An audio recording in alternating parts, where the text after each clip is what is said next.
Yes, Mr. Beer. Thank you, sir. Good morning, Ms. Vennells. Good morning, Mr. Beer. Yesterday, aside from the 7 general topics that I dealt with in the morning, we addressed 2 issues of substance. One was the complaints made by subpostmasters and others about bugs, errors and defects. And then secondly, we looked at remote access in the afternoon. Mm-hmm. Can I turn to my 3rd topic of substance then, which is the second site investigation and the complaint and mediation scheme? Okay. I'd like first to look at the process by which second site were chosen and Deloitte were not to conduct an investigation. And can we look, please, at poll 0018 0209? It'll come up on the screen for you.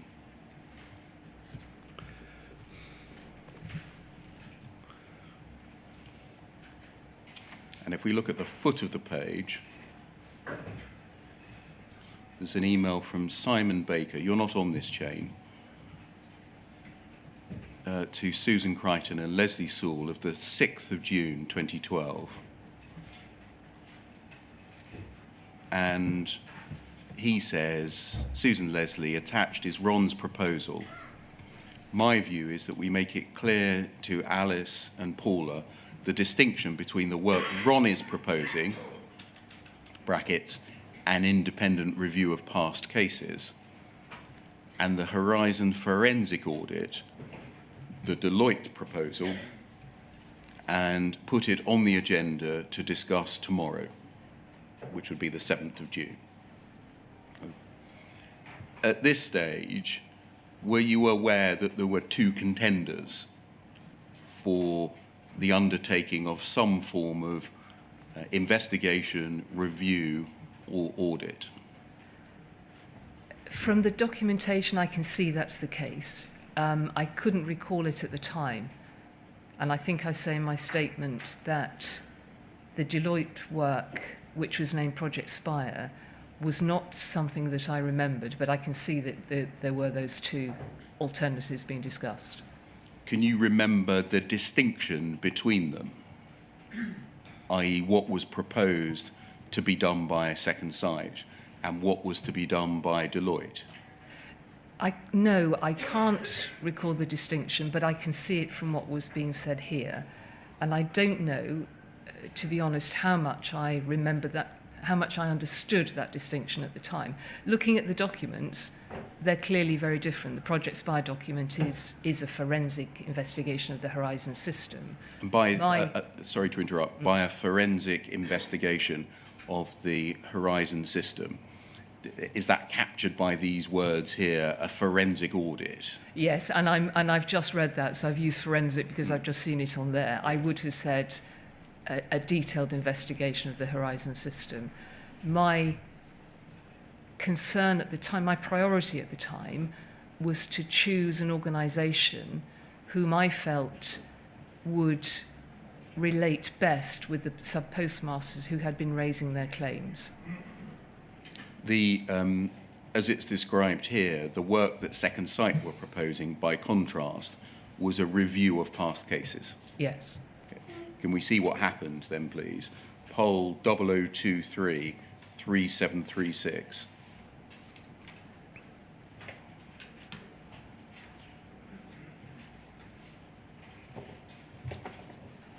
Now, this is a timeline that has been prepared after the event, of the events which led to and happened in the course of the mediation scheme.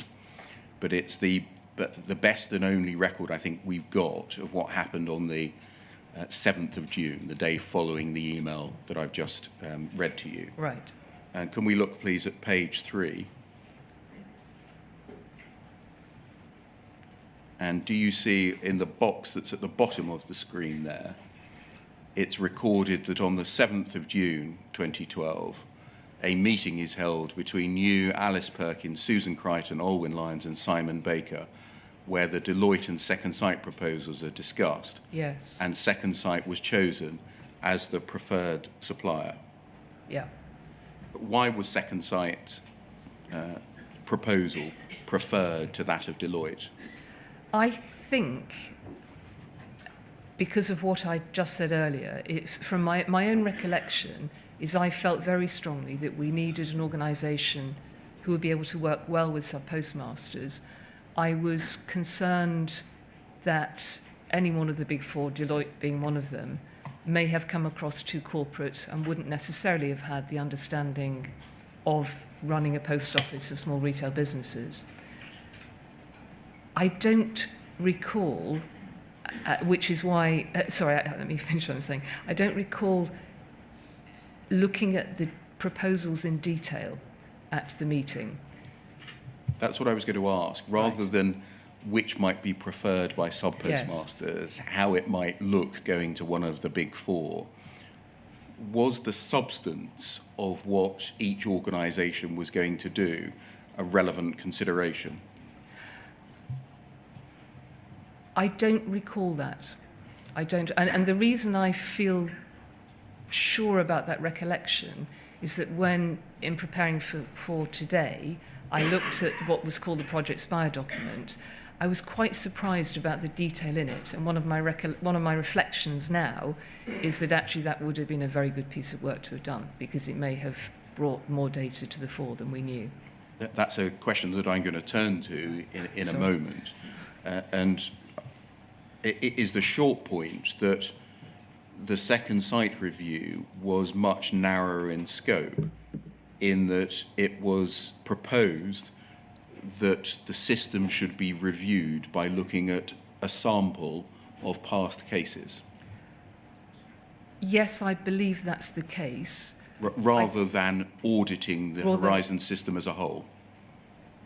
Absolutely the case in terms of my view today.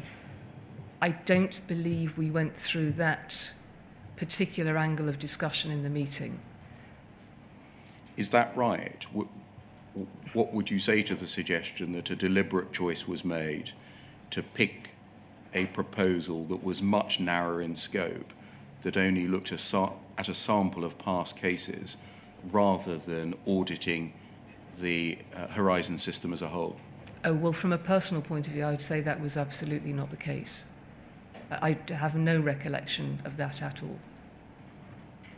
You agree, I think, cutting to the chase, that it would have been preferable, looking back now, had Deloitte been chosen, because their proposal may or even would have brought to the surface, if carried through to its conclusion, many of the issues that were subsequently discovered.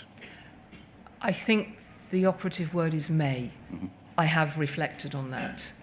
Whether Deloitte would in fact have surfaced some of the other important areas that Second Sight did, I don't know, because I think one of the other outcomes of this has been the right decision was looking at the contract, and that may not have surfaced through the Deloitte work, which was particularly focused on the system itself.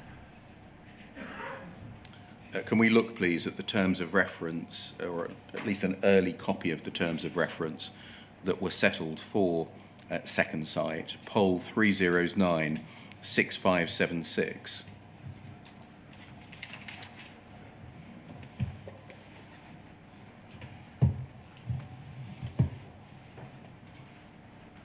And if we just blow that up, please, you'll see that this is a Second Sight document, and it is, quote, a proposal to carry out an independent review of past fraud and theft cases in order to determine whether the facts support the business's findings and the charges brought against individuals. And then if we go to the detail on page 5, please.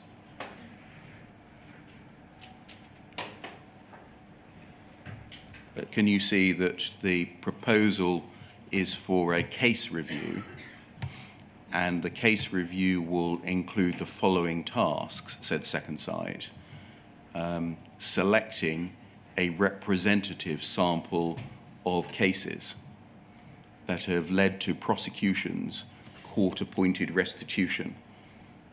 The sample needs to cover cases where defendants claim they didn't take any cash, where assertions have been made that the system, i.e. Horizon, caused the shortage, including old and new versions of Horizon if possible, and which have been taken up by MPs.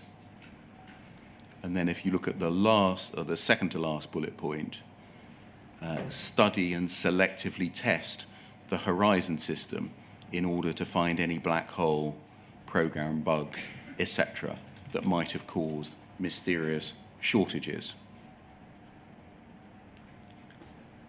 What's described there, selecting a representative sample of cases that led to prosecutions or court-appointed restitutions, and then study and selectively test the Horizon system in order to find bugs, for shorthand, that may have caused mysterious shortages, was exactly what was needed, wasn't it?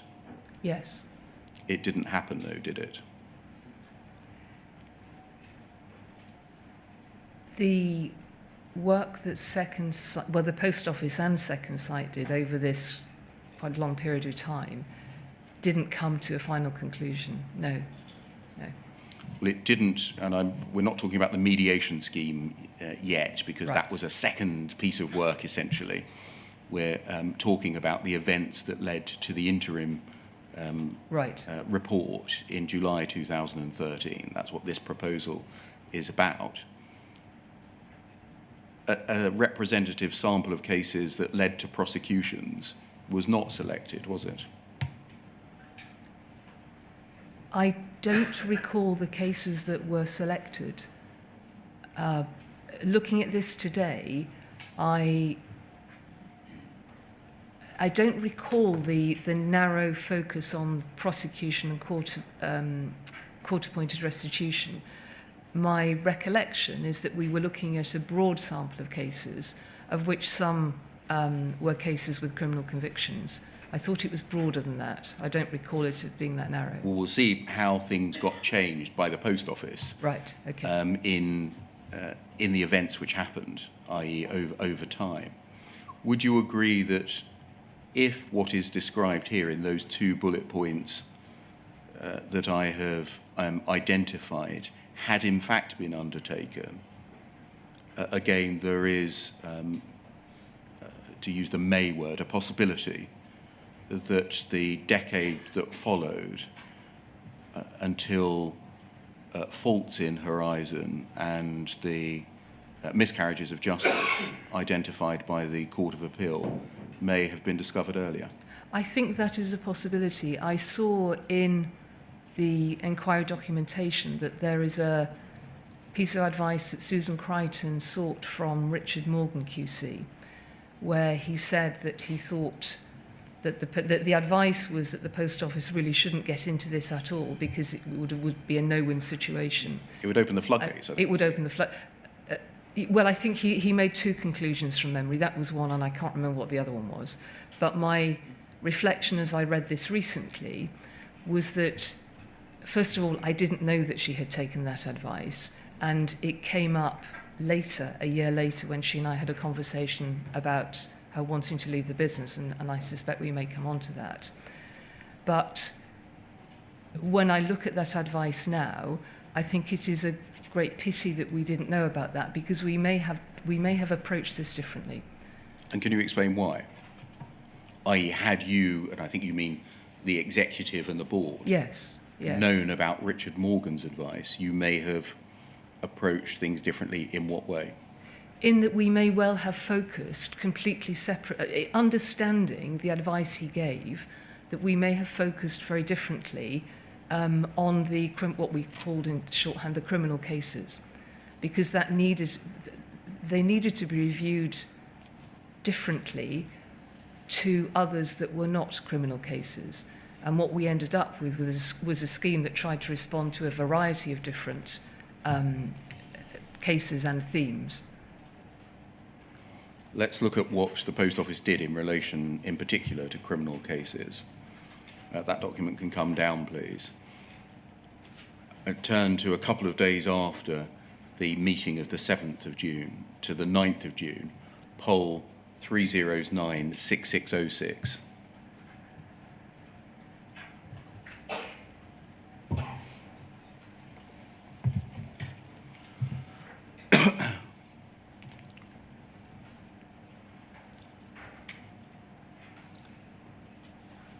if you forgive me one moment. If we look at the foot of the page, please. There is an email from Alice Perkins of the 9th of June, 9:36, to you. And she says, following a conversation with Olwyn yesterday, given I'm away for a few days, I thought I should let you know before I went where I stand on which cases should be in or out of this review. I've given this more thought since yesterday. I am clear that we should include all, in capital letters, the MP's cases, irrespective of whether they have been decided in court. If we try to draw a distinction here, we will be accused of picking cases to suit ourselves and being vulnerable on the ones we omit. We'll have a row about that instead of moving the issue on. On reflection, I don't buy the argument that we would somehow undermine the court process by doing this. There are plenty of ways in which people can go over ground which has been settled in court, and if there weren't, no one would ever be able to get a conviction overturned. And if, which we don't believe, there were new evidence in a case which had been decided, we would want to do and be seen to do the right thing by that. And then if we scroll up the page, we see you replying in the bottom part of the page, which I think is about admin, essentially. And then... I think it says I wasn't part of the discussion, doesn't it? Yes. Yes. And then if we go a little bit further up, Olwyn replies to you, and I think to you alone, Paula, in case Susan doesn't pick this up as she's in Berlin and before you speak to Alice, the issue that came to light with the list of MP cases was that they included the Mishra, I think that's Seema Misra, you will remember the case, and the publicity. She went to prison and had her baby whilst in there. The husband got publicity through radio and press. Susan's anxiety, and she raised this at the meeting with Alice before you joined, was whether now contacting her to tell her we review the case would be a red rag to a bull. Alice feels this is the business pushing back unnecessarily, and she feels this happened throughout the process, and she is having to keep pushing us. Susan's getting external advice on the effect that this would have on cases which have been brought through the courts. There's quite a lot in there. Did you agree with Alice Perkins that all cases should be included in the independent review, even if they involved criminal convictions? Yes, I wasn't making any distinction. Did you agree with Alice Perkins that the business was pushing back unnecessarily against that? I don't think I knew that, and I think this was the bit of admin that we skipped over is I say that I'll call Alice, which I did, and I think she explained to me the conversation that she had had. And from what I've seen in documentation, clearly there was an awful lot of consideration going on about what should and shouldn't happen, which I was not in the loop on. Who would be the business that was pushing back unnecessarily against the chair? Well, the only thing that I can think is relating back to this piece of advice that Susan sought from Richard Morgan, which was very clear advice to her, and one assumes that she discussed it in a meeting, and one assumes that that must have alerted her to maybe needing to take different approaches with cases like Mrs. Misra's, for instance, but I wasn't involved in those conversations.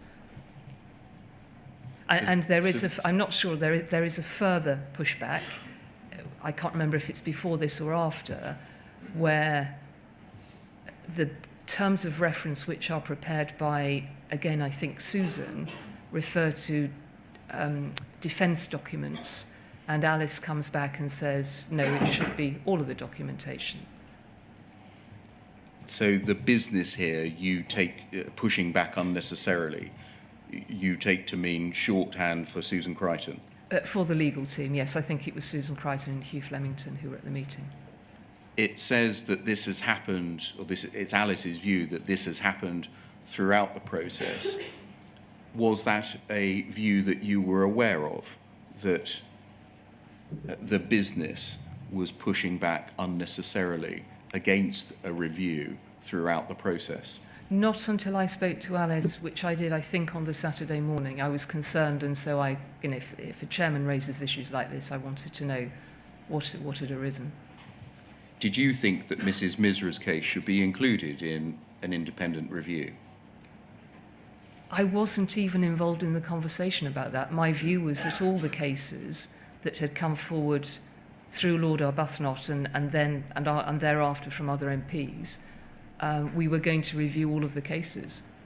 Did you share Miss Crichton's concerns recorded here that even contacting Miss Misra would be a red rag to a bull? No. Did you know that Post Office was getting external advice on the effect that bringing such cases within the review would have? Well, clearly I did, in the sense that Alwyn mentions it in the final line on this email. I don't at that stage think I would have asked more about it, because the situation was resolved in that all of the cases were going to come in. If Susan was seeking advice on something of a legal nature, I would expect her to do that, and then I would listen to whatever that advice was. Do you know what external advice the Post Office did take regarding the effect of including cases like Seema Misra's in the independent review? I don't think so. I certainly didn't see the Richard Morgan advice. I don't think there was a written advice. There was a meeting with him. There was a meeting note, right, yeah. I don't think I did, no. Have you got a date readily to hand to remind me of when that was, Mr. Payne? Given a moment, I No. probably could. I'm sure we'll find it between us. Don't take yourself out of your stride. Thank you. Did you know the substance of the advice, the external advice that was given? No, not until I read it in preparation for the inquiry. Did you and therefore the board take the not take the advice given, as you now know, by Richard Morgan KC into account in deciding the scope of Second Sight's review? No, I don't believe. You would have to ask Alice Perkins, but I don't believe that Alice Perkins or the board knew of that advice. But Susan had a conversation with Alice that I was not involved in, so it's possible it was shared in that meeting, but my understanding is not. Thank you. Can we move on into 2013, please? And look at poll 0010-0200.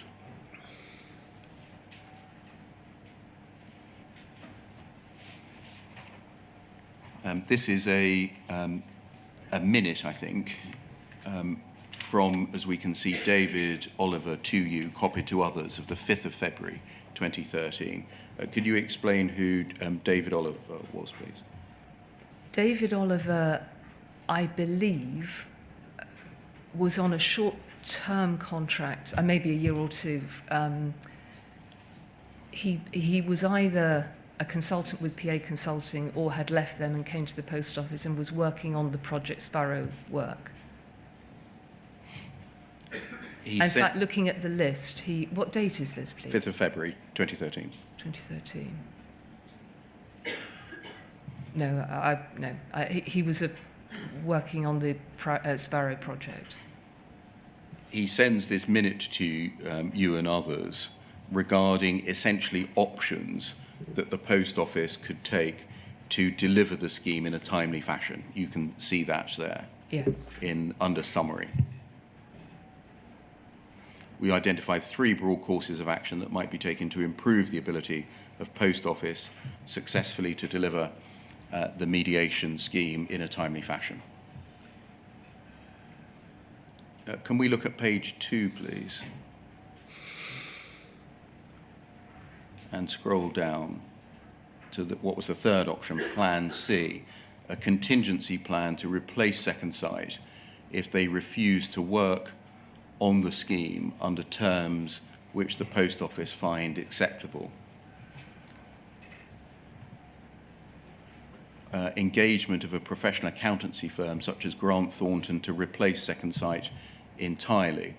It's possible that Second Sight will refuse to work under the proposed terms of engagement from the Post Office, and that they may attempt to insist terms that neither you or the Post or the board can accept. In this scenario, they may either walk away from the scheme or Post Office may have to end their engagement.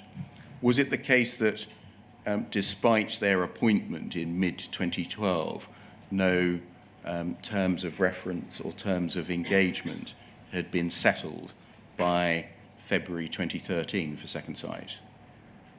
I don't know about terms of engagement. I do know that that terms of reference were drawn up. Engagement, I don't know. That wouldn't have been something that I would have been involved in. By this time, was it anticipated that Second Sight would refuse to work under the terms of engagement that the Post Office required? It seems to say so here. I don't recall being aware of that, presumably until this was presented to me, and I'm not entirely sure what that refers to. Do you know which of these options was chosen? Do you want to look back at options yes, A and B, yeah. please? On page 1, please.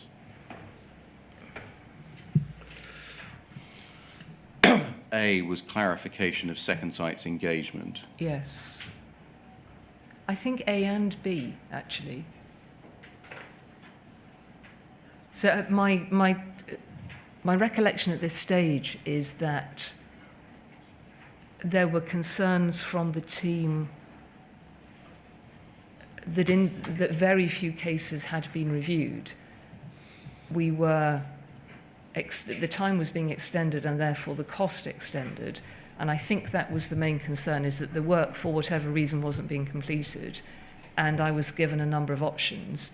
I'm sorry, I don't remember the discussion, but my sense is that it was, we want a Second Sight to see this work through.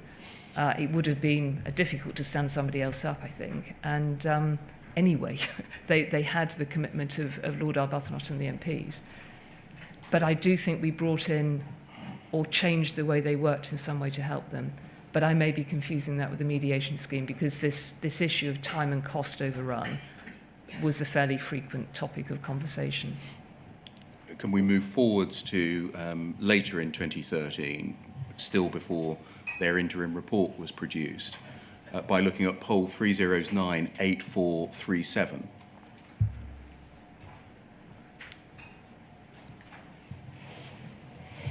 And looking at page 2, please. And if we just look at the foot of page 1, we'll see an email from Mr. Bates to you of the 21st of May 2013. And he says, "Hello, Paula. It's been a while since we met at James Arbuthnot's office, but at that time you did say that if I had any concerns, I should contact you directly, hence the reason for this email. Would it be possible for Kay Linnell and I to meet you? You recall that Kay is an independent forensic accountant who, on behalf of JFSA, has been monitoring the work Second Sight has been undertaking. The main purpose of the meeting is to ensure that you have been receiving the full details of what has been occurring with the Second Sight investigation. Bearing in mind what has been discovered so far, I, for one, am surprised that we haven't yet met to discuss the implications. Whilst I appreciate the majority of the issues began under previous regimes, and you've expressed a genuine willingness to address the concerns that JFSA has been raising, these issues are still continuing. I've little doubt it's now feasible to show that many of the prosecutions that the post office has pressed home should never have taken place. I believe this is a view shared by Kay. At this point in time, did you understand why Mr. Bates was saying that it was feasible that many prosecutions that the post office had undertaken should never have taken place? I don't believe I did, because we were still waiting. The work was still very much a work in progress.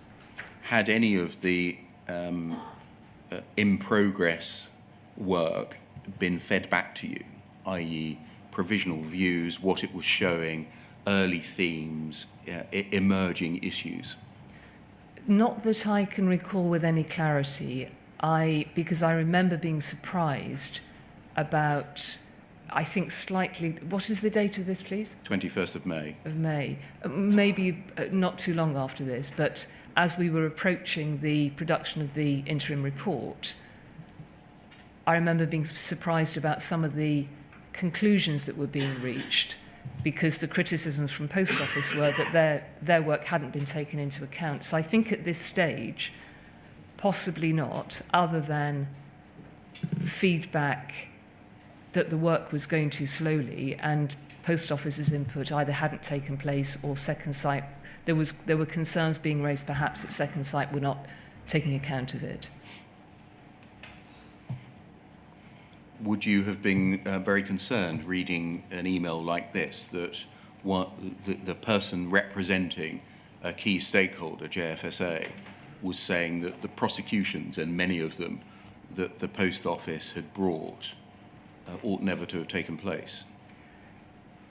I was concerned to get the email from Alan, certainly. The point he's making about the prosecutions was the point that the JFSA had made for, I now know, for a number of years, but that wasn't new news to me at this stage. Is that how you would have thought of it, that this is just Mr. Bates saying something that he's always said? No, not at all. I think that I went back to my team and said, because I had said to Mr. Bates that, you know, if he needed to, he should get in touch. So I don't know if there's documentation on this, but I'm pretty sure that I went back to the team and said, what should we do about this? You know, I've offered to meet Mr. Bates. What is your view? Had you been given any inkling that anything had emerged that might undermine the safety of convictions? No. If we go to page 1, please, we'll see your reply. And if we scroll up, you say, I am, second paragraph, happy to meet, but can't make the suggested date. And then the third paragraph, my understanding is we're too early in the investigation to suggest that things have been discovered which call into question the integrity of the system or the validity of the prosecutions, and to suggest that at this stage would be wrong. In order to say that, you must have been told, would this be right, the stage at which the investigation had reached, and whether it was possible to say that the integrity of the system or the validity of prosecutions had, even at that stage, been called into question. Yes. And who were you getting that feedback from? At this stage, I would have talked to whoever was leading the work on this. So Susan Crichton, Alwyn Lyons, I can't remember who else, Simon Baker, presumably David Oliver, whose name we've seen. And so were you then getting feedback on the state of the investigation by Second Sight in order to be able to say, essentially, Mr. Bates, you're jumping the gun? I'm almost certain that when I got Alan's note, that I went to the team and said, I've had this note, what's the current status? And as I say here, I would like to meet with Mr. Bates. So I suspect that's where I got that information from. You say in the last paragraph, I've been advised that Second Sight have now agreed that the focus over the next few weeks will be on 3 specific cases, and the meeting might be a more productive one when that work has been completed. Do you know how it came about that what started as a debate between the choice of Deloitte conducting a full forensic audit of Horizon, Second Sight conducting a review of past cases that would be a representative sample, but include some testing of the integrity of the Horizon system, ended up with focusing on 3 cases? My recollection is that the team, what I can recall is frustration from the team that the work Second Sight was doing had moved away from focusing on individual cases to development of themes. And what they were trying to do at this stage, and Second Sight as well, to be fair, was to try and corral this back into a piece of work which could have a report which could be fed back to the MPs before we got to recess in just a small number of weeks after this. That's my recollection, and that was to misuse a word in this context, but that was the theme that ran through, which was Second Sight were focusing on themes rather than on individual cases. And at some stage, we will come on to how that then developed into spot reviews, which I think came after this. And so was it the Post Office, in your view, or Second Sight that narrowed focus down to a very small number of cases? My view is it was both, because both Second Sight and the Post Office had a commitment to Lord Arbuthnot and the MPs to get some work out for people to look at, and we were now not quite a year, but sort of 10 months into this.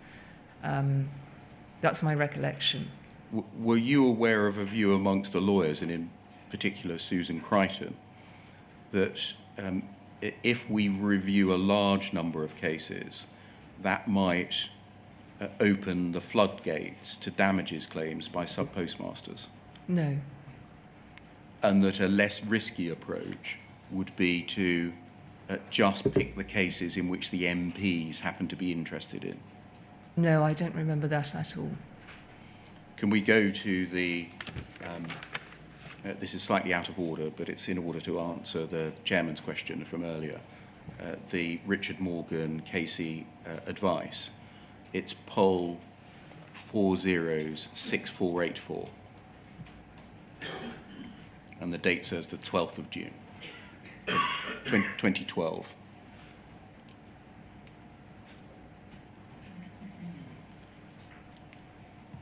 I think this is the advice. We'll see in a moment that it's recorded as a note of an in-person conference of which you weren't aware. That's right, yes. And to the best of your knowledge, the board was not aware.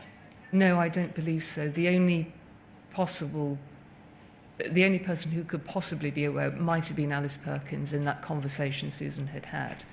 But actually, looking at the date of this, I think this comes afterwards, doesn't it? Yes, if we look at the second bullet point, the proposal to instruct an independent expert to prepare a report on the system is the highest risk response to the issue.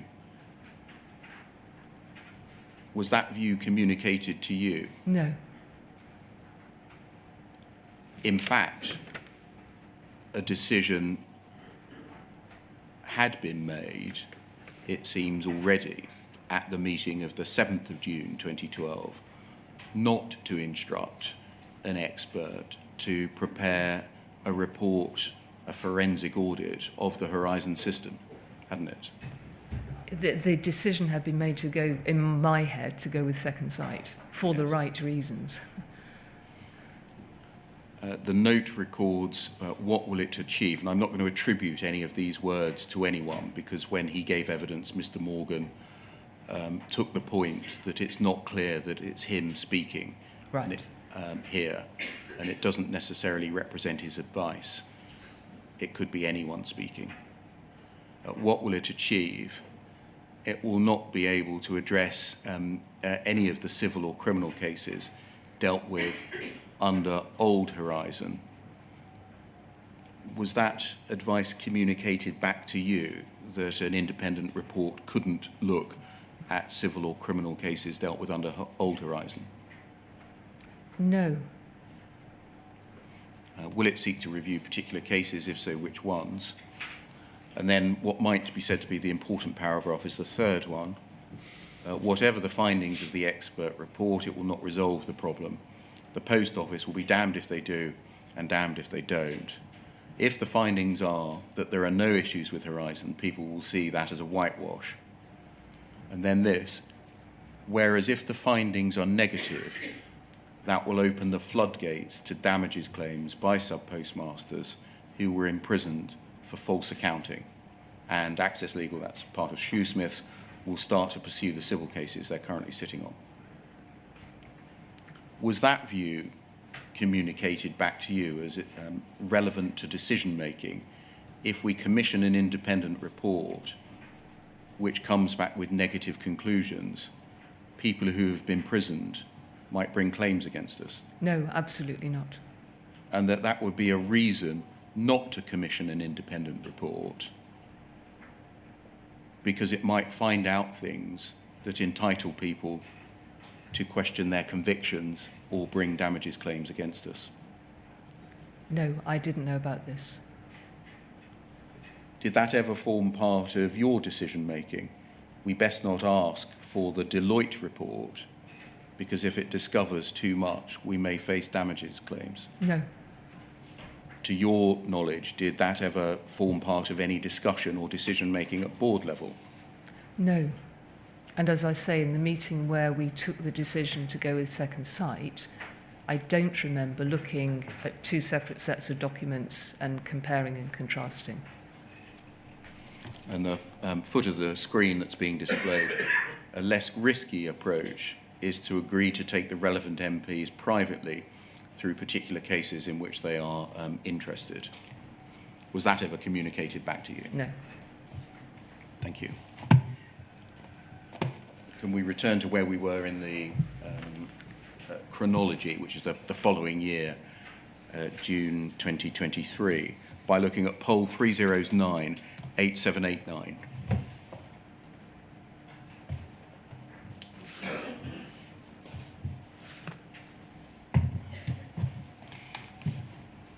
And if we scroll down and look at the text, the message from Olwyn Lyons, it's dated the 28th of June 2013.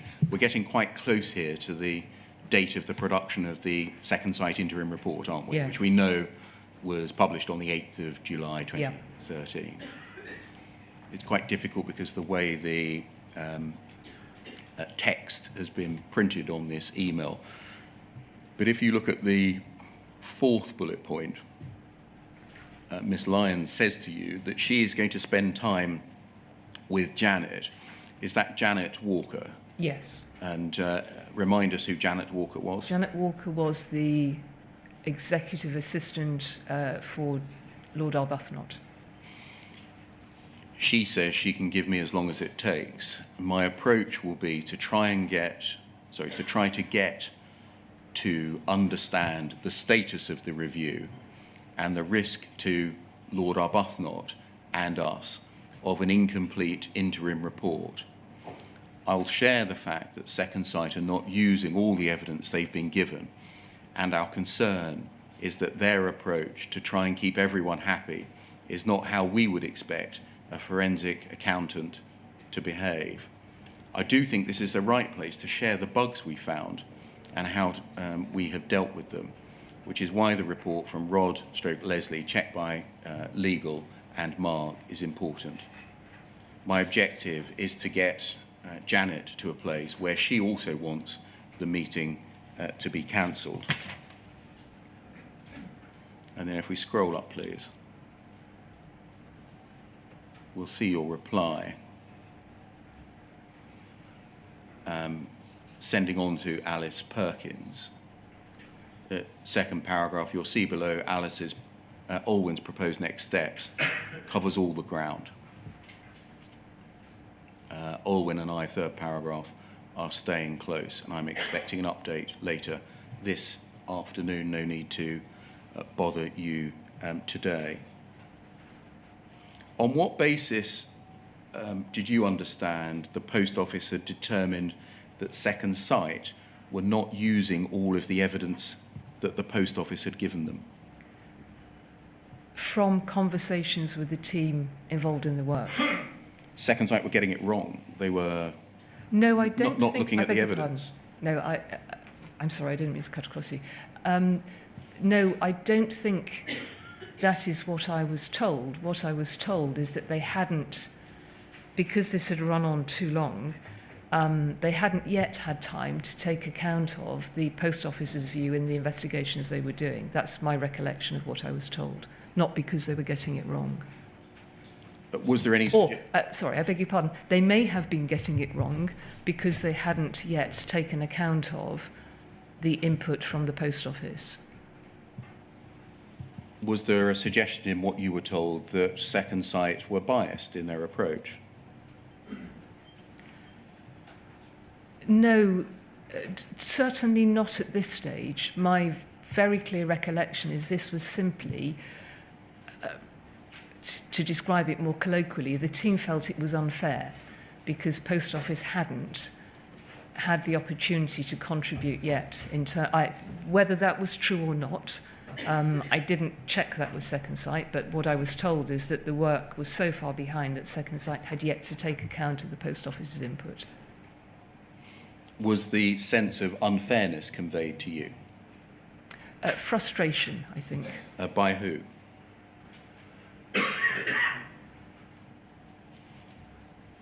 Olwyn certainly was one of the main people I spoke to, Susan, and I think David Oliver, but I'm only remembered by having seen his name today.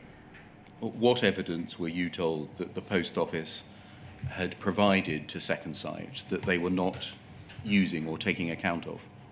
I can't remember today, I'm sorry. They were looking at a number of they were looking at a number of cases, is my understanding, and these cases raised different issues.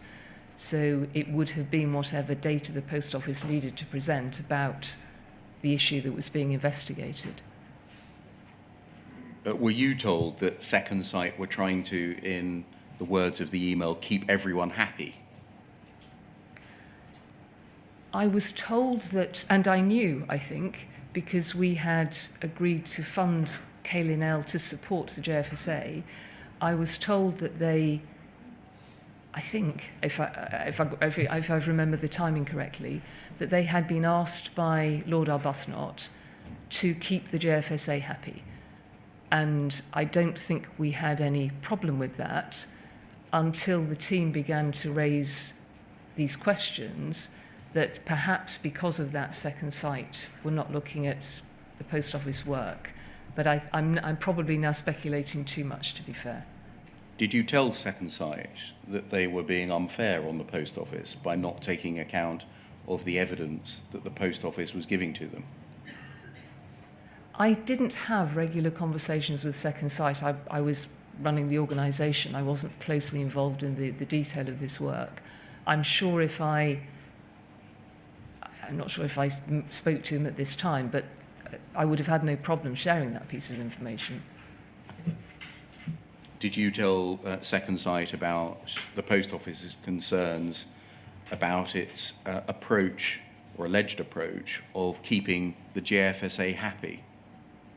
I don't believe I spoke to Second Sight. Did anyone, to your knowledge, say, you're not treating us fairly, you're trying to keep the sub-postmasters happy, and you're not looking at our evidence? I would hope that the Post Office team... Sorry, first of all, I don't think the Post Office team would have said you're trying to keep the sub-postmasters happy. I may be wrong on that, because that feels too strong a view in one direction. This whole point was to look at the sub-postmasters cases. But I think the team would undoubtedly have said to Second Sight, there is more information here to be taken account of. Can we look a little more deeply at the move to select a small number of cases by looking at poll 0014-4687?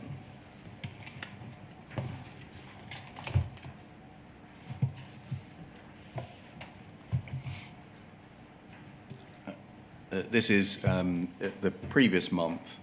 If we look at page 2, please. And scroll down. An email between Simon Baker and Second Sight, with Alwyn Lyons copied in. Not you at this stage, but it's about a meeting. I think this is the meeting that we've just seen Post Office was going to try and get cancelled.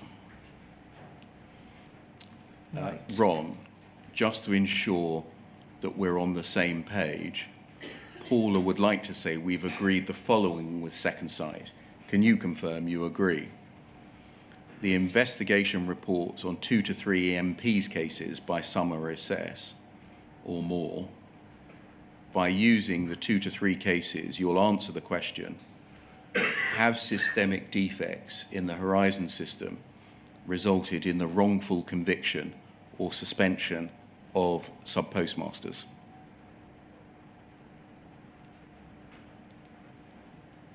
By this stage, had the proposal that we saw at the first thing this morning to examine a representative sample of cases been abandoned? Not on my understanding.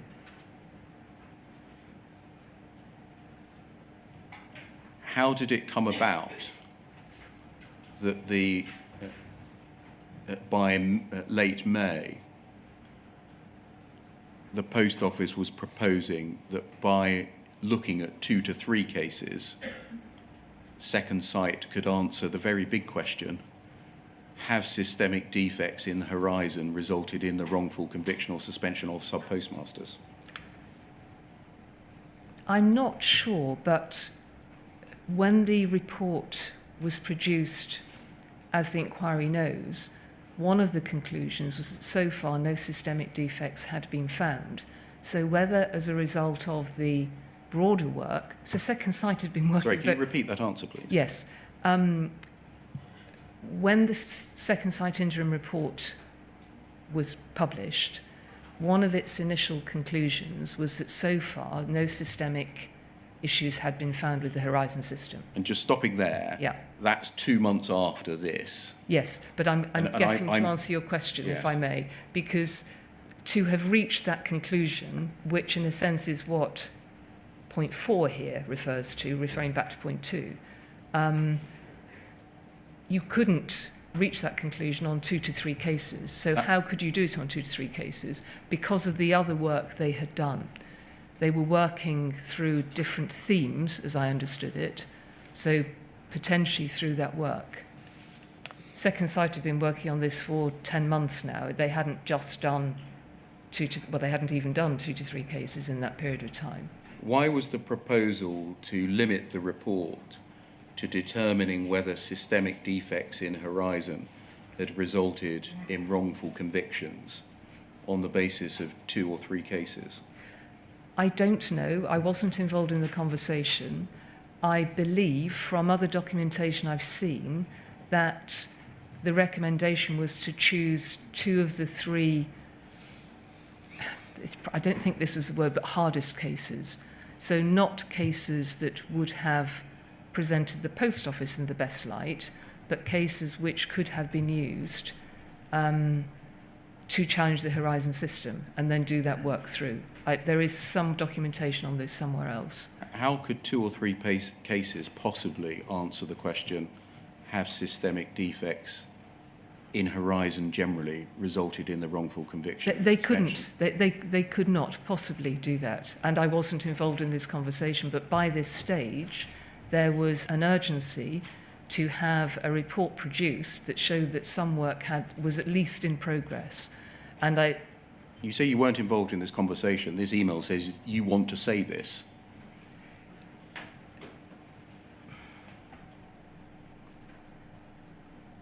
Paula would like to say the following.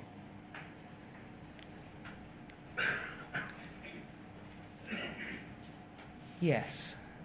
Did you want to say that by looking at 2 or 3 cases, we can answer the entire question of whether systemic defects had resulted in the wrongful conviction of subpostmasters?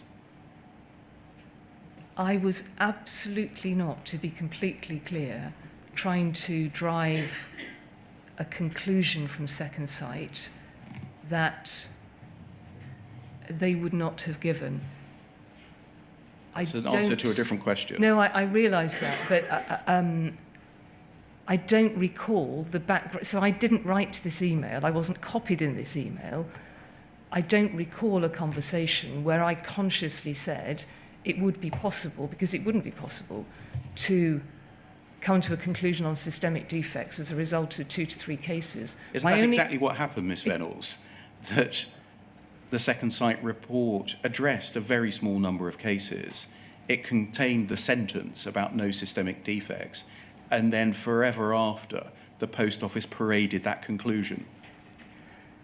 It did come to that conclusion in its interim report.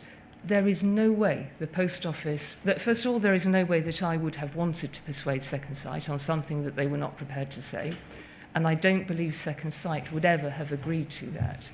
If they came to that conclusion in their interim report, that was their conclusion. Isn't that what the Post Office wanted to drive them to? And isn't this the evidence of such driving? The Post Office most certainly wanted the reassurance that the Horizon system could be relied upon. That has been the objective all the way through this.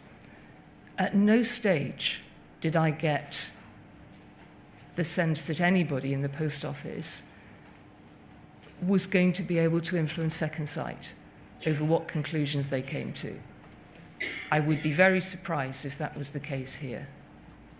Did you receive, or the board receive, any advice as to the appropriate scope of an investigation by Second Sight, as to the nature and extent of any investigation that would be required in order to determine whether there were systemic defects in Horizon? The only information I and the board had was contained in the terms of reference of the work that Second Sight were doing, which is what we looked at earlier.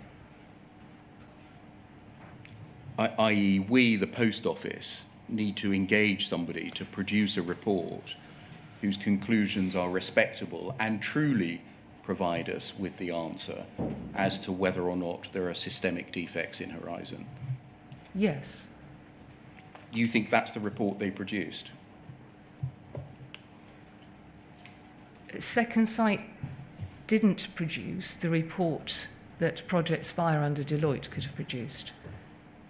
Second Sight responded to the terms of reference which were agreed with them. This work was approached from the point of view of trying to resolve postmaster cases. That was the genesis of it. That was the initial conversation with Lord Arbuthnot and Alice Perkins. Can we move forwards, please? Before we do, Mr. Yes. Baker, can I just be clear about this, what you are saying about this email, Ms. Vennells? As I read it, it is a request by Mr. Baker to Mr. Warmington that 4 matters are agreed, and it reads as if he is making that request on your behalf. All right? That's how Yes, it reads. it does read that way. So what is your evidence to me about whether Mr. Baker was accurately representing what you had told him in this email?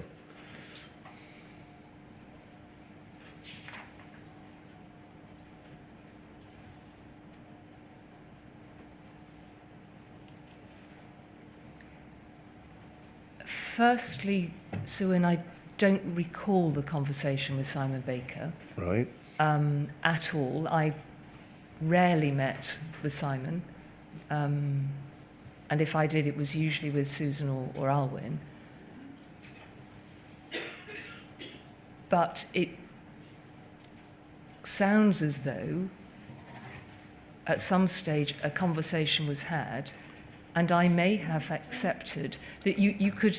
This email could have been produced one of two ways, couldn't it? Or multiple ways. I could have said, this is what I want, or he could have said to me, this is where we're at. We think that actually we will get 2 to 3 MP cases done, and I may well have said, will that help us to answer the question about are there systemic defects in the Horizon system?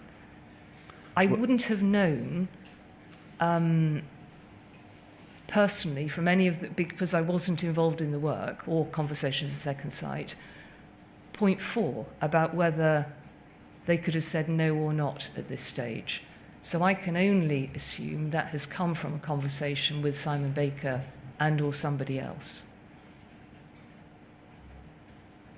All right. Thank you. Can we move forward a couple of days to poll 309-8317?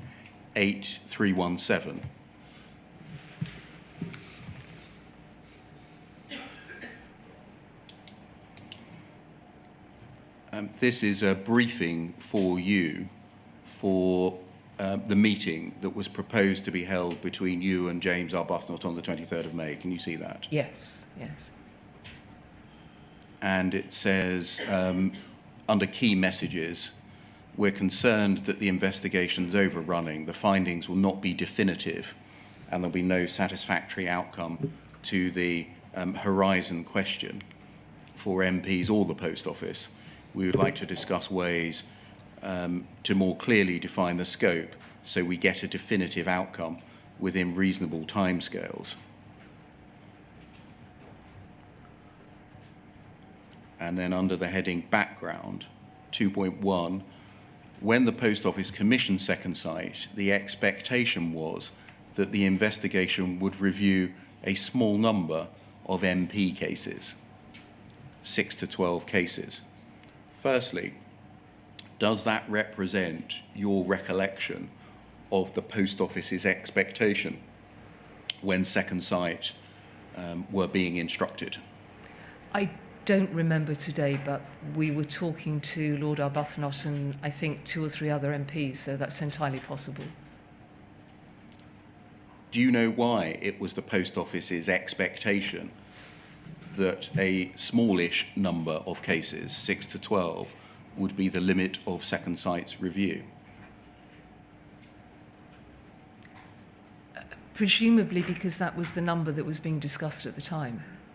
Discussed by who? With James Arbuthnot and the team working on it. I don't recollect 6 to 12 cases as a particular number, because what I remember is that the number increased as more MPs raised cases. You remember the Second Sight proposal that we looked at? Its suggested scope of work Yes. was to review a representative sample of cases in order to answer the question of whether there had been wrongful convictions. Yes. Was that the Post Office's understanding when it was commissioning Second Sight, that that's the work that it would be undertaking? If that is what was in the final terms of reference, yes. The speaking note or briefing carries on.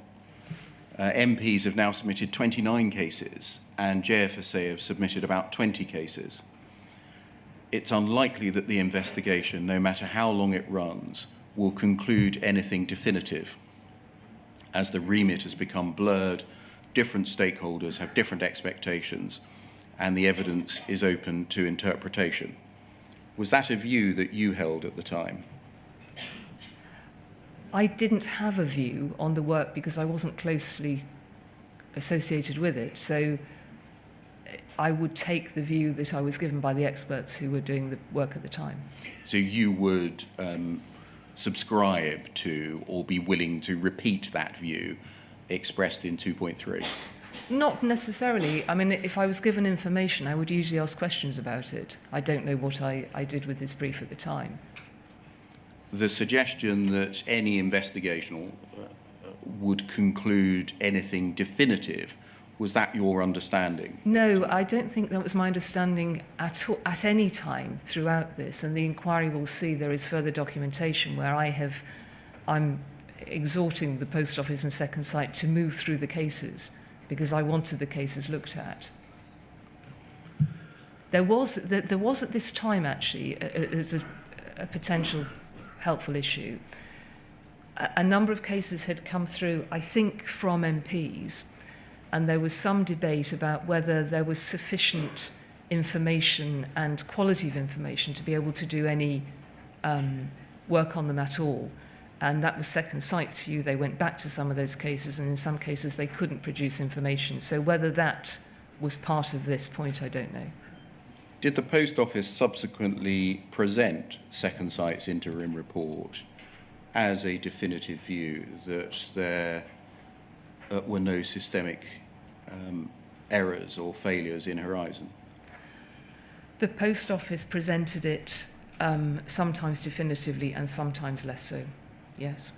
Do you know how that came about, given what is recognised by this note at this stage?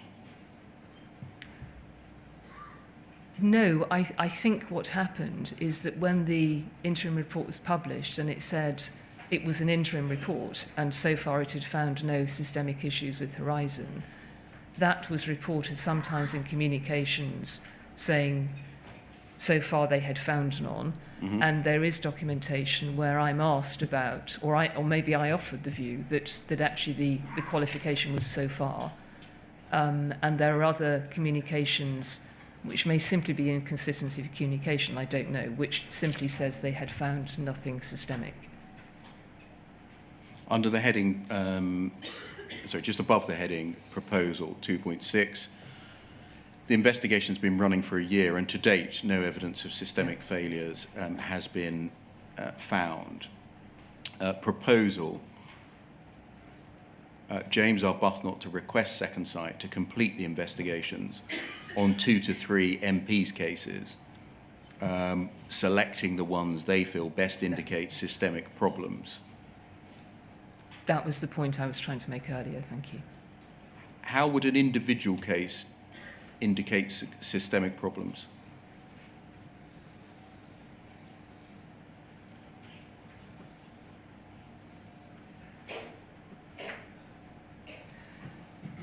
I don't know that I can answer that question. It couldn't, could it? A bit tricky, isn't it? It's very tricky, yes.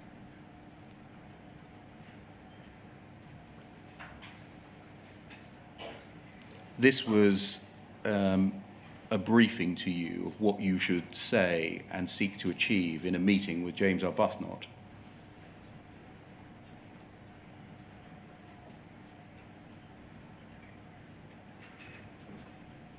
Yes? Yes.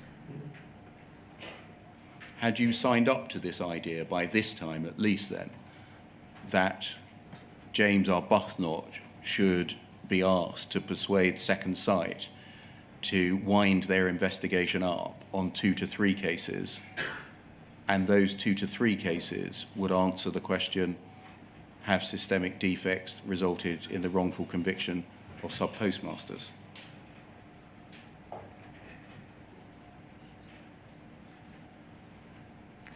Could you ask the question again? Yes. I'm sorry. Had by this stage, yes, in readiness for the meeting with James Arbuthnot on the 23rd of May 2013, you signed up to the idea that he would be asked to persuade Second Sight or request Second Sight to wind their investigation up on the basis of 2 to 3 MP cases answering the question, have systemic defects in Horizon resulted in the wrongful conviction of subpostmasters?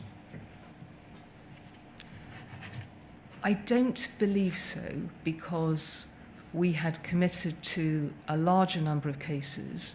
There were significantly more cases now in, I was going to say the scheme, but we're not yet into the scheme, but now in the project.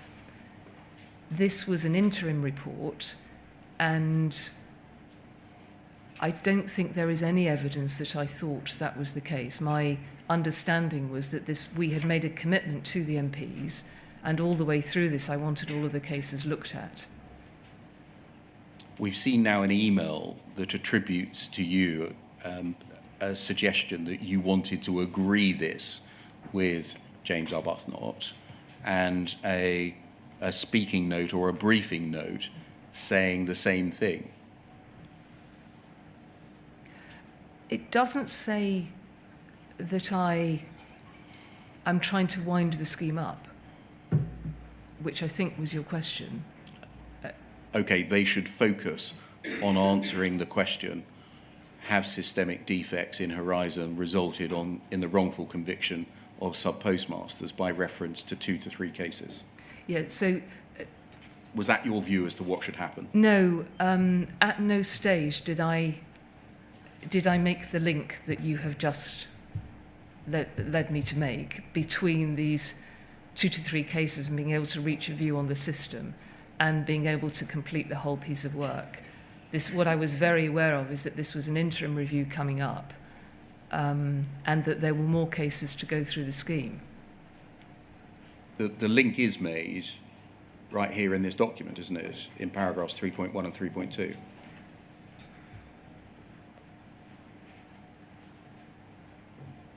It is, and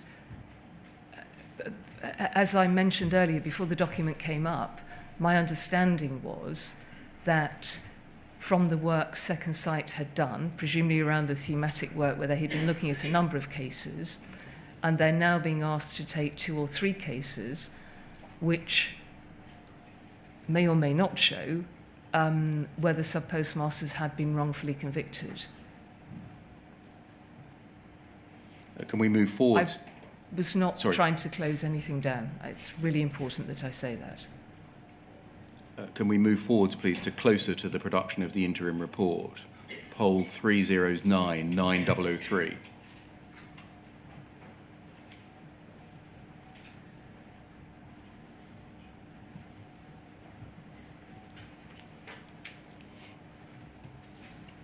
An email from Martin Edwards. Can you explain who Mr. Edwards was at this time, July 13? Martin Edwards was my chief of staff. He emails you on the 4th of July with a draft for the board. He says, hopefully it's not too long, but it's difficult not to open some of these issues without providing a reasonably full explanation. And so what follows is this writer draft email that you were to send to your board. Right. Is that right? Yes. Okay. And then beneath the dotted line, we see the draft email. I wanted to send you a brief email to update you on where we are with the Second Sight investigation. We've been engaging closely with Second Sight throughout the week to understand the position they intend to take in the interim report and emphasising our concern that their findings must be even-handed and grounded in the facts.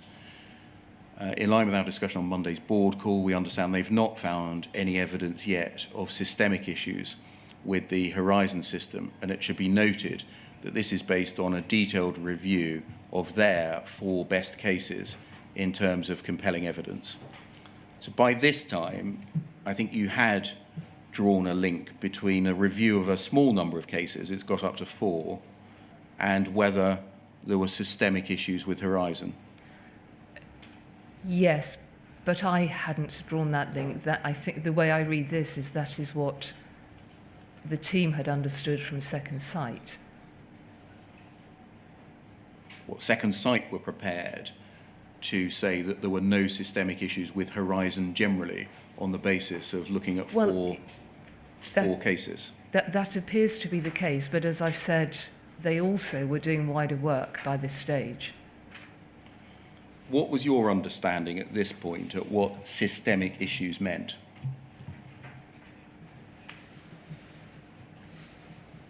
I'm not sure, as I say in my statement, that I was able to make an informed decision on that. Second Sight themselves, I think, refer to it as something that might have a broad impact across the post offices or across the system. I can't remember, but you will have the reference. Was there a shared... And so my assumption, if they felt they could reach this conclusion from a small number of cases, was that perhaps, but this is my reflection today, I don't think I had the reflection at the time, was that perhaps they had seen something in those cases that could have occurred elsewhere. But I'm speculating to try and help answer the question that I didn't ask at the time. Was there a shared understanding between you and the Post Office Board as to what systemic issues meant? I don't think the conversation ever happened. Was there a shared understanding between you and the Post Office team that were leading on the work with Second Sight No. as to what systemic issues meant? No. Was there any discussion over what systemic issues meant? I don't recall one, no. Thank you. So it's 11 o'clock. May we take the morning break until 15:15? Yeah. Thank you.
Ms Vennells, can we turn, please, to some documents that may provide some insight into your approach and decision-making in relation to the Post Office's decision not to review all past convictions in the light of what was emerging from Second Sight. Can we look, please, at poll 309-9056?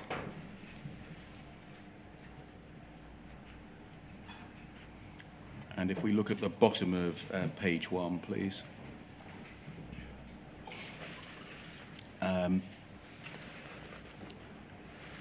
if we just look at the top of the page, I think we'll see who this is sent to.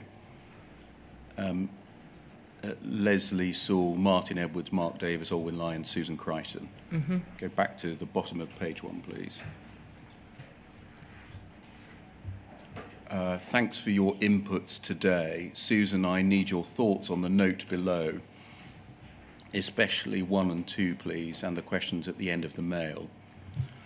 I think we have the following, which is a variant.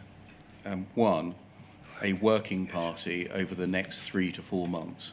This comprises the Post Office working collaboratively with the JFSA and does 3 things. So just stopping where we are at the moment. I think you knew, is this right, of the likely content and conclusions of the interim report. This is 2 days before it was published, and you're now working out the next steps. I think that's right, yes. The working party firstly explores the Second Sight 8 themes for improvement. Can we get less than 8? And agrees how they can be implemented. Secondly, looks at the remaining past cases with the JFSA and MPs if they wish, to see if further themes or new evidence emerge. And then this. Thirdly, our external lawyers review all prosecutions in the past 12 to 18 months since the Post Office has been independent of Royal Mail in the light of the Second Sight findings. The JFSA Post Office Working Group reviews the findings, and then in square brackets, why would they not review all cases of false accounting, e.g. over the last 5 to 10 years, especially where amounts have been small? I assume large amounts would be less likely to get away with saying they were muddle-headed and not helped. But could we review all? It's the false accounting charge that James Arbuthnot was most concerned about. And then if we scroll on, please, over the page. I'm going to skip over 2 and 3 for the moment and look at 4. Issuing a statement that although the system has been proved to have no systemic issues, and our training support processes and helplines have worked for most of the 50 to 60,000 colleagues over the past decade, we're nonetheless genuinely sorry that some of our subpostmasters who were struggling did not feel we offered them sufficient help and support when they needed it. We're grateful to the JFSA and James Arbuthnot for highlighting the issues. Many are historic and already improved, but we're always open to new ways to improve how we do business to ensure the Post Office stays as trusted and effective in its communities as it ever was.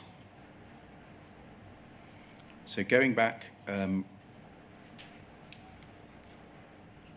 sorry, you say, can we draft this into something I could send to Alan Bates? Yes? Yes, yes. Last paragraph. Susan, would we ever ask the lawyers to consider reviewing past prosecutions? Is that what we're talking about in 1 above, but simply not using the terms? If not, why would it be different? Of our 500 prosecutions, how many are for false accounting? For clarity, these are open questions, just want to know the answers, not an indication that I want us to do so.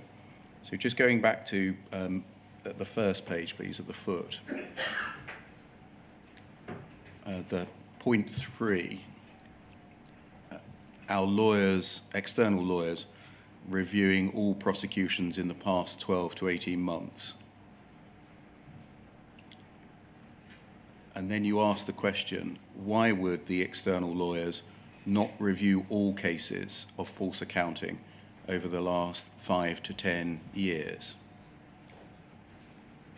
Why was the proposed review to be limited to prosecutions in the last 12 to 18 months?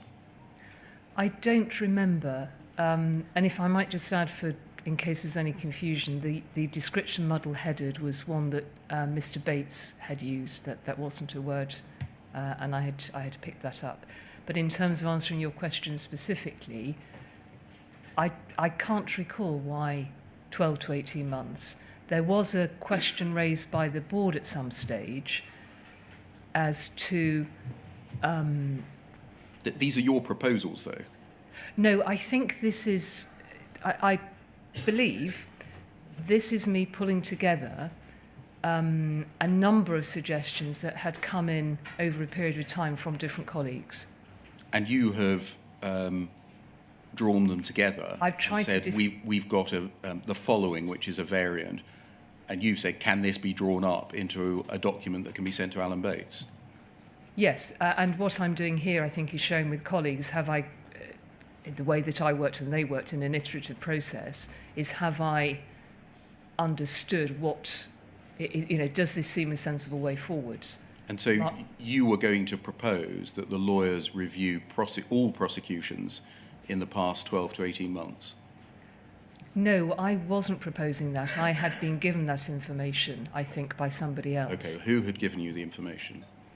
It could only have been Susan. Why were they proposing the past 12 to 18 months?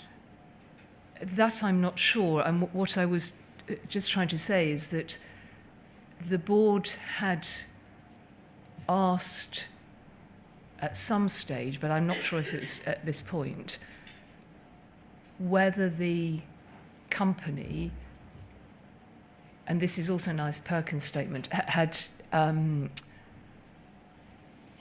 conducted any prosecutions which had relied solely on Horizon, because there was a concern, clearly, because of the issues that were being raised by Lord Arbuthnot, that the board didn't want to be taking prosecutions until the various investigations had been seen through. But I don't know whether that was anything to do with this particular point. The person, if I have collated this from information from colleagues, that could only have come from Susan, I think. You drew this up as a collection of what had been said to you Yes. or passed to you, and you were happy to put it forward as a proposal subject to the questions that you asked. Yes, I think we were trying to find a way through post the interim report. The interim report was about to be published, and we still had numbers of cases that needed to be reviewed, and we were trying to find... and what actually happens is, this is moved on a couple more stages, was a solution that would get us through the other cases that would work for the JFSA. So what was the logic of the proposal to review prosecutions in the past 12 to 18 months? I'm afraid I can't remember, and I can see that I'm asking, in a sense, I don't put it that clearly, but I'm saying, why would they not review all the cases?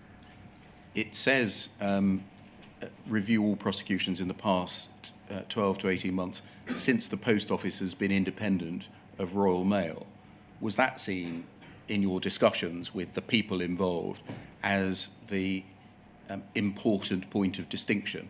Will only go back to the point of separation, i.e. April 2012? No, I think that is my point about the question that was raised in the board, because the board had only been in place since the Post Office had been independent of Royal Mail.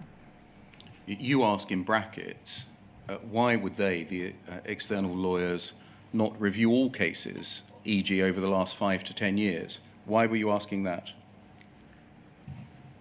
I assume because that seemed a fairly sensible question, which is, why would we be restricting ourselves to a particular time period? That's logical, isn't it? If we're trying to do this properly, why wouldn't we do all of them? Yes. If we're doing this properly and fairly, why wouldn't we look back at all cases of false accounting? Yes. Was that done? The scheme, no, in terms of what we know today, clearly not. The scheme was opened to 150 cases that came forwards, and the Post Office advertised across the network for any postmasters who wanted to come into the scheme and have their cases reviewed. So my understanding at the time is that we were open to however many postmasters came forwards. But in terms of specifically the Post Office legal team and its lawyers, going back and looking at all the cases, that wasn't the work that was in place. Why wasn't it put in place? Here you're suggesting that the Post Office itself, through external lawyers, proactively review all cases of false accounting going back up to a decade. Yes. And you've, I think, accepted that that would be the fair and proper thing to do. Why didn't the proper and fair thing to do get done? I can't remember whether you have any further documentation that would see what answer I got to that. We're going to come to the answers, yes, the narrow answers, and essentially we're going to find out that Mark Davis, the PR guy, said it's very dangerous. I don't remember that. I was asking the question to do this work the right way, and my understanding and acceptance of what was proposed, which was accepted by the MPs and everybody else involved, was that the mediation scheme was the right way through. I think we see other documentation that sees cases go to the CCRC. There is documentation that says cases can't be resolved through mediation in the scheme and they would need to go through the Court of Appeal. The fact I can recall those, I suspect there was a wider discussion around this at some stage. Do you agree that your nascent idea here of a review of all prosecutions of false accounting, if it had been carried into effect, that may have avoided a lost decade until miscarriages of justice were discovered?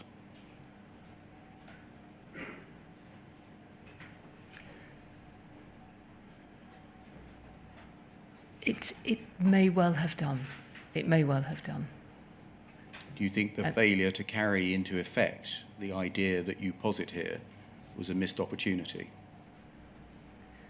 At the time, I and the board and everybody else involved in what succeeded after this particular point, what took place after this particular point, felt that that was completely the right way to do this. We were concentrating on individual cases. You say that such a review, especially where cases have been small, because large amounts would be less likely to get away with saying they were muddle-headed. What do you mean by that? I'm not entirely sure now. You can see from the way these questions are asked that I'm operating in an area of business, the legal sphere, that I, at the time especially, was very naive about and didn't understand. So I am asking questions because one of the roles of a chief executive is to not sit on questions, is to not stay quiet on things that you don't understand. Sometimes you ask questions and they sound stupid, but it's the right thing to do because you need to ask those questions. And I'm not entirely sure here whether I was assuming that large amounts of false accounting might point more to crime than not. I don't know. Can you help us as to why you would come up with that idea?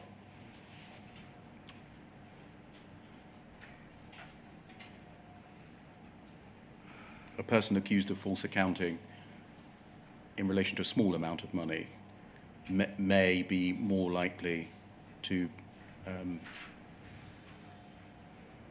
deserve or need a review of their conviction versus a person accused of false accounting a large amount of money?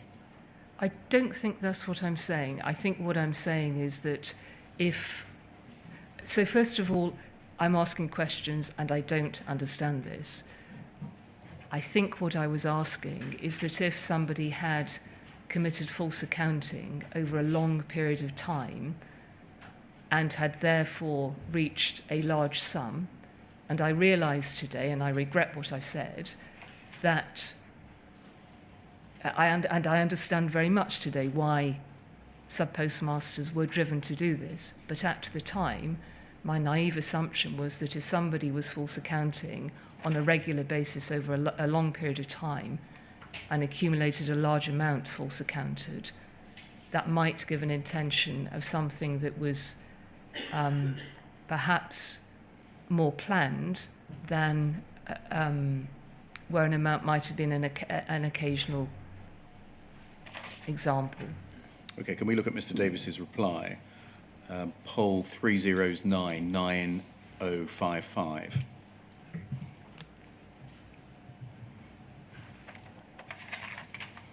Foot of the page. Hi, Paula, could we have a word at some point today to discuss this, and specifically how far we go in terms of the wording below? I'm sending this just to you at this stage. I'm very concerned that we may get to a position where we go so far in our commitments that we actually fuel the story and turn it into something bigger than it is. I'm not at all complacent about the issues, but there is a real danger in going too far in commitments about past cases. This is for two reasons. First, the substance of the report doesn't justify this response. Indeed, the response is at such a level that our current media strategy would mean there would be some coverage, but not very much. If we say publicly that we'll look at past cases, whether from recent history or going further back, we will open this up very significantly into front page news. In media terms, it becomes mainstream, very high profile. It would also give James Arbuthnot a very strong case for asking for a parliamentary statement from Biz. My second concern is the impact this would have more broadly. It would have the ballistic impact which AB fears. It would lead to a very public narrative about the very nature of the business, raising questions about Horizon. The reality of what Second Sight has found would be misunderstood, and having an impact on public views about the post office and really widening the issue to the whole network. Do you agree that Mr. Davis is here giving you personal advice on the extent to which past convictions are reviewed on the basis of the extent of the media coverage that each decision might generate? My understanding at the time was that he, and I think the Post Office generally, and we've seen similar comments from the chairman as well, believed we were dealing with a small number of cases, and the numbers that were coming forward seemed to, at that stage, clearly more came later, seemed to indicate that was the case. And the inquiry heard from Mark Davis last week, I think, where he explained, and that was my understanding at the time, that what he was trying to do was to minimize misinterpretation. It was wrong, because clearly if all past cases needed investigating, they needed investigating. But at the time, that wasn't what the Post Office thought. And I think what he was trying to do here was to, as I say, to minimize misinterpretation and exaggeration in the media. Do you agree that his first point says you should make a decision about the extent to which you review possible past miscarriages of justice by reference to the extent of media coverage that it will generate. It does say, it could be read that way. That wasn't my... Is there another way of reading it? That I wouldn't have... And if there is, please explain which words help to read it in a different way.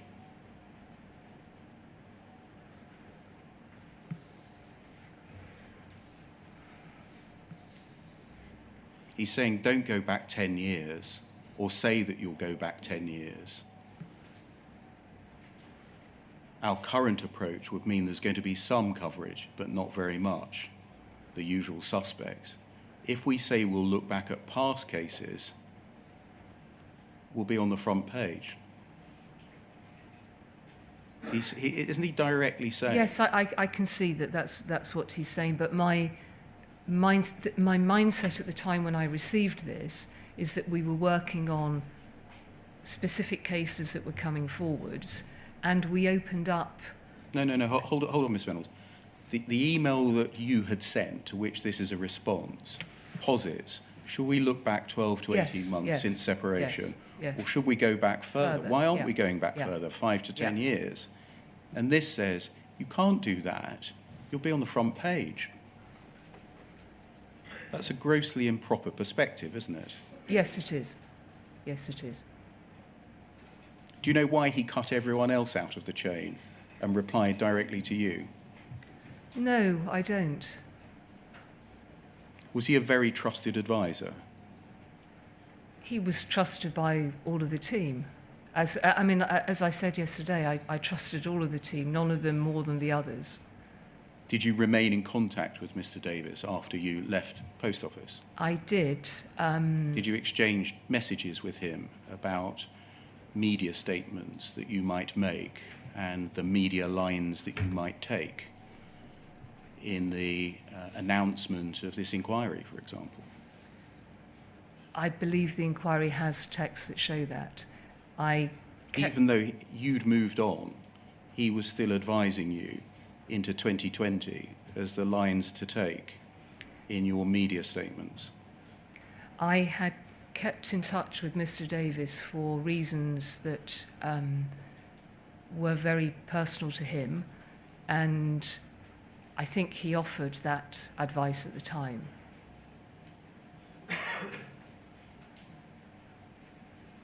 To what extent did what Mr. Davis advised here affect your decision-making? I would never, it was simply not the way I worked, have taken a decision based on the advice of one colleague. Never. My way of working was to take as many different views as I possibly could and to involve those individuals in the decision-making as much as I possibly could. Can we look at the top of page 1, please? Your reply. Mark, thanks for this. I don't think we're too far apart. I didn't say this approach would be our media statement, but they'd need to be aligned. You're right to call this out. I will take your steer. You did take the advice of the PR guy, didn't you? I really don't remember it relating to the decision. Hang on now, please. Thank you. As I tried to say before, what we were working to at this stage was numbers of cases going through a scheme, and a scheme that was going to be opened up to anybody who wanted to come forwards. I understand how this reads, but I don't recall making any conscious decision not to go back and put in place a review of all past criminal cases. My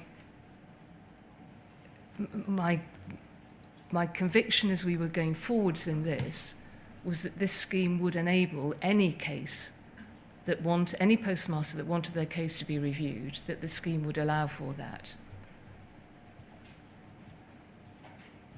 You continue. There are two objectives, the most urgent being to manage the media.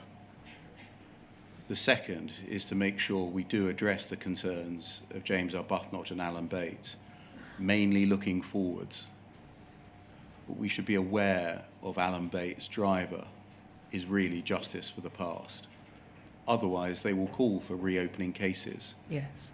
It may be that we get to manage Alan Bates and James Arbuthnot by playing on the go ballistic view, i.e. I'll meet him privately to hear his views about these cases, but we cannot refer to anything in relation to past convictions. Any challenge must go via normal legal routes. Is that the way your mind worked at this time? The priority was to manage the media and then deal with the actual substance of issues? The media issue related to, I believe, because we were right on the day or the day before the release of the Second Sight Interim report.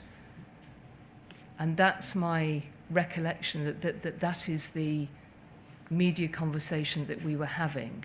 But what we're talking about here is how far back a review of possible miscarriages of justice should go. Yes, and I'm not closing that down at all. You say there are two objectives, the most urgent being to manage the media. I'm pretty sure that was in relation to the interim report, which was due out any time, which, as the inquiry has seen and heard from other people, there were issues in that report which the Post Office disagreed with and the team felt Second Sight hadn't taken account of. That, I think, was the issue that we were talking. So this was a really urgent today or tomorrow issue. And then there was the concerns looking forwards. No, what you're saying here is you're right, Mark. We will put the past behind us. We won't look at past cases. We'll focus on the future. That isn't what happened. That simply isn't the case, because the scheme was open to past cases. There was no time limit. The burden was put on the sub-postmaster to prove their case, wasn't it? The scheme was open to any postmaster who wanted to bring their case forwards. It was advertised in various ways to encourage people to come forwards. There were other conversations going on at the same time as this exchange with colleagues, and it was very clear that any cases that included criminal convictions would need to go through the Court of Appeal and the normal legal routes. I don't think I understood any more about the legal side of things to have got involved in anything more complex than that. I believed very sincerely that the scheme we were putting in place would help. Do you accept that this exchange of emails shows that in making decisions as to the substance as to what the Post Office should do, i.e. whether it itself should seek to review whether there had been past miscarriages of justice, you took into account the views of your media advisor as to the extent to which your decision would meet with front page news?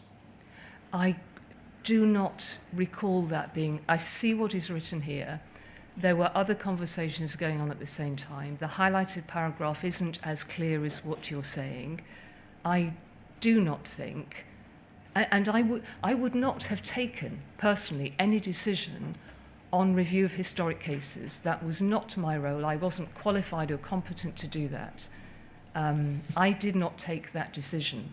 What I was trying to do at this stage was to find a way forwards through the cases that had come into the Post Office, and to encourage more to come forwards, which would have enabled any case to go through normal legal routes if the post office couldn't help it. What did So you... no, I absolutely don't accept that I took a decision to not review past criminal cases based on a media outcome. I didn't take any decision on that. I wouldn't have been able to do so. And it would have been such an important decision that would have had to have gone to the board. Can I just ask, and this may be entirely my fault, so I preface it by that, but I'm not clear that as of the 6th of July or the 7th of July or this period of time, this discussion of how to approach the issue of past cases is taking place in the context of Second Sight continuing its investigative work beyond the interim report, or in the context of the idea of a mediation scheme. Do you understand the distinction I'm trying to draw? Not entirely. Would you? Well, as I see it in simple terms, Second Sight began by investigating in the context of a number of cases. Yes. And after their interim report, somehow a transition took place so that what I'll call a mediation scheme emerged. And I'm not sure, as of this date, i.e. at or about the time when Second Sight was to produce its interim report, whether the discussions of how to deal with past cases was in the context simply of Second Sight moving forward with their investigations, or by that stage, in the post office's mind, that was at an end and something new was emerging. No, I think that's a helpful question. I think there was a process of evolution. So second... Sure, but I wanted to try and yes, and pinpoint... I'm trying to think through what... Yeah. Second Sight had done the work it had done up to the publication of the interim report. There was still a number of cases that hadn't been looked at, which needed to be continued. I had been disappointed about the way the post office team hadn't worked as well or been able to contribute to the work Second Sight had done. And I say that I would like us to work collaboratively with the JFSA, who still had a very serious vested interest in that. And a proposal was made to form a working party, I think was the word that was used. And that was, I recollect, an attempt to work together to go through the remaining cases. At some stage, and as we were going through this, because it was an iterative process, people were contributing ideas as to how this might play out. I had a conversation with Susan, and this I remember very clearly because I can remember where it was. I'd arrived home at this, and I was standing on the station, and she called me, and Susan suggested that a way of bringing, the trouble is I now know what didn't happen, but some of these cases, or these cases to a conclusion, would be to introduce mediation.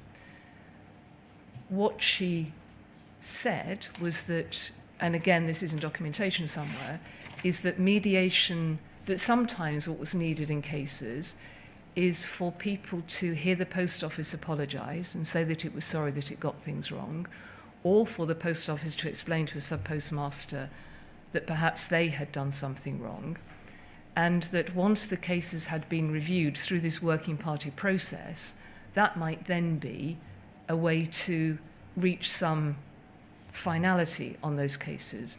What was also talked about at the same time was that if this was a good thing to do, which clearly it was, the post office then needed an ongoing process,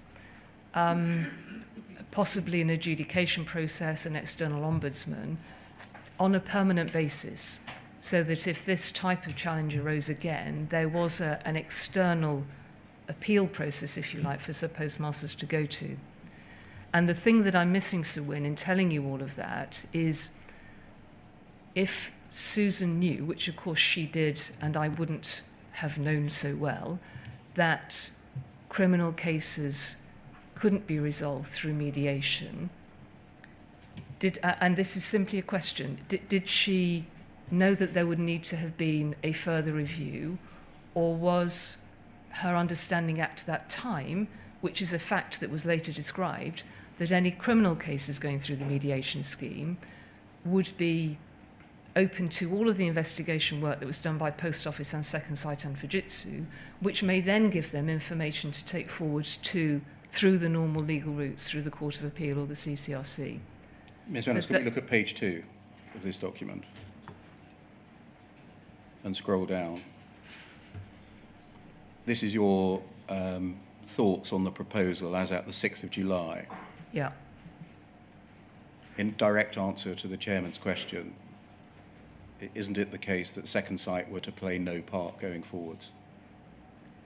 There were conversations about whether Second Sight should or shouldn't, because there were concerns about the fact that this had run on too long and was way over budget, and there were, and this again is in many documents, there were concerns that their work was not at this stage sufficiently evidence-based. Your proposal didn't involve any role for Second Sight, did it? I'm not sure that's Look at the true. email It on was the a screen. consideration. Sorry? Look at the email on the screen. Your written proposal did not contain any role for Second Sight, did it?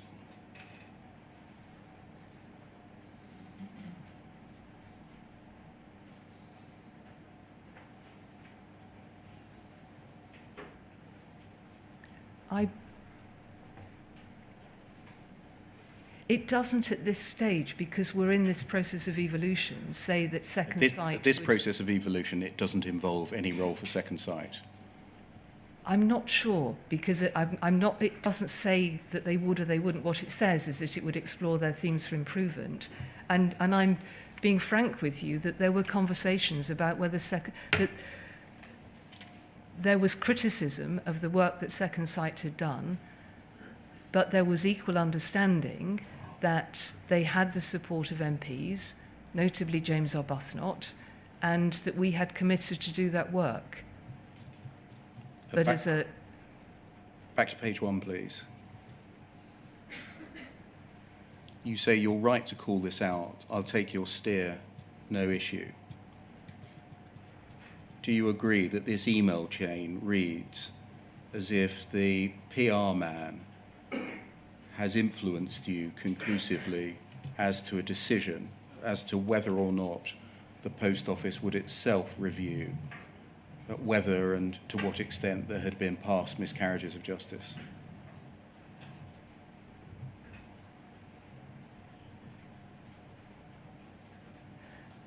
I wouldn't take that steer on a legal matter from Mark Davis. He clearly... He was talking about, and again, in the timescales we're talking about publicity within the next couple of days as a report coming out. But I wouldn't have taken a decision on anything at all to do with legal matters from Mark Davis. Okay, let's see what the... I'm so sorry, I spoke over you. Sorry, it's fine. Let's see what the IT person was telling you on what to do about looking at possible miscarriages of justice. Poll 3009-9056.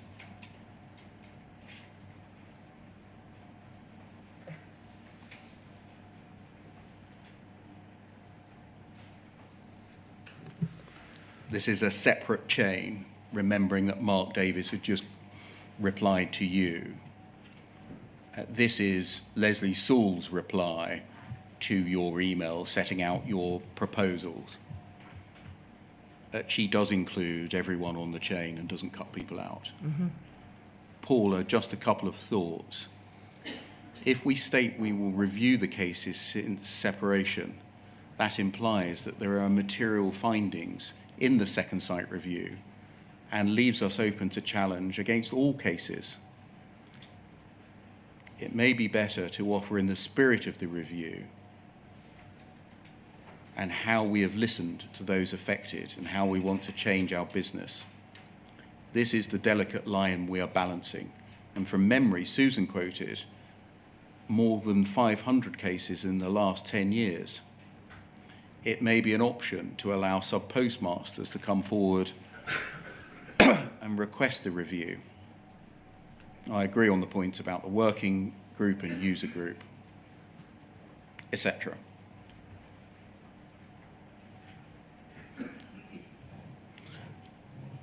Did you bring into account in your decision-making the views that the head of IT was giving you on the extent to which that the Post Office should itself ask independent lawyers to review past convictions?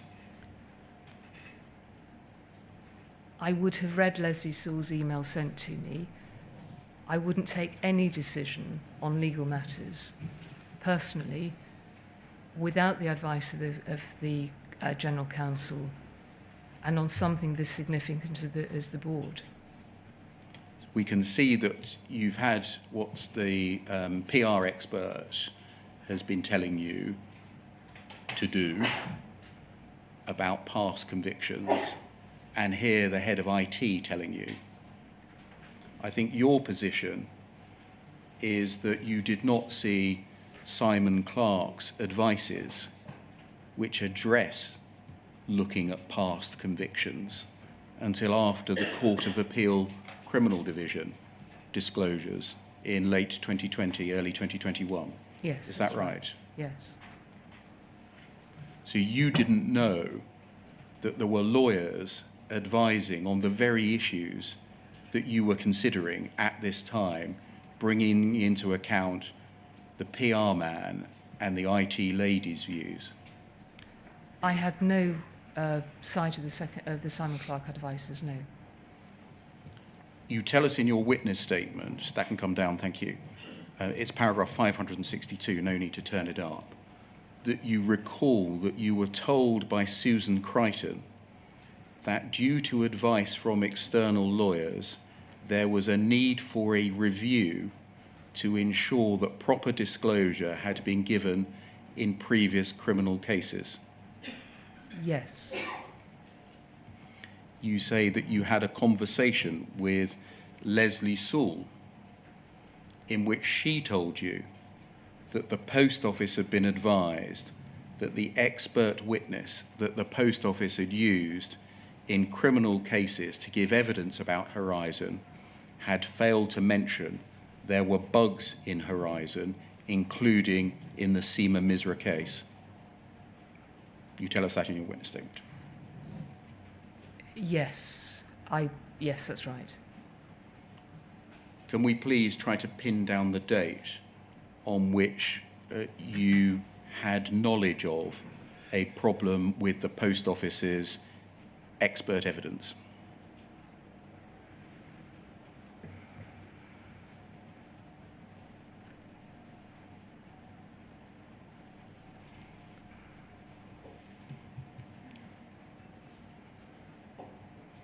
It's difficult to find the date exactly. I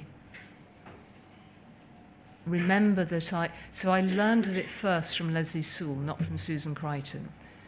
What had happened is I passed Leslie in the corridor. She was looking particularly concerned or grumpy about something, and I asked her what was the matter.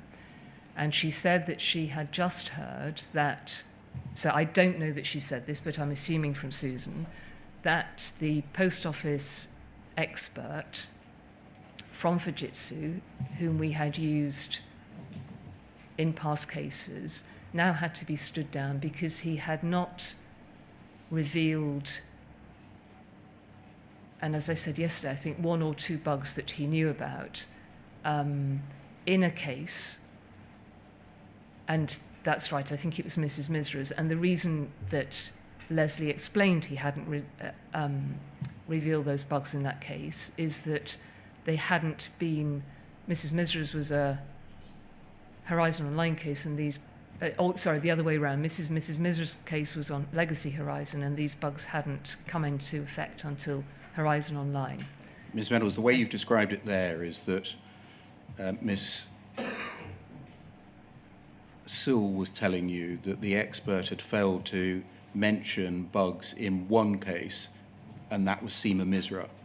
I think In your so. witness statement, you say that she told you that he had failed to give disclosure in criminal cases, including Seema Misra. Right, that's probably right then. I don't Again, can you help yes. us as to the time of this, please? Well, I then spoke to Susan, I think within a day or so of that conversation. Susan explained more about it. So if you can date when Susan found out, it would have been just before that, because Leslie could only have found out from Susan.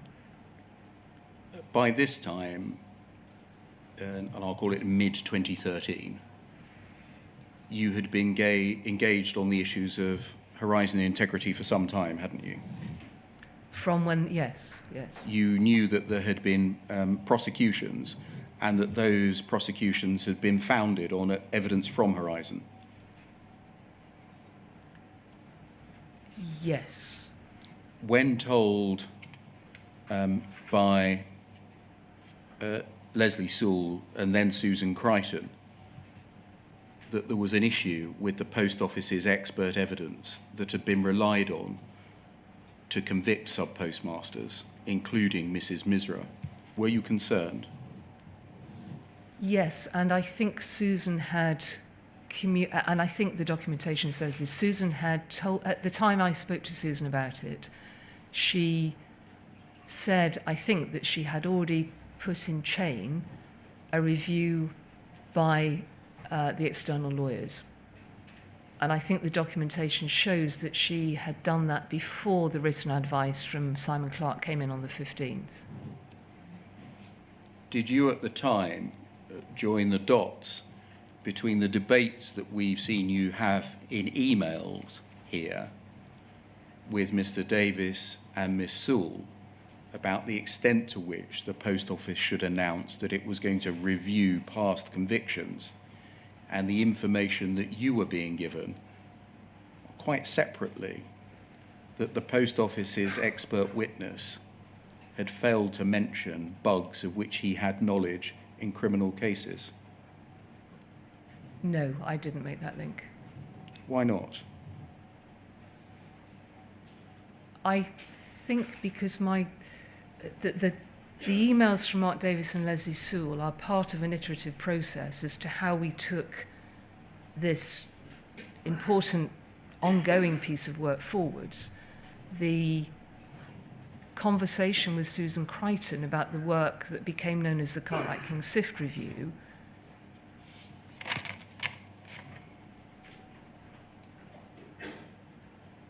was, I think I took as a piece of reassurance that the lawyers were doing what they needed to do in terms of and I think this is at the stage where I learnt about disclosure, of what they needed to do in respect of disclosure. What I didn't know at this stage, to be very clear, was that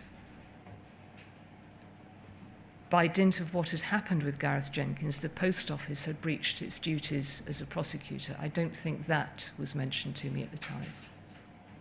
Did you never at any time connect the long-running criticism of Horizon's integrity that had been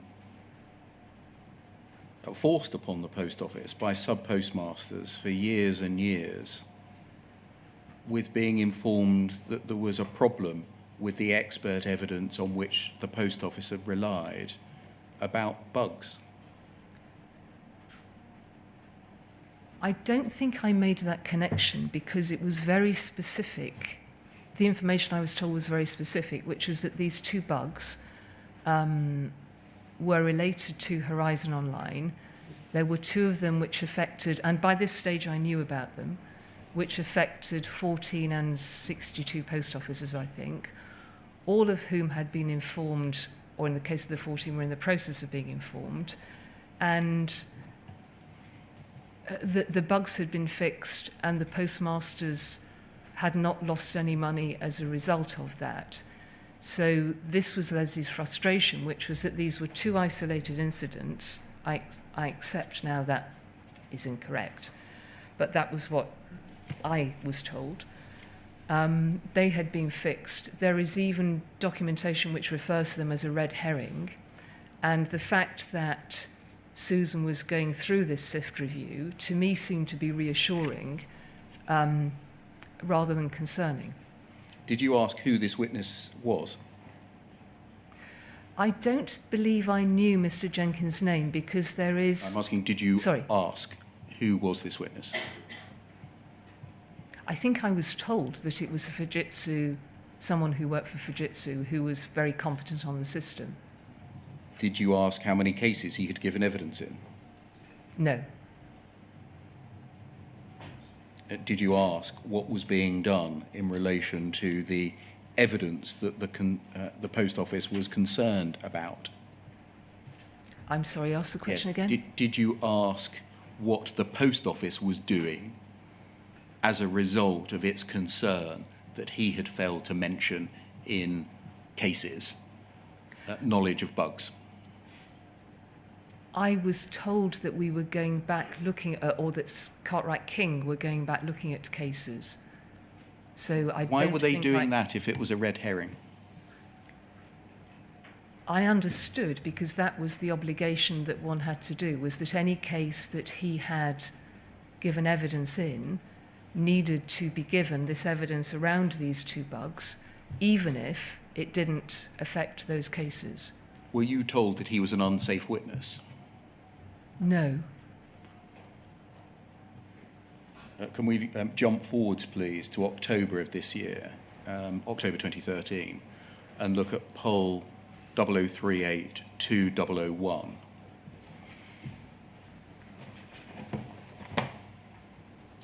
At the foot of page 1, please. An email from you to Alice Perkins, signing out. Hi Alice, don't worry about the lateness of the note. I'm clearing the tray before I'm signing out. A couple of updates. Sir Anthony Hooper Sparrow, very positive phone call on Friday PM. No issue at all, re Hillsborough. He's going to send a file note. And then my concern, re Sparrow, is currently our obligations of disclosure, re an unsafe witness. The representative from Fujitsu made statements about no bugs, which later could be seen to have been undermined by the second site report. We don't think it is material, but it could be high profile. Is the unsafe witness that you're referring to there the same person that Leslie Sewell and Susan Crichton had referred to earlier? Yes. Yeah. Had they described him as an unsafe witness? I don't know where. I only saw this disclosure recently, so I haven't had a chance to go back and see whether an unsafe witness is not a term that I would have used. So, and the other thing... You did use it? Yeah, sorry. The adjective unsafe is not something, in relation to the word witness, it's quite a specific description. And I'm not sure that that's something that I would have just used coincidentally. And when I looked at this email, this is some considerable time. So this is 3 months after I found out about Mr. Jenkins being stood down. So I don't know whether at this stage I had been given more information about him or not. It's 6 days after, it's 6 days after Mr. Altman did his general review, a document which I think you say you weren't told about and didn't see. No. Does he use the term? Not precisely, but in any event, you understood that there was an issue by the date of this email concerning disclosure that related to an unsafe witness, correct? Yes. And that related to him making statements about there not being bugs in Horizon. That was my understanding. So you understood by this time that there was an issue about the reliability of the Fujitsu expert evidence about there being bugs, i.e. the absence of them, Yes. and not merely about the presence of bugs that had been revealed by the second site report.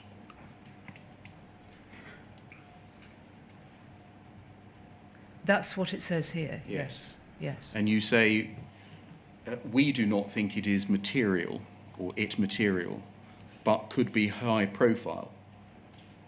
If the issue of the expert evidence in criminal cases was not material, why would it be high profile? I suspect this is the media aspect again, which is the worry that something that could be taken out of context. I'm not entirely sure, because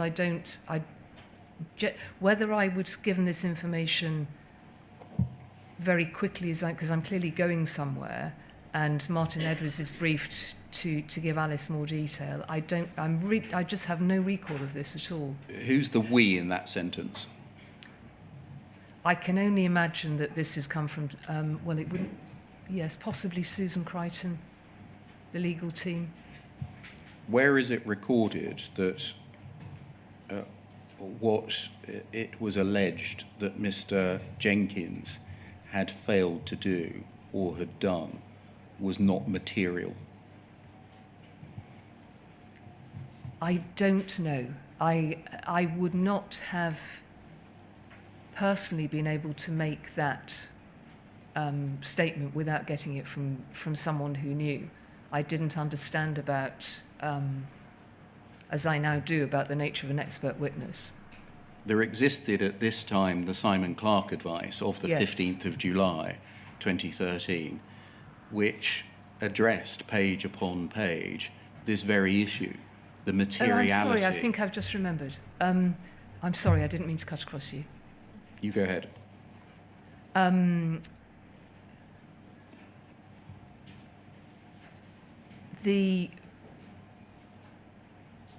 think Cartwright King had said that, because they had obviously by this stage done a number of checks across subpostmaster cases, and I think they had said that the disclosures were a fairly small number, and that may be what this is relating to.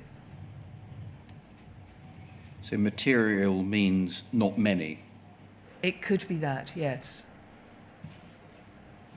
As I was saying, there existed at this time the Simon Clarke review of the 15th of July 2013 on this very issue, the materiality of what Gareth Jenkins had said in witness statements and to a court in oral evidence. But you hadn't been given it. the No. advice? No. Did you even know that external lawyers had been instructed to advise on the very issue that you're debating? Do you mean in the sense of the Cartwright King review? No, the materiality of what Mr. Jenkins had said or had failed to say. I don't think so. Do you know where you got the idea that we do not think it, i.e. The expert witness making statements about there being no bugs in Horizon from? I'm sure there is something in the documentation about numbers of cases. I was not personally involved in any of this at all. I mean, I wasn't working with the external lawyers doing the review, so I couldn't have known what they did or didn't think. And therefore, it can only have come through the legal team. Or possibly Martin. I mean, it is possible that Martin was briefed by, but again, he would have had it through the legal team. isn't the material comment here another reference back to the supposed red herring rather than about numbers? I don't think so. Why not? Well, only in the context that... No, I don't, that isn't what I understood. And there is certainly something in documentation somewhere that makes the statement that the lawyers, Cartwright King, did not think that there would be a large number of cases where the disclosure needed to be made. Can we go back then to mid-July 2013, but probably after the break? So can we say past, please? Yep, certainly. Thank you.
Thank you, Ms. Vennells. Can we pick up in mid-July 2013, please, by looking at poll 0010-0702?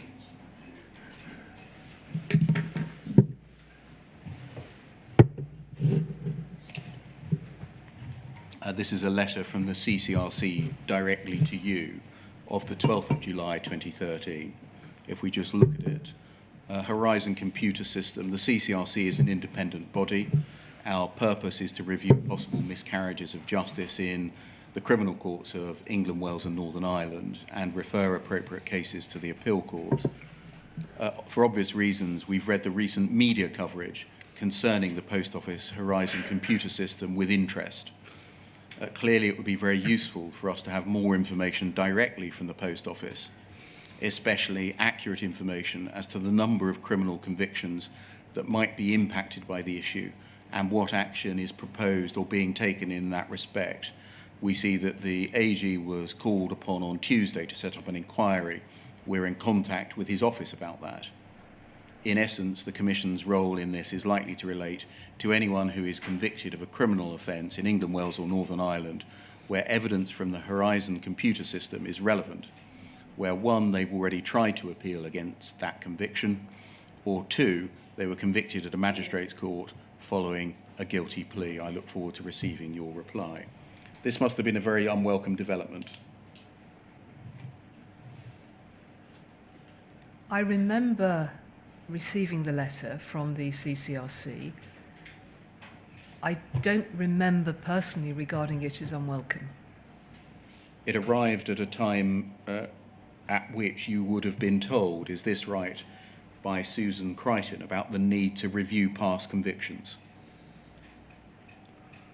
I would think so, yes. And it would have arrived at a time when you'd been told by Susan Crichton and Leslie Sewell about the concern about the Fujitsu expert witnesses' evidence to the courts, including in the Seema Misra case. Yes. A letter like this does not land on the doorstep of a CEO every day of the week, does it? No. Would you agree that the right and honest thing to do would have been to let the CCRC know about the Post Office's concerns over Gareth Jenkins?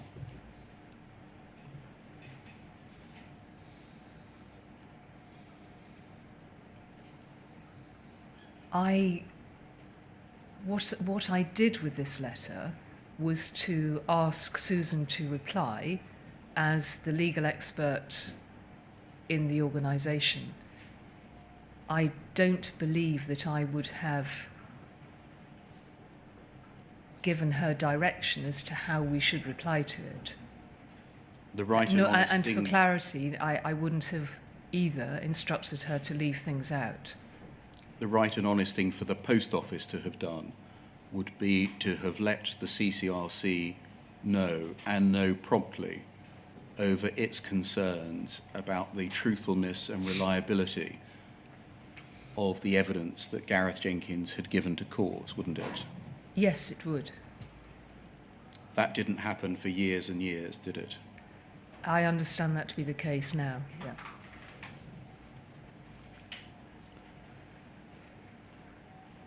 Given what was on your mind, what you'd said to Alice Perkins a couple of days before this in the email that we saw,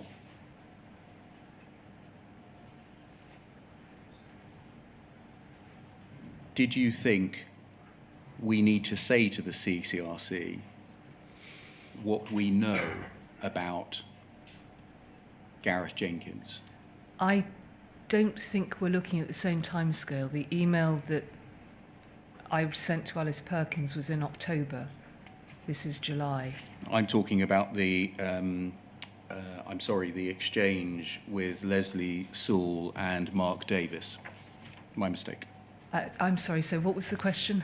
Yes, in the light of the exchanges Yes. you had with Mark Davis and Leslie Sewell about the extent to which we have to go back and look at past previous convictions, up to 500 of them, for false accounting. Do you think and the conversations that you'd had with Leslie Sewell and Susan Crichton about the person you now know to be Gareth Jenkins, do you think the right thing to have said in response to the CCRC was, we have got concerns about a key witness in a number of our cases? Yes, assume, yes, I sound slightly hesitant because I wouldn't have known what let me step back. My understanding and expectation is that when the Post Office receives something like this from the CCRC, that it should respond in the fullest way possible, to be transparent about whatever it was that needed to be shared with the CCRC.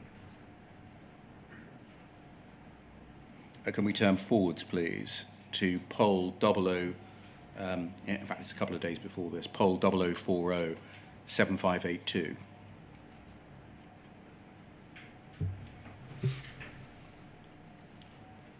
This is an attendance note of the 10th of July. You're not present. It seems to be between Susan Crichton, Hugh Flemington, and Simon Richardson. Can you recall who Simon Richardson was? Yes, he was one of the partners from Bond Dickinson who had worked on Post Office work for quite some time. And then if we scroll down, please, to 6. Thank you. I should just read the introduction to this. There was then something of a general discussion around how they were going to manage the additional complaints and resourcing. Essentially where we got to was quite a lengthy brainstorming session. And then 6, the real worry was around the Fujitsu expert who appeared to have known of some of the problems but not referred to them in his report or statement, even though they could be dismissed. There are non-disclosure issues here. They're looking at replacing that expert with somebody else. And then 7, there was generally an overall defensive air, and the board are also feeling bruised. Stopping there, by this time, was it the case that the board was feeling bruised? This is 10th of July. These are Simon's words. I certainly don't recall. Well, he's reflecting a conversation he's had with 2 colleagues at the Post Office. Yes. It's not an adjective I'd have used in respect to the board. The board were feeling very frustrated. I don't think Frustrated they felt about bruised. what? That the second sight interim report had not, according to colleagues, had not taken account of the Post Office's factual evidence against issues that were raised and criticisms made of the Post Office. And secondly, that it had taken too long and was continuing to run up budgets that to levels that had not been expected. Do you think that's what this might be a reference to? They're feeling bruised. I can't think what else it would be a reference to. The board were very frustrated by the criticisms in the second sight interim report, which at that stage they were told were, at least in some cases, according to the team, unfounded, because Second Sight hadn't had sufficient time in preparing it to take on board the Post Office's evidence. The note continues seemingly on the basis of what your 2 colleagues, Susan Crichton and Hugh Flemington, said. There are tensions between people, and that includes Alice Perkins, the chair, Paula Vennells, and Susan Crichton. At this time, were there tensions between Alice Perkins, you, and Susan Crichton? There had been some difficult conversations. I can't remember exactly. Alice,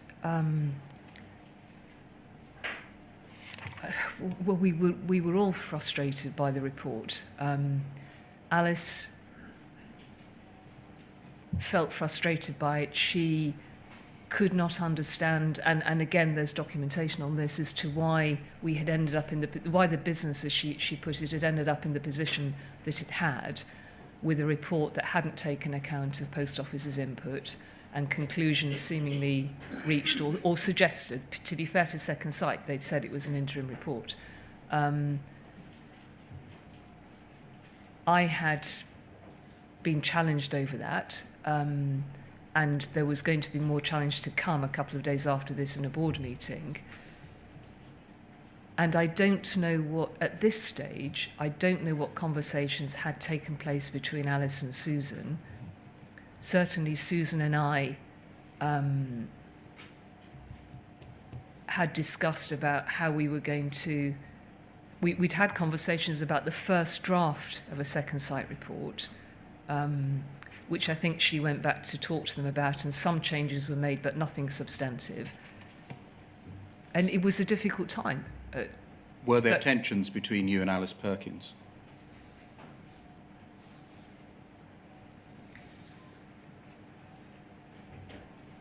I don't recall that she had been critical.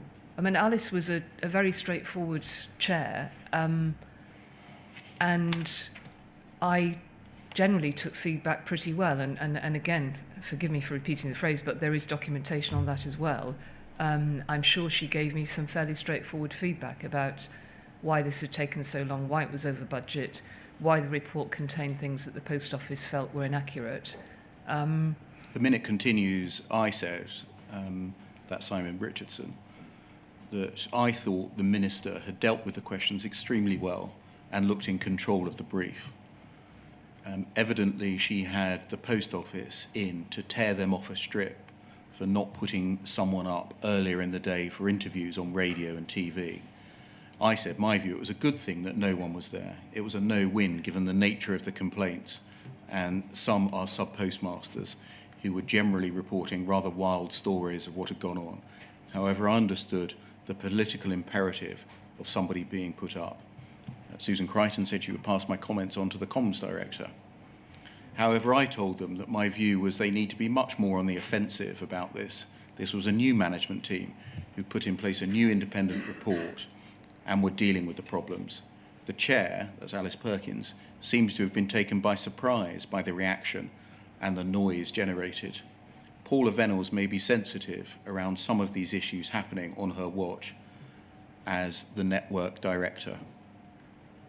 I said I still thought there were positive messages to deliver, and people just need to get into a different mindset. She said that Paula Vennells had asked about what I knew, and she might pass on my comments to her. I said I was happy to talk to Paula Vennells, since we knew each other from another difficult project in the days when they were a subsidiary of the Royal Mail Group, etc. In your approach to the reaction to the Second Sight report, were you sensitive that some of the issues it addressed happened on your watch as network director? No, I wasn't. The note says that the real issue here, the real worry, was around the Fujitsu expert who appeared to have known some of the problems and not refer to them in his report or statement. There are non-disclosure issues here. Was the result of this meeting fed back to you? I don't believe so.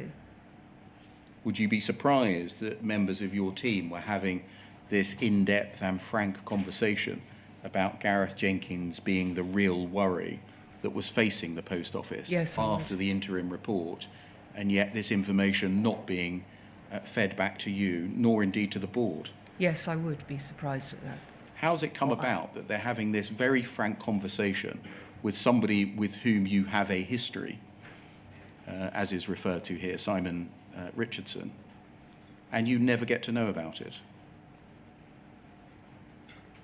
Oh, my history with Simon Richardson was one case that we sat on at Royal Mail Group, where we were on an appeal panel, and working with him a long time ago on post office closures, but I hardly met with Simon. It's recorded here that she said that Paula Vennells had asked about what that Simon Richardson, knew. Do you know what that's a reference to? I don't. If you'd like to take me back up the email in case there's something there that prompts It's an it. attendance note, but yes, let's go back up.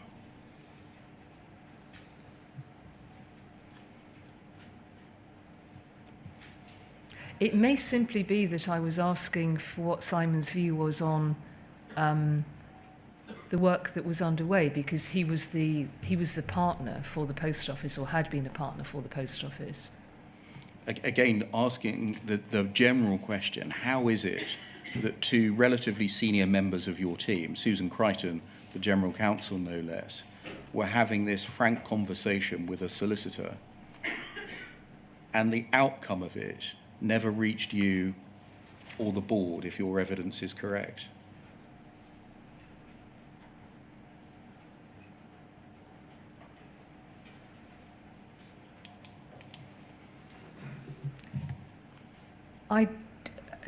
To be honest, I don't know whether Susan,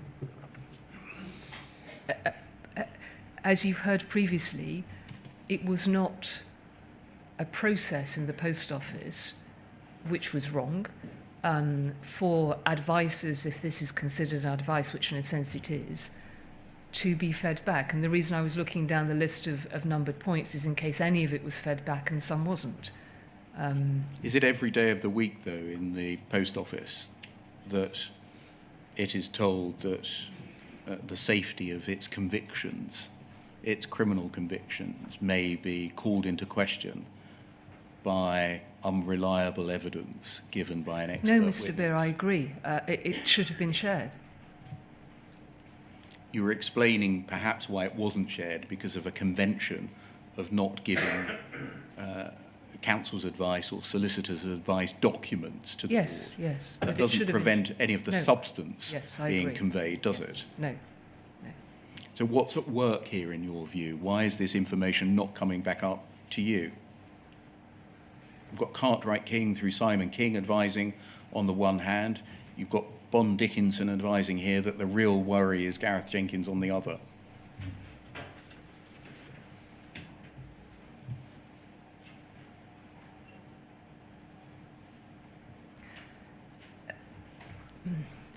My hesitation on this is that I now know much more than, now know much more than I did at the time. So I'm now aware that Mr. Jenkins had never been briefed as an expert witness. I don't know whether this is suggesting that that was part of the real worry, or whether the worry that is expressed at point 6 is what the organisation knew already, which was non-disclosure issues, because the Cartwright King review had started by this stage. But I'm afraid I can't help you why more of that wasn't shared. Thank you. If we move on, the second site interim report was in fact published on the 8th of July. The reference, we needn't show it at the moment, is poll 3029744, and it referred to 3 bugs in Horizon: the receipts and payments mismatch bug, the suspense account bug, and, although it didn't name it, the calendar square or Falkirk bug. If we just look at your witness statement, please, it's paragraph 253F on page 111.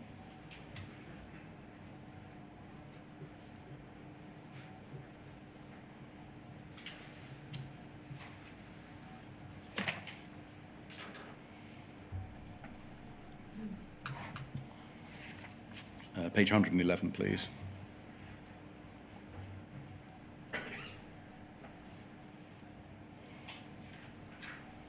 And if we scroll down to F, please. You say, I was not made aware between joining the post office in 2007 and early 2012 that any bugs, errors or defects had been identified in Legacy Horizon or Horizon Online. And then you say the first that I knew that any bugs, errors or defects had been discovered was in mid-2013, when I was made aware for the first time that the bug known as the calendar square problem in Legacy Horizon and 2 bugs in Horizon Online, receipts and payments mismatch and local suspense account problem. Can I ask for your assistance on what your evidence means here? You state in the first sentence that you were not aware until early 2012 that any bugs had been identified in either system. And then in the second sentence, you say the first that I knew that any bugs had been discovered was in mid-2013. I'm sorry. They appear contradictory. Yes, they do. I'm sorry. So sorry.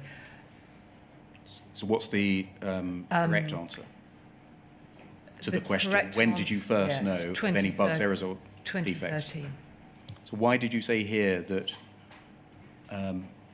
it was early 2012 that you were made aware that bugs, errors and defects had been identified in Horizon?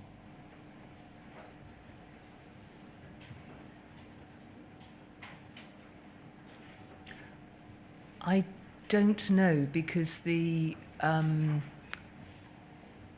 only thing I can think as an explanation is that the local suspense bug was, I think, drawn to the Post Office's attention in 2012, but nobody knew about that because it had been referred to the NBSC, and that I suspect this is just a mistake.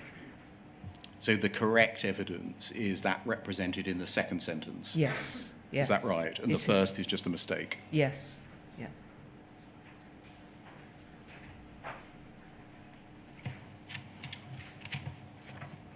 Can we turn to what was said in the run-up to the second site report about the Post Office's position on the three bugs? Mm-hmm. Can we look, please, at poll 0010-5632?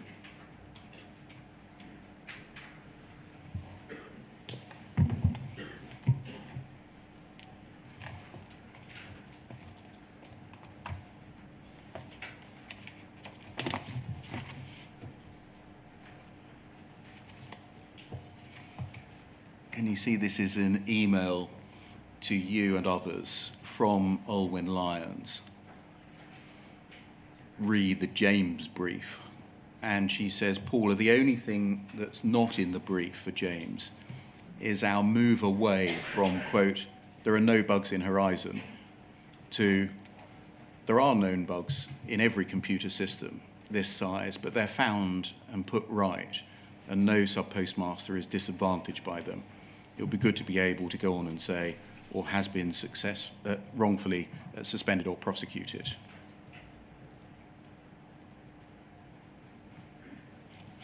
Did this represent a move, a shift in position, preemptively before the second site report, from there are no bugs in Horizon to the then altered position that's set out by Olwyn Lyons? It was, so firstly, I don't recall, and I think Alwyn said this on Tuesday as well, that there had been a line, as it were, that there were no bugs in Horizon. I don't remember, and I haven't seen it anywhere as being used, but it would be completely right for the Post Office, if that was a line that it had used, to correct it. I mean, if that's It right, wouldn't have been done preemptively because of the second site report. It would just have been done because it was the right thing to do. if that's right, that there hadn't been a position adopted by the Post Office of there are no bugs in Horizon, this email makes no sense. No, I agree, and they're written as lines in inverted commas. I can only assume that this came from Mark Davis and the communications team. I don't recall having a conversation about that. You tell us in your witness statement that it's paragraph 389 on page 183, no need to turn it up, that after the receipts and payments mismatch bug and the local suspense account bug came to light, as you put it, in May 23, we no longer lived in a world where no bugs had been found in the system. Yes. That was your position and the Post Office's position up until at least May 2013, that no bugs had been found in the system, wasn't it? I think that's right. What I'm trying to say here is that I don't remember seeing it as a line in communications. But as soon as we had discovered these bugs, if we had been saying publicly that there were no bugs, clearly that needed to be corrected. In any event, in May 2013, you no longer lived in a world where no bugs had been Yes. found in the system. Yes. In your position as chief executive, was that not very significant information? We've got 3 bugs, or had 3 bugs in the system. It is significant. At that stage, it doesn't make any difference, but there were only 2 that I knew of. And what was very important to me, and the inquiry can see this from emails that I sent and work that I did, was that, and I can remember saying to our Lions actually that I wanted to demonstrate leadership in this case. This was around the local suspense bug, that it was, that I wanted reassurance that Fujitsu had done as it said, which is that all affected post offices had been identified, that we had looked at whatever the shortfalls were, that post offices had not been held accountable for any of those, or that they were held accountable for any losses, that they were all written to, which they were. And so my priority was to make sure that it was dealt with. In terms of the second bug, the receipts and payments mismatch bug, that I was told had been dealt with, and again, it's in documentation that the post offices affected by that had been written to as well. Ms. Vennells, you tell us time and time again in your witness statement that up until May 2013, you had been told time and time again that there were no bugs in Horizon. You'd been Yes. reassured it was the basis on which you'd operated. Isn't this world-changing information for you? In Yes. fact, there were bugs. The previous assurances that I've been given were false. Yes, it was information that changed. The way that I was told about those 2 bugs was that they were, and I'm not referring to previous exchanges elsewhere, but they were incidents that had been dealt with. They were bugs that had been resolved, and that they were red herrings to the work, and they didn't affect any of the branches that Second Sight were looking at, and the branches that had been affected had been properly supported by the post office, and the cases have been dealt with. What's the answer to my direct question, that you had been told repeatedly for 6 years since you joined Yes. Post Office that there were no bugs in Horizon? That mantra is key to what you say in your witness statement as to what you did as managing director and previously as network director. It was the consistent message from the business. And then you're told, no, in fact, there are bugs in the system. And you're telling us, but they don't matter, they're just red herring bugs. Did you explore why you had been given false information in the past? I think, to be really clear on this, because it's important, I was told that what I was told was about Horizon, and I'm not splitting hairs on this. I was told that Horizon, that where cases had gone to court, the courts had found in favour of Horizon, that where issues had been raised. I knew, and I say in my statement, that there were always glitches and issues with the system. I knew that from having visited branches, whether it was the egg timer issue or the blue screens or network failures or whatever. Let's go back to page 111 of your witness statement.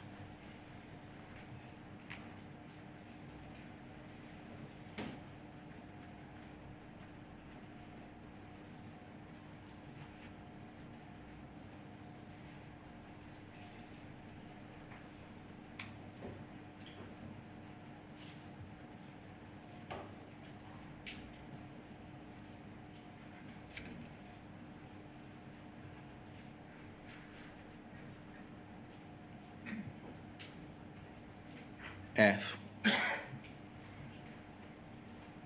you say, I was not made aware between joining the post office in 2007 and, you've told us this should read mid-2013, that any bugs had been identified in Legacy Horizon or Horizon Online.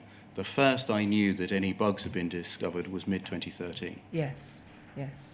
So wasn't it world-changing information? That I'm in sorry. fact, I'm not. What I'm not getting across clearly enough is that this was important, but I was reassured at the same time that these bugs had been dealt with. And is that reassurance anywhere in writing? Or is it one of these corridor conversations? I think it is in writing. In the second site interim report, both of them are detailed, and it explains, I think, pretty much what I said in more detail, but that post offices, this I now know was wrong, that the system had identified the issues, that they had been fixed, the post offices had been informed, and nobody had been held accountable for any losses, and surpluses were left in the hands of the postmasters. Given that you'd not been told before mid-2013 about any bugs in the system, and you were operating on the basis that there were none, on being told that in fact the system did have bugs, would you not have wanted a watertight assurance from Fujitsu that there were no more bugs?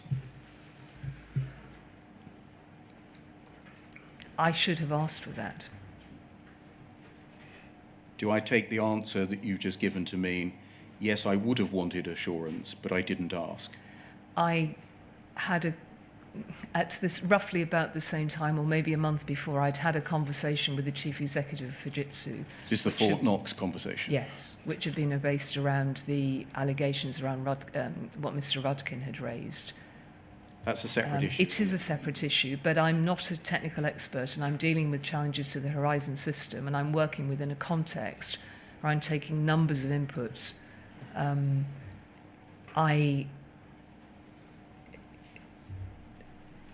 I took these seriously, and I accepted the explanations that I had been given, and I knew that those explanations had been based on, but again now this sounds very hollow in hindsight, on work that had been done by Fujitsu.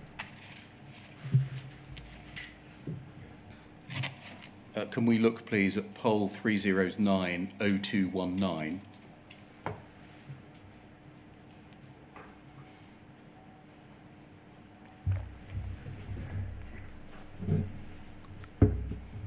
This is the press statement that the Post Office put out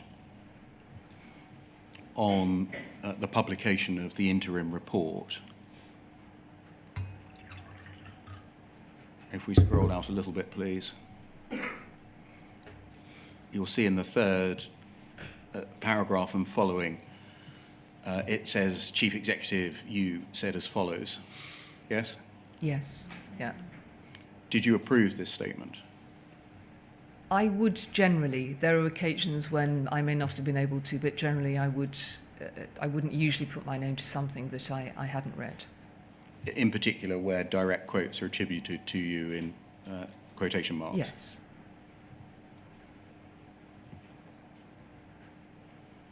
We know that the Post Office had been informed of the receipts and payments mismatch bug in September or October 2010. We know that the suspense account bug had been drawn to the Post Office's attention as an operative problem by at least February 2013. And we know that the Calendar Square or Falkirk bug had been drawn to the Post Office's attention in 2006. Do you know why this press statement did not acknowledge that the Post Office had known about each of the 3 bugs referred to in the second site report for many years?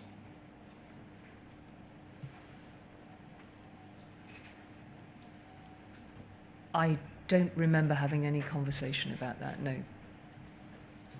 You will see that it instead concentrates upon the number of people using the system, the number of branches, the number of transactions. Yes. Was that the mantra that the Post Office had used for many years to defend allegations against Horizon? It was a truth, and it was an explanation that was overused, and I fully accept that now. Thank you. That's a convenient moment before we move to our next topic, sir. Could I say, I think it's 12:05 now, could I say 10 to 2, please? 10 to 2. Thank you.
Yes, Mr. Beer. That's a good afternoon. Good afternoon, Ms. Vennells. Mr. Beer.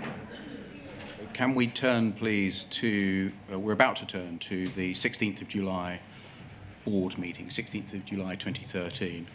Before I do so, can I ask you about a couple of issues, essentially turning on this use of the phrase systemic or systemic issues, and your understanding of it, what it meant, Post Office's understanding of it, and what it meant, and how it was deployed by the Post Office. Can we start, please, by looking at INQ 402021?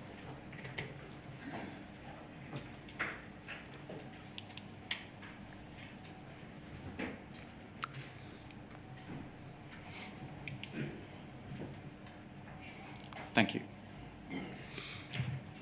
This is a transcript of a covert recording of a conversation including Susan Crichton, Olwyn Lyons, and Ian Henderson about a briefing of you. Yes? Yes. You're not on this call. The next Right. call we're going to look at, you are. It seems to pick up part-way through the conversation. And Susan Crichton I should say this is the 22nd of May, 2013. Susan Crichton says that she, I think, had a chat with Paula earlier on. We had a couple of chats this morning, Ron and Ian. And then separately, I've had chats with Olwyn. So I just thought we should probably come back together and try and see if we can move this forward. So Paula agrees that the original scope of the investigation did not go as far as looking at whether it was the miscarriage of justice point, Ron and Ian. So that's not what she's looking for. She's just looking for the systematic or systemic rather, not systematic, systemic weakness in the Horizon system, but not, as I said, didn't go on to that next point around whether or not it's caused a miscarriage of justice or a suspension of a sub-postmaster, because I think that once you found it, then it's up to us to look for and see what impact it might be if that happens. Now, I appreciate you weren't a party to this conversation, but it's expressing a view about your approach to what should be and what shouldn't be in the Second Sight report. Firstly, was it your view that the focus of the Second Sight report should be on whether there are systemic weaknesses in the Horizon system? I can't remember, first of all, the conversation that Susan and I had. So I don't know whether I had raised the issue with her or her with me. I don't remember personally ever sort of feeling that I had instigated the use of the word systemic in some way. That was, the work I understood Second Sight to be doing was part of the terms of reference which had originally been established. I imagine the miscarriage of justice point was a conversation with Susan, because I wouldn't have expected forensic accountants to be working on issues of justice and law, but I can't remember the conversation with Susan to, and I'm not sure that this necessarily points in a particular direction that reminds me. Wasn't the, we saw the Second Sight proposal earlier this morning, wasn't Yes. the purpose of their work to seek to establish whether there had been miscarriages of justice? You're right. I think that was, I don't know if those words were mentioned in the terms of reference, but if you're telling me they were, I'm happy to accept that. But they were to look at individual cases to see whether there was anything as a result of Horizon issues that could have caused that. I don't imagine Susan would ever have, and myself even less so, would ever have thought that Second Sight would then go on to look into whether there was a miscarriage of justice, because clearly that's a legal issue, not an issue for a forensic accountant or the detail of the work they were doing. But when Second Sight reported, you raised the issue, which is essentially referred to here. It's up to us to look at the impact that their conclusions had. And we saw in your exchange with Leslie Saul and Mark Davis this morning, you raising, have we got to go back 12, 18 months? Have we got to look at 500 convictions for false accounting? Have we got to go back a decade? That was never done, was it?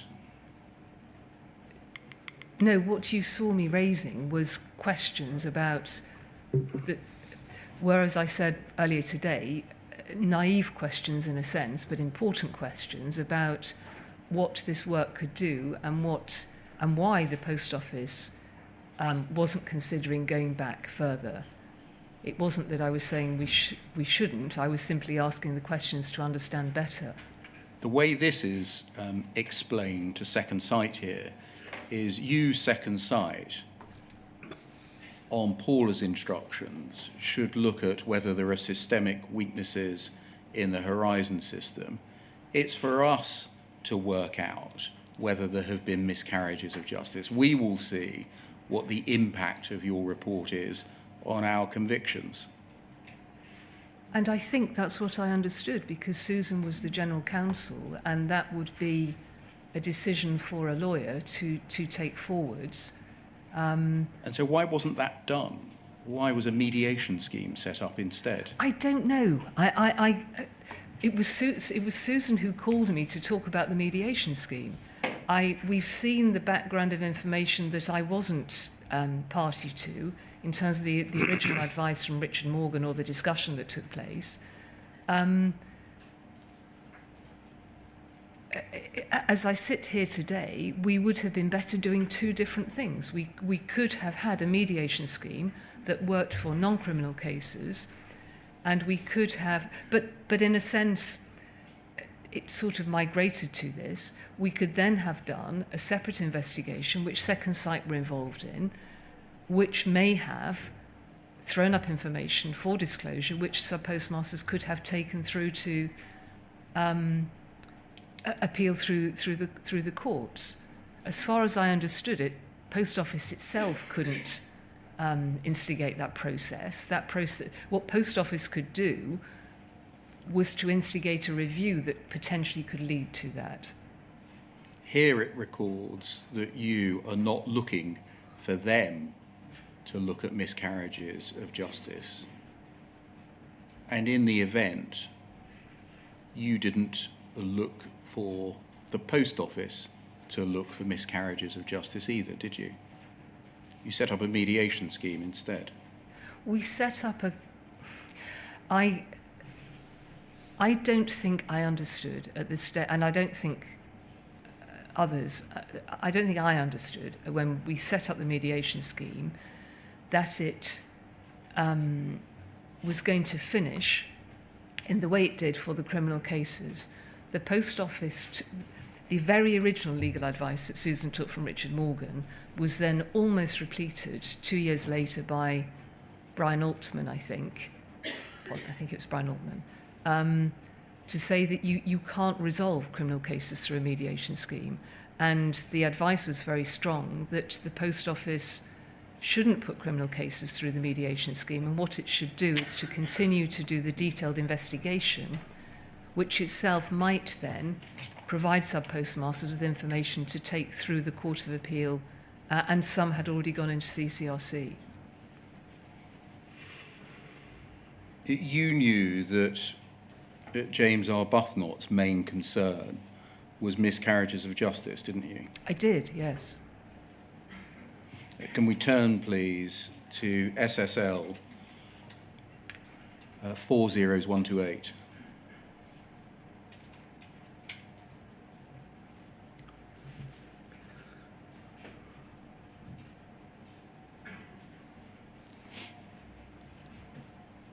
This is a transcript of a covert recording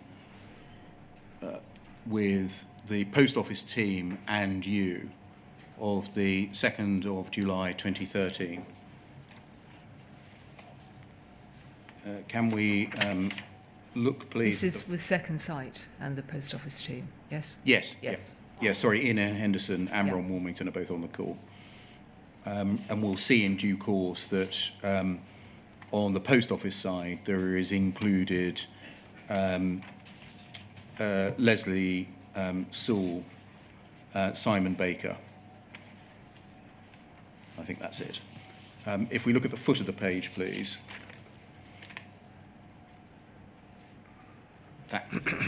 Simon Baker says, just to let you know, Paula has now joined us. And then top of the next page, you say, hi, Ian, and Mr. Henderson reciprocates. Then if we can go to page 3, please. Under Ron Warmington, he says to you and the call, that's Mr. Arbuthnot's main theme continues to be the possibility, whether there exists a possibility of wrongful prosecution, or for that matter, wrongful civil action, but he's less concerned about that.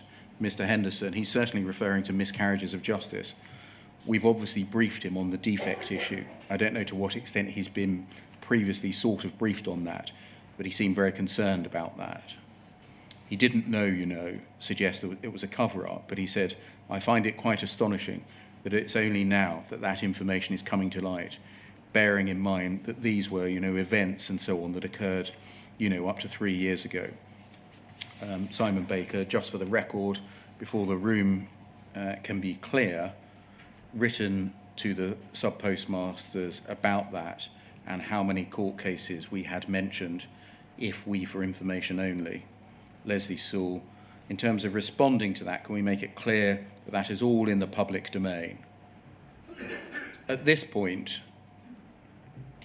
did you understand that to mean the information that Second Sight had uncovered about the existence of bugs, Simon Baker and Leslie Sewell were saying, was already in the public domain? I think Leslie here is saying something that I remember her being irritated over, which was that she had said, and I think she said in her evidence last week, that she had told Second Sight, and I think it was being said that Gareth Jenkins had told Second Sight. And I think what she's referring to here is that it was Post Office who told Second Sight. There was no cover-up about that, and this was about the 2 bugs. I don't know what happened about Callender Square, Falkirk. Was she saying there that all of the bugs were in the public domain? She is saying that there, but whether she was... But my recollection was that her emotion, as it were, was around the fact that it had been said somewhere that it was Gareth Jenkins who had told Second Sight, when Leslie... I understood it was clear that it was Post Office that had told them. So certainly no cover-up, but it's absolutely in the public domain. Was the existence of the receipts and payments mismatch bug absolutely in the public domain as at July 2013? I think she's referring here to what was in the Second Sight interim report. This is before the Second Sight interim report. What date is this, please? 2nd of July. Well, it wouldn't have been in the public domain by then, no. No, but she's saying it is. She's saying it's absolutely in the public domain. I think... Well, I can't comment exactly on what Leslie's saying here, but I'm trying to help by saying that my recollection was that her response... it was the word cover-up, because I think she was responding to the fact that somebody had said the Post Office hadn't disclosed these bugs, and her view was that the Post Office had disclosed the bugs to Second Sight. And of course, in terms of them being in the public domain, the postmasters had been written to. So you'd have to go back to Leslie to get... Sorry? That's what you understood putting it in the public domain to be? that was my understanding of what Leslie was meaning by this comment, that at this distance from the conversation. Yeah, that they've been through court cases. Was she saying that these bugs have been disclosed in court cases, to your understanding?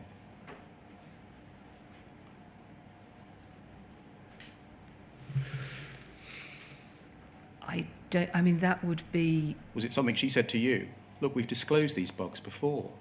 Receipts and payments mismatch bug and local suspense account bug in court cases. No, no I cover don't up here. think so, Mr. Beer. My only recollection on this is what I've just said, which is she wanted to reassure me that it was Post Office that had told Second Sight, not Mr. Jenkins. And I can't comment on the line about other court cases, but there is a possibility that that's the link through, because the reason Gareth Jenkins was stood down is that he hadn't mentioned... I'm not entirely clear, I'm sorry. Okay. Mr. Henderson, I think the point was, until the last sort of few days, but certainly, so he was certainly unaware of that. And I think there was a feeling, bearing in mind that this investigation was set up 12 months ago, there was a lengthy and protracted build-up to that. Why is it only now he's hearing about this? That may be a valid point. Mr. Warmington, he said something like, they haven't told me about it, they haven't told me about it. Simon Baker, I think we ought to register that point. I think I was discussing it, probably not going to, okay, can we just keep going then? What else transpired at the meeting? There's then some discussion about what transpired at the meeting between Second Sight and Mr. Arbuthnot. Then at the foot of the page,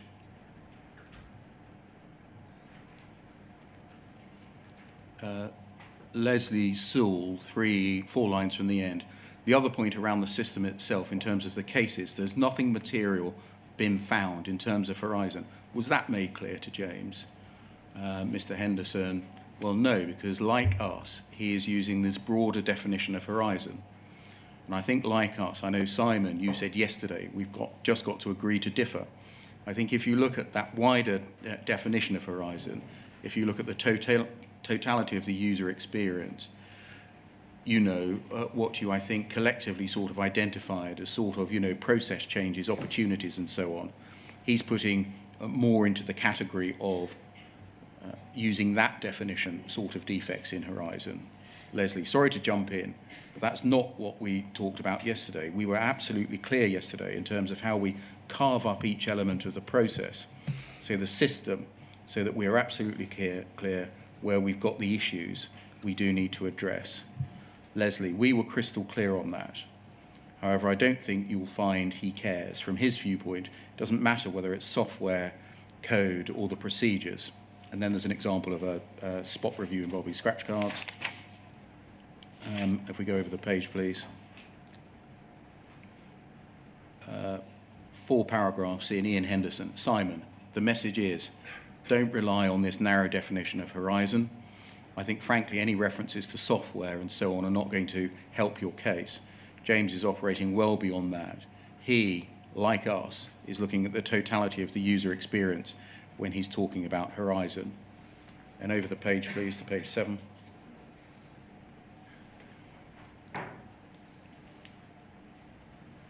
Uh, 4 paragraphs in. Simon, I don't think we can be categoric like that. Trying to compartmentalise, frankly, is going to backfire on you. That's the message we're picking up from James's office. He's got no time whatsoever for these semantic definitions and distinctions. He wants all of us to stand back and actually, think about the bigger picture and totality of the user experience. Then foot of the page, you say, I understand the message you're giving us. Something semantics. I think there are very different things here between, a systemic problem with the Horizon system that brings into question all the transactions and the fact that it's not a user-friendly experience for user sub-postmasters. And we need to, and I said this yesterday, the number of transactions we do, the number of branches that run, and the number of complaints we've had, even though we've been out and advertised and have been very open about them. As a result of this conversation that you were a party to, what did you understand Second Sight to be saying as to their approach to the phrase or definition of systemic issues? They were, and there was a line in here that we've looked at. They could understand the difference that what was, I think, going on here, and then there is further documentation about it, is that as the interim report was published, it was important to the Post Office to make the distinction between the findings of the report about the system, so which were at that stage they had so far found nothing, no systemic issues with the Horizon system, and the wider system issues around training and support. Stopping there, And what do you understand no systemic issues with the Horizon system to mean? at that time, my understanding, because we were trying to make the clarification so there could be no misunderstanding, was that they had found no systemic issues with the technology. What does But systemic they had issue mean? found. So something that was wide-ranging across the system. I mean, they make the point in there, the scratch card issue, which by this stage had been fixed, had generated, I think, was it 700,000 transaction corrections? It was a systemic issue. It was something that could have affected a single post office and in fact affected a number of them. But what they were also saying was that they had come across other issues around processes and support and training. And what Post Office was trying to do at this stage was to accept both, accept what they were saying in a sense, although on the training and support issues that I think there were some challenges, to make sure that when any reporting on this happened in the media, there wasn't a headline that said bugs being found in or in the Post Office system. So I think that was the nature of this conversation at this stage, and I think Second Sight understood that, as did Mr. Arbuthnot, because we had that conversation later, and there is a minute on that somewhere. Did you understand systemic issues to mean an issue which affects the entirety of, i.e. all of the system?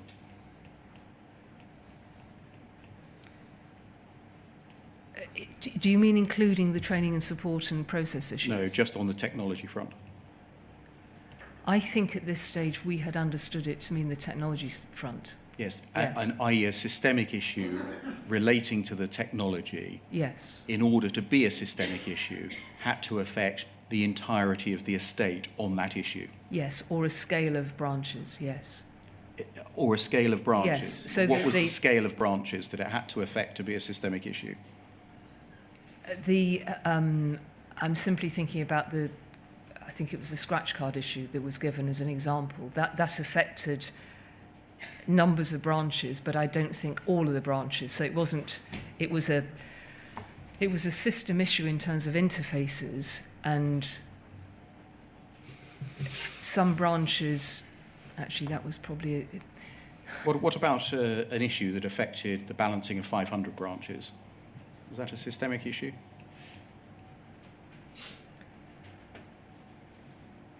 I think I had accepted the definition of systemic that Second Sight themselves had said. Which I was? wouldn't have said, I can't remember. It wasn't the point we were talking about here. It was earlier. They had talked about an issue that would, I think it was,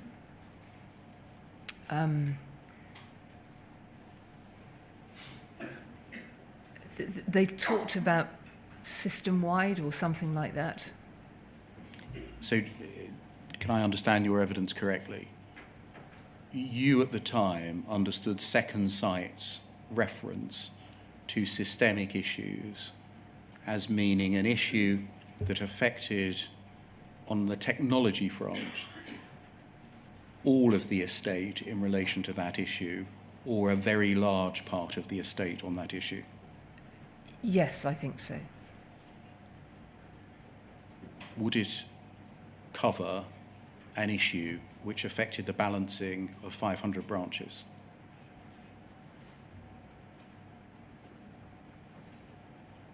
That would be a serious issue. I don't know that I went into any numbers of branches.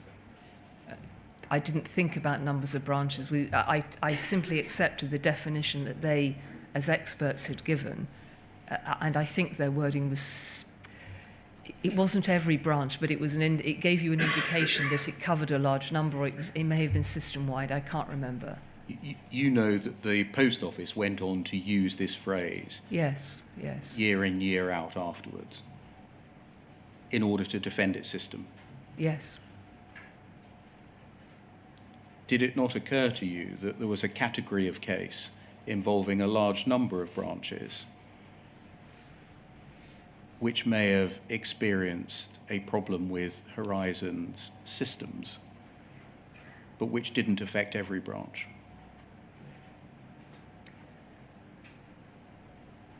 I don't imagine that I ruled that out at all, because the ambition behind the scheme that was put in place was to look at all of the branches that came forwards and all of the issues that came forwards.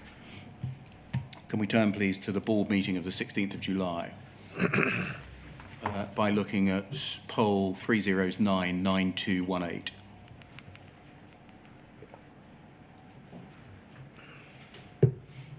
This is a report prepared by Susan Crichton for that board meeting, entitled Post Office Board Update following the publication of the interim report on Horizon.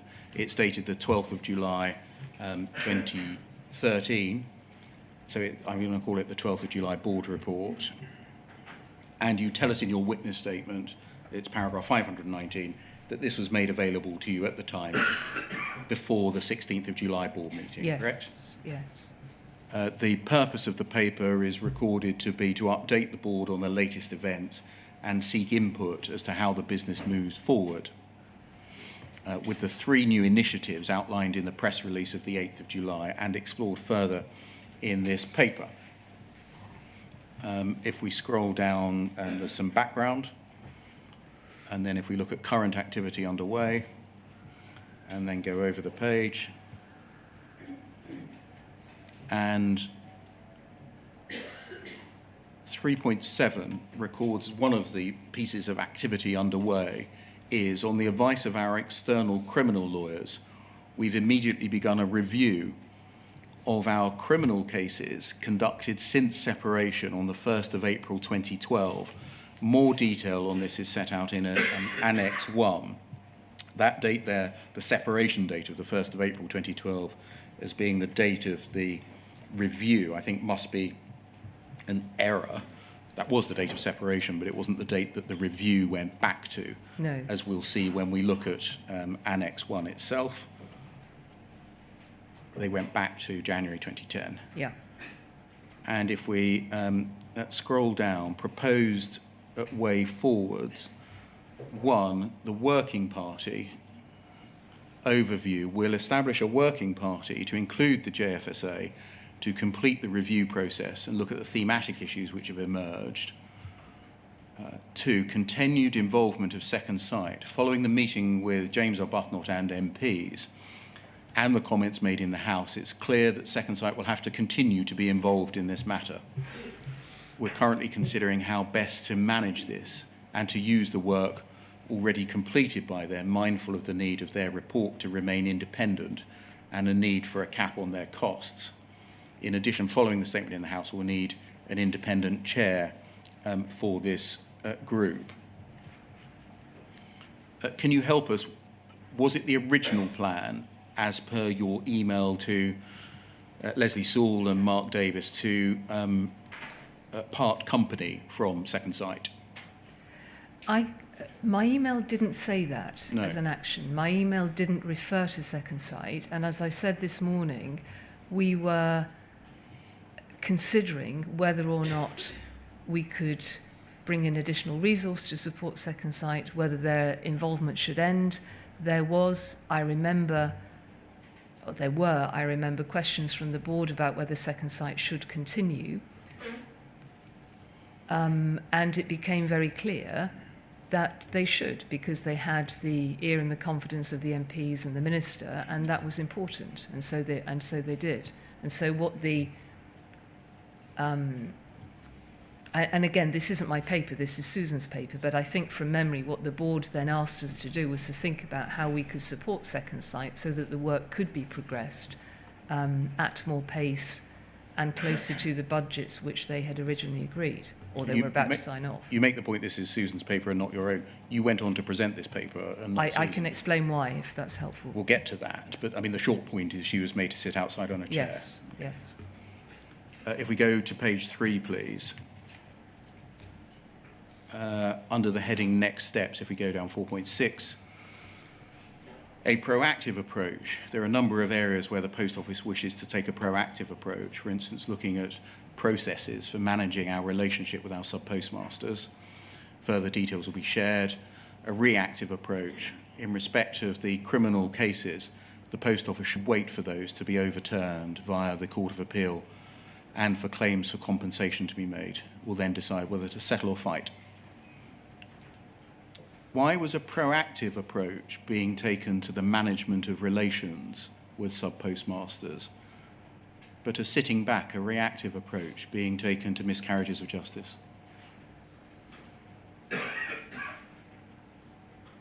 I can't really comment on the criminal legal side of things. I am not a lawyer, and I know you discussed this, or Mr. Blake, I think, discussed this when Mrs. Crichton came in last week, and I can't remember what she said in her evidence, but this was her recommendation, and my recollection at the time was that, as I said earlier today, that criminal cases had to go through the Court of Appeal for any resolution to be reached. That's a truism, but it doesn't tell you anything about what the organisation responsible for the prosecutions in the first place should itself do to uncover material, to review material, to be an honest broker, to allow the Court of Appeal to fulfil that function, does it?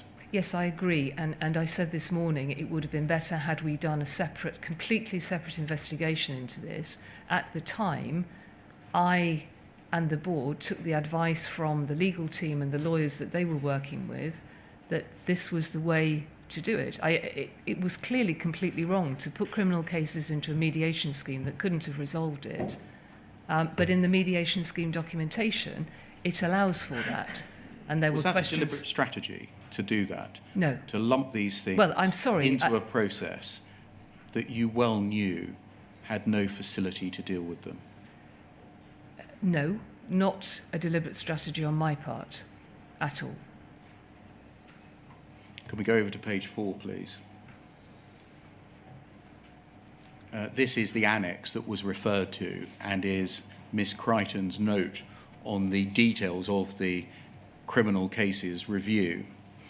It records, Post Office has been advised by our external criminal lawyers to undertake a review of all cases going back to the time of the migration from Old Horizon to Horizon Online, i.e. 1st of January 2010, and this has already begun. That's the correction to the main paper that I mentioned earlier. They're essentially looking at whether or not anything in the Second Sight interim report should be drawn to the attention of any defendants, current or past, and if so, they'll be writing to the relevant defendants, providing them with a copy of the report. We have a continuing legal duty as prosecutors to do this. Important to note, we believe that we have undertaken about 55 prosecutions a year for the last 10 years. The lawyers advise us that they believe there will be around 5% where they need to disclose additional evidence, and it will be up to the defence lawyers to consider the evidence and apply to the Court of Appeal. Each individual has to seek leave, etc. We may also face civil suits for wrongful conviction.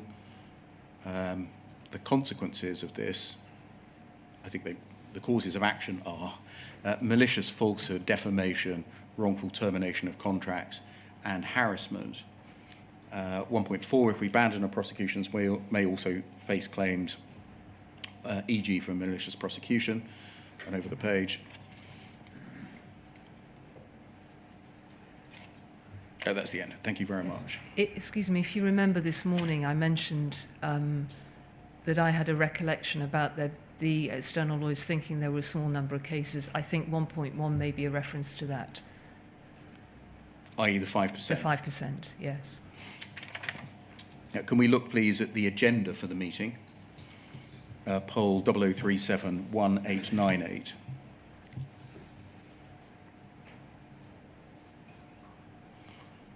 We can see at item, this is the agenda for the meeting on the 16th of July 2013. If we scroll down to item 9, we can see that Susan Crichton was after lunch to produce was to speak to the issue of group structure, yes? Yes. And then earlier before lunch, Horizon Update item 4, Susan Crichton and Mark Davis were to speak to that issue, yes? And was that the plan so far as you were concerned as you walked into the meeting? It was the plan, as far as I was concerned, until very shortly, either before the beginning of the meeting or the break. Now I've seen the agenda, it might have been before the break. I was told by Alice Perkins that she, and this was a complete surprise to me, that she was planning to stand Susan Crichton down, and I assume Mark Davis, because she wanted a full and frank discussion in the board meeting. And I think I said two things, I can't recall exactly, that first of all, that seemed unfair because Susan had written the paper and this was a very important matter. And so the second thing was, how were the board going to be properly briefed on this? And her response to me was, well, you can table the paper.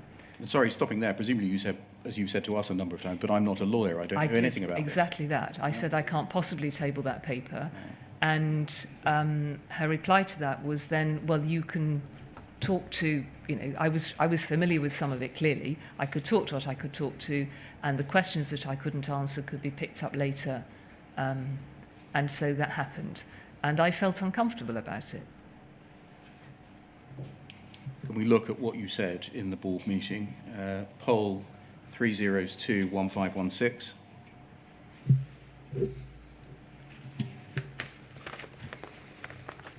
These are the minutes of the meeting on the 16th of July.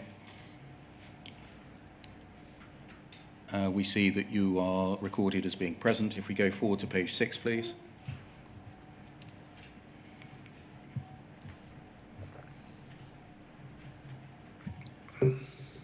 It's recorded that you provided the Horizon Update, and that's correct. You provided the Yes. Horizon Update, is that right? That's right. You presented the Susan Crichton 12th of July board report to the board. Yes, I'm not sure entirely how that happened, but yes. It records that you explained that although Second Sight's report had been challenging, it had highlighted some positive things as well as improvement opportunities. Is that how you really read the Second Sight report? Well, that is what is recorded, so I imagine that that was what I said in the meeting, or that was what was taken out of the discussion in the meeting from the paper. Isn't that to put some, to put it mildly, spin on the Second Sight report? It highlighted positive things as well as improvement opportunities. I don't believe I was doing that. The board had the paper, and they had so they had this board paper, and by this stage, I think the Second Sight report had been circulated to the board, and so they could read it from was themselves. an interim. They could read from themselves whether the thing to take from it was that there were positive things as well as improvement opportunities. I say, first of all, that it had been challenging. And then I say, and maybe there's a comma missing, it had highlighted some positive things as well as improvement opportunities. You say and it had been challenging. There were numbers of challenges in the report, particularly around the training and support issues, and those were the improvement opportunities that needed to be dealt with. I can't remember what the positive Carry was. on to say the business had been praised in Parliament for setting up the independent review. The proportionality of the tiny number of cases have been emphasised, and no systemic issues have been found with the Horizon computer system. However, there are cultural issues which had to be addressed to improve the support we gave to subpostmasters. This was now a catalyst to make changes in the business. Yes. And then the board is recorded as being concerned that the second site review opened the business up to claims for wrongful prosecution. What did it say, the board members? I don't recall this, because when I read this minute more recently, the main recollection I have of the discussion, that I mean, clearly this was discussed, but I don't recall this. My main recollection was around all of the criticisms that had been made that the business had yet been able to respond to. And I don't remember, I mean, this is a minute of a board conversation. This isn't a minute of what I presented. So I've no reason to doubt the minutes at all, but I don't recollect the board asking if Susan was implicated in any way. I haven't come on to that yet. I'm just asking about whether the board said to you that they were concerned, it was concerned, that the second site review opened the business up to claims for wrongful prosecution. As I say, I can't recall that. Do you know how the second site report might open the company up to claims for wrongful prosecution? I thought it had found no systemic issues. Which is what it said.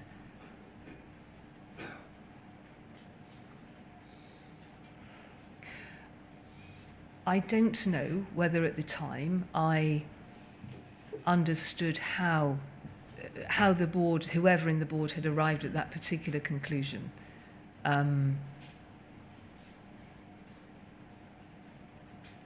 Anyway, the board asked if Susan Crichton was in any way implicated in the prosecutions, and you said that up until 18 months ago, Royal Mail Group had run the criminal law team, and many of the cases in the review had arisen before separation. You explained that the business was a prosecuting authority and as such brought its own prosecutions. Since separation, the General Counsel had proposed moving to the more normal position of using the CPS for prosecutions. This was being explored. Is that right? As at 16th of July 2013, using the CPS to prosecute was being explored? I don't know how much it was explored. The only recollection I have, and it's a fairly constant recollection about discussions on the CPS, was that whilst that would have been, I think for those of us who were lay people in the sense of legal expertise, that would have been an option that should have been considered. The constant feedback we had about the CPS was that they were stretched, that there were budget issues, that there were resource issues. There was a further point and a lot more detail in a report, in an advice that Brian Altman. Ms. Vennells, I'm just asking at the moment, did you tell the board on the 16th of July 2013 that if the minute captures the use of the CPS was being explored? Yes. Where did you get that from? I can only imagine the General Counsel. Susan? Yes. The board expressed strong views that the business had not managed the second site review well and stressed the need for better management and cost control going forward. The board accepted it was an independent review and therefore things could happen that were beyond the control of the business. The things that could be managed by the business needed to be well managed with strong leadership. The board asked you if you had considered changing the person leading for the business. That's a reference to Susan Crichton. It is, yes. Did they ask you, had you considered relieving her of her duties? I don't recall today, but I'm sure they did if that's captured in a minute. And what did you say? I think my response was, which is documented further on, is that I thought that Susan was the right person to lead it going forwards, and that what we needed to do was to support and put better project management in place to help her do that. You are recorded as F as saying you had considered this, recognised the business did not have good governance in place around second site. Why did you say the business did not have good governance in place? I'm going to say concerning second site rather than around. Yes, I don't know whether those are the words or not, but what the business didn't have in place, which it then put in place when we went into the mediation scheme, was proper project and programme management around making sure, as much as it could, although that continued to be a challenge, that the work was progressed in a reasonably efficient and in a manner that was within budgets that had been approved, because the board issues were particularly timing and budget at this stage. You're recorded as saying that the independence of the review, amongst other things, had made this complicated. Why had the independence of the review made good governance complicated? The way an organisation like, well, any large organisation like Post Office would work with independent and external consultants is that you would normally agree a work plan, and you would have work streams and you would have timescales related to those work streams. This was, for me, I think as well as everybody else, this was a very unusual situation where Second Sight came in and they were independent, and that was the case all of the way through. They had an idea how they would approach things. They had been asked to keep the JFSA on board or happy. They had MPs who were speaking to them as well. And so this was a very complicated context in which to manage a piece of work. And the board hadn't, I think, really understood the complexity of that. The directors around the board table, the NEDs, other than the chair, had no experience of the complexities of work involving these sorts of bodies and MPs, and their view was this ought to have been very straightforward, and why hadn't it been so? You're asked to conduct a post-mortem, a review. Yes. Is that right? Yes. In fact, I think I had suggested that to the chairman before this meeting. And so you presented Susan Crichton's board paper in her place. Yes, She was made to wait outside on a chair, yes, and I felt bad about that. sitting there like a naughty schoolgirl. She must have felt terrible. You presented her paper, you took over the issues, didn't you? I imagine what I did was certainly not to present her paper, because I was not Susan, I was not a lawyer. I suspect what happened is that I asked the board if they had questions on this paper, and where I could answer them, I would, and where I couldn't, there was an opportunity, as the chairman had said, that people could speak to Susan. But from memory, there was not a formal presentation of this paper, because what happened is the board had a pretty free-ranging conversation about how the Post Office had not managed this piece of work better. Susan Crichton has told us in the inquiry that she spoke to you before the meeting to say that in her view there would be many successful claims against the Post Office arising from past wrongful prosecutions. Did she tell you that? I have no recollection of that whatsoever. That would be very significant information, wouldn't it? It would. Could you remind me? I heard Susan's evidence. I don't. Yes. She said that she spoke to you before this meeting to say that in her view there would be many successful claims against the Post Office arising from past prosecutions. I don't recall that at all, My recollection is what is in her paper, which was that the lawyers had found, thought it would be about 5% of the cases they'd looked at. If she had told you that, that would be about the last thing you wanted to hear, wouldn't it? No, not at all. I approach this in... Mr. Beer, I would not cover anything up in this process. Would that be the last? I'm sorry. I'm sorry, because this is an important point. That's why I'm asking you about yes, it. I'm sure it is. If Susan had explained that to me very clearly, why in her paper did it say 5%? And if she had said that to me, I never once withheld information from the board, and I had to go in and brief her paper. I'm very sorry, but my recollection on that is I don't recall it. Did you take over her paper and present it, or the issues in it, to prevent the board from hearing her opinion? No. I've told you exactly what happened, which is I was expecting her to come in, and minutes before that should have happened, the chairman told me she had decided to stand Susan down.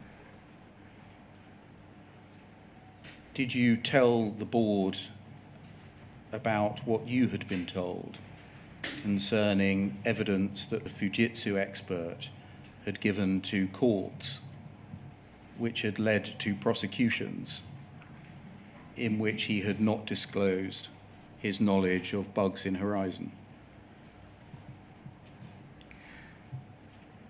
That I can't remember, because the way it was presented to me was not in the way that I now understand it to have been so important. And I didn't see the Simon Clarke advice of the 15th of July.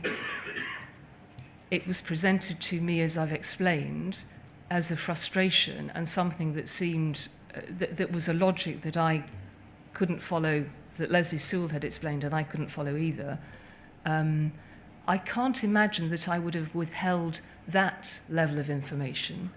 But what you're asking me about is much more serious, and I didn't brief the board on that aspect of it because I didn't know. Let's try and break that down. You hadn't got a copy of the Clarke advice. No. You had been told by two people, Leslie Sewell and Susan Crichton, Yes. that there was a concern that the Fujitsu expert had given evidence to courts in which he had failed to reveal his knowledge of bugs, errors and defects in Horizon. Yes. There's no record of you telling the board about that. No, there isn't. And I don't know at what stage the board became aware of it. Susan Crichton... But if I may, Sorry. the brief that was going to the board was in Susan's paper. Susan Crichton did know about the Clarke advice, didn't she? Yes, obviously she knew about the Clarke advice. Ought this to have been the occasion on which the board was briefed about the Clarke advice? Yes, it should have been in her paper because she was going to get the written evidence 3 days late. Well, the day she received the written evidence the day before the board.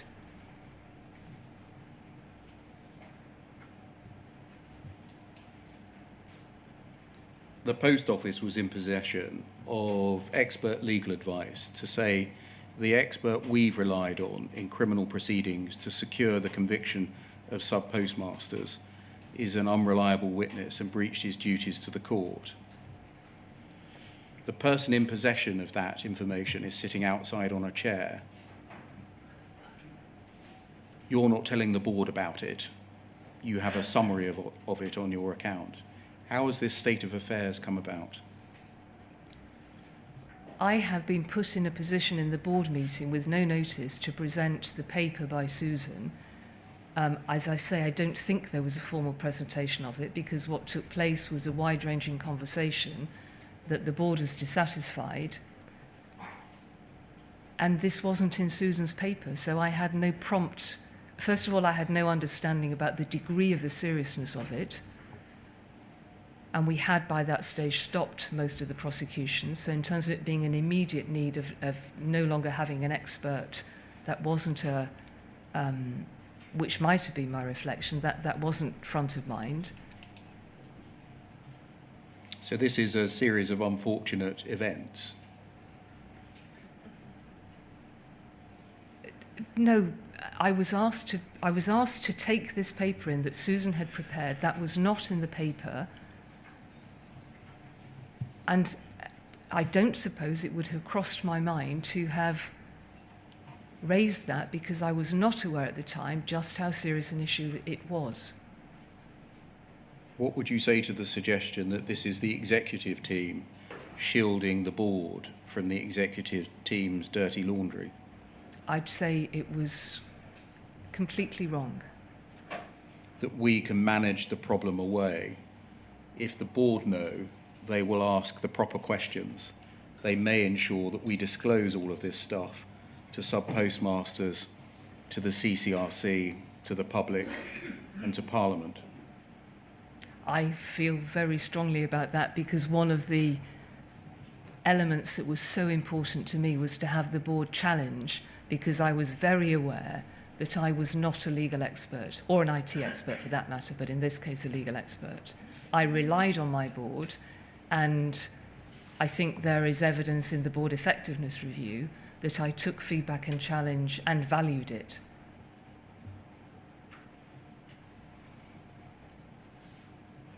The minutes note a list of items for noting, which include a significant litigation report, which itself refers to a separate standalone report for the board. Can we look at the separate standalone report to the board? Poll 3099218.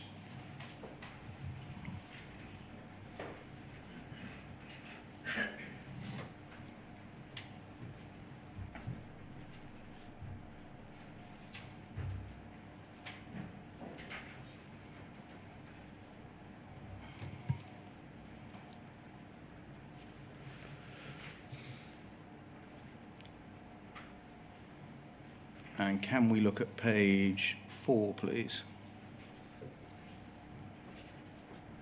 Sorry, it's the same thing, yes. If we just scroll down. There, sorry, it's 1.1. 55 prosecutions a year for the last 10 years, so about 550 prosecutions, in which there may be a need to disclose, in 5% of cases, the additional evidence. What did you understand the additional evidence to be?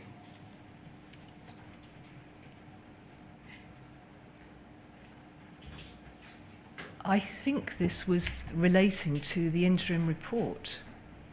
I now know that it also included the Helen Rose report, but I don't believe I knew that at the time. So the board knew from at least mid-July 2013, there was a material risk that around 5% of prosecutions undertaken in the name of the Post Office needed to have disclosure that might lead to appeals to the criminal courts being made. Is that right? Yes. Sorry, what was that date again, Mr.? Mid-July, so Mid-July, yeah. The 16th of July to be precise. Were you concerned about that number of cases, or did you regard it as small or trifling? No, not at all. This was an extremely serious matter, and was something that I was relying very heavily on the legal team to lead and advise on. I do remember the last line of paragraph 1.2 as well, that there had been this, so that this was a serious concern, but there was a small reassurance that it was no means certain that each appeal would be successful. And what point are you making there? In that I think I think this is covered somewhere else in another document, that Cartwright King had said that, so let me make it very clear first of all, any wrongful prosecution, any at all, one, would have been unacceptable, and the Post Office needed to do whatever it needed to do in that instance. There was a concern about the number of prosecutions that the Post Office had conducted, and that its external lawyers were saying that it was unlikely to be 550, it was likely to be potentially 5% of that number, and that from their view, having reviewed this, there was a view that perhaps even fewer than that would have been unsafe convictions. And the board, I think, was, and this is, again, this is Susan's paper, this isn't information I presented, but the board would want to have an idea of the scale of what we were going to be dealing with. And how did it react, the board, to that information in your presence? We may have only wrongfully prosecuted a small number of people. I don't recall, because I don't know how much of Susan's paper we actually got through. As I said, again, I really don't think that I presented it page by page, point by point. Did you say, I'm not a legal expert, the person that is sitting outside on a chair? I'm sure I did. But the chairman, I think, positioned it very clearly at the beginning that there was a reason. I think she possibly had the thought of bringing Susan in at some stage. Not sure how Susan would have felt about that. But the board ran out of time and Susan didn't come in. Can we move on to later on the, or in fact on the same day, the 16th of July, and look at poll 00192088.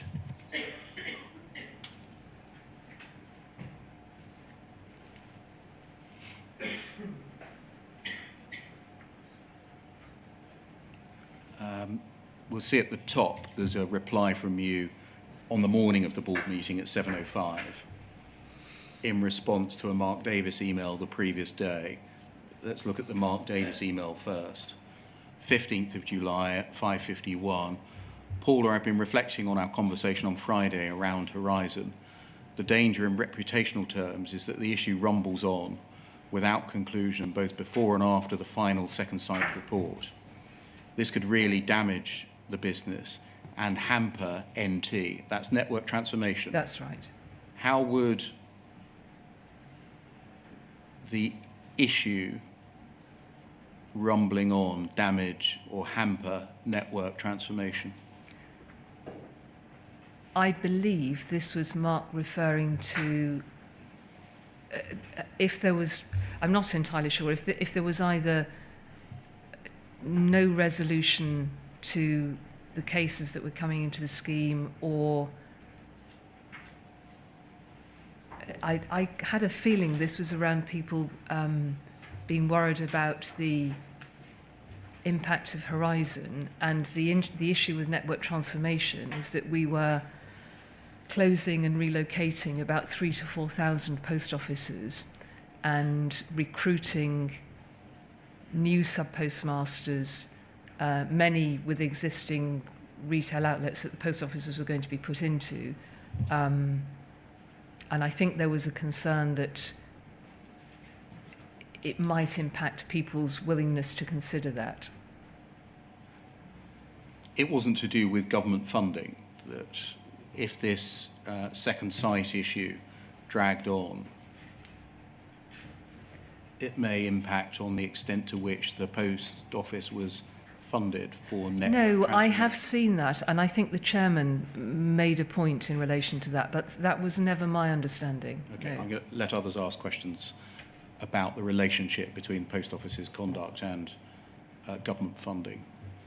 He continues, we need somehow to take the sting out of it in advance of the report. We're taking the right steps in looking to the future. What did you understand him, Mr. Davis, to mean? We need to take the sting out of. the final second site report in advance of it being published.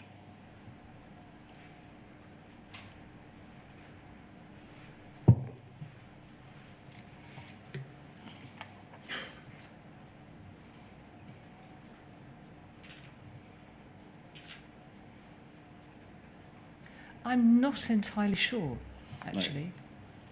We're taking the right steps in looking to the future.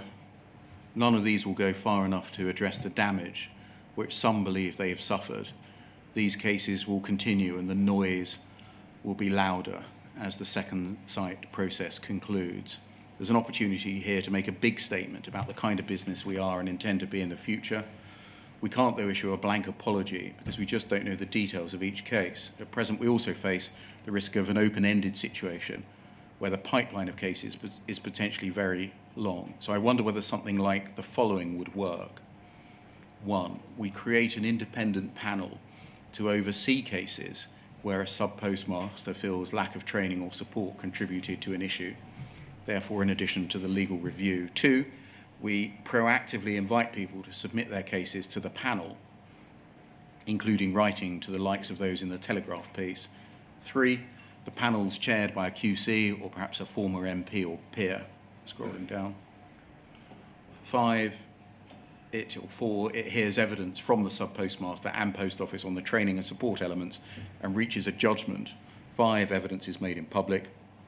6, we allocate funding to compensate in cases where training and support is judged to have fallen short, but the fund is limited. This is potentially expensive and needs more thought. And then the top of the page, you say this is very helpful. Susan and I discussed last evening with one of our experienced lawyers and came up with a similar idea of a discussion and resolution forum that could be chaired by a professional mediator. We should play into the board discussion and regroup afterwards. Who were the experienced lawyers that you spoke to the previous evening? I don't recall, I'm sorry. I imagine Bond Dickinson because I had no contact with Cartwright King. I don't think I met ever any of the lawyers from Cartwright King. Was this the where the idea for a mediation scheme was born, in this exchange of emails? No, here? I think that my conversation with Susan on the station when at the end of my journey home was only me and her. That's my very clear recollection of the first time that we had a conversation about a mediation scheme. And whether she had spoken to Mark as well, because I didn't remember Mark making this recommendation until I saw this document in the inquiry disclosures. So whether Susan and I had had a discussion and I asked her to set up a call with somebody so that I could understand it better, I'm not sure. Let's move forward to the 26th of July, when you go back to the board. Poll 406590.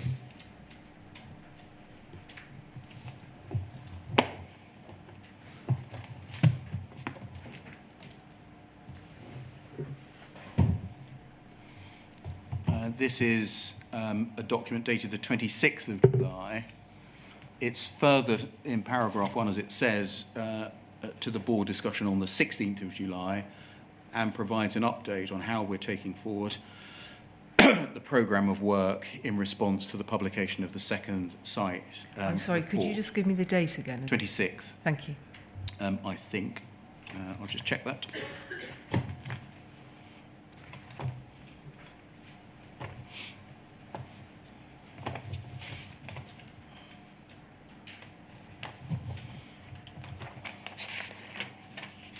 Yes, if we go to page 8, That's fine, I'm happy to take your... at the foot of the page, 26th Thank of you. July. So it appears that this document was prepared, is this right, for the board in response to the actions that the board had asked you to take on the previous occasion? Yes, I think so. Not the post-mortem. No, this isn't the post-mortem. No, this is I think, next steps in terms of work going forwards. And then if we scroll down to paragraph 4,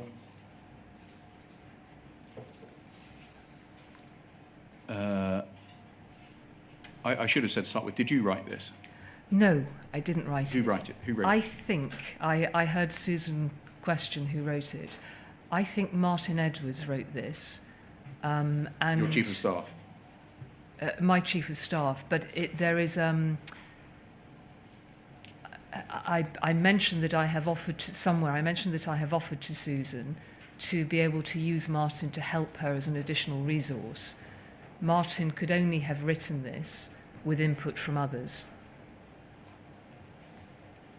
In paragraph 4, the report to the board says we've been focusing on developing an approach to respond to these expectations, which balances the requirements to be cost-effective, time-efficient and credible, with 2 specific concerns around Second Sight's role. As a 2-man team, they do not have the capacity to deal with all these cases within an acceptable timescale. Their approach of seeking to reconcile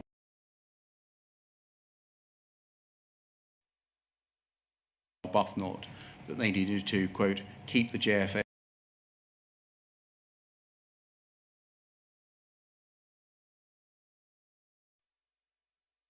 more worryingly creates a tendency for them to place a greater weight on the subpostmasters' version of events, irrespective of the evidence we produce. And then page 2.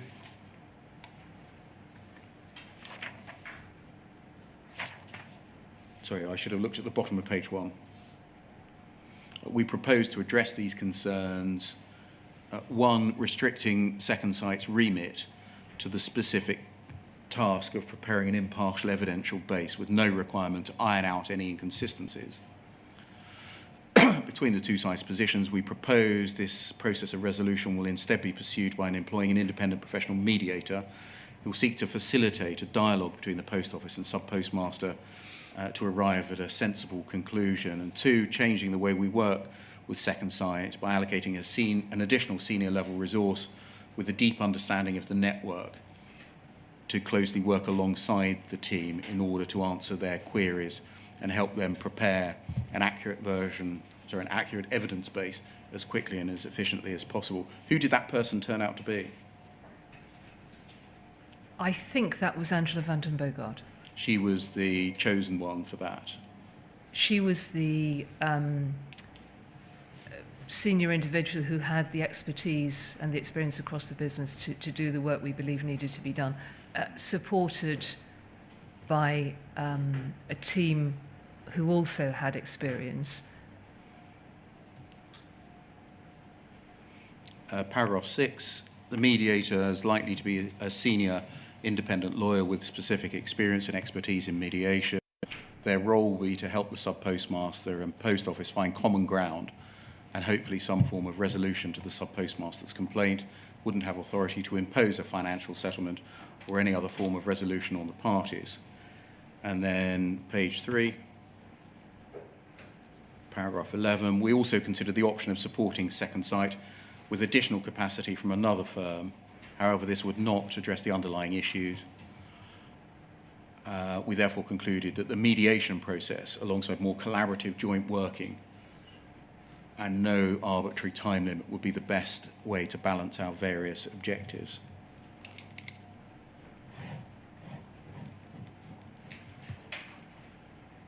This was the proposed way forwards, wasn't it? Yes.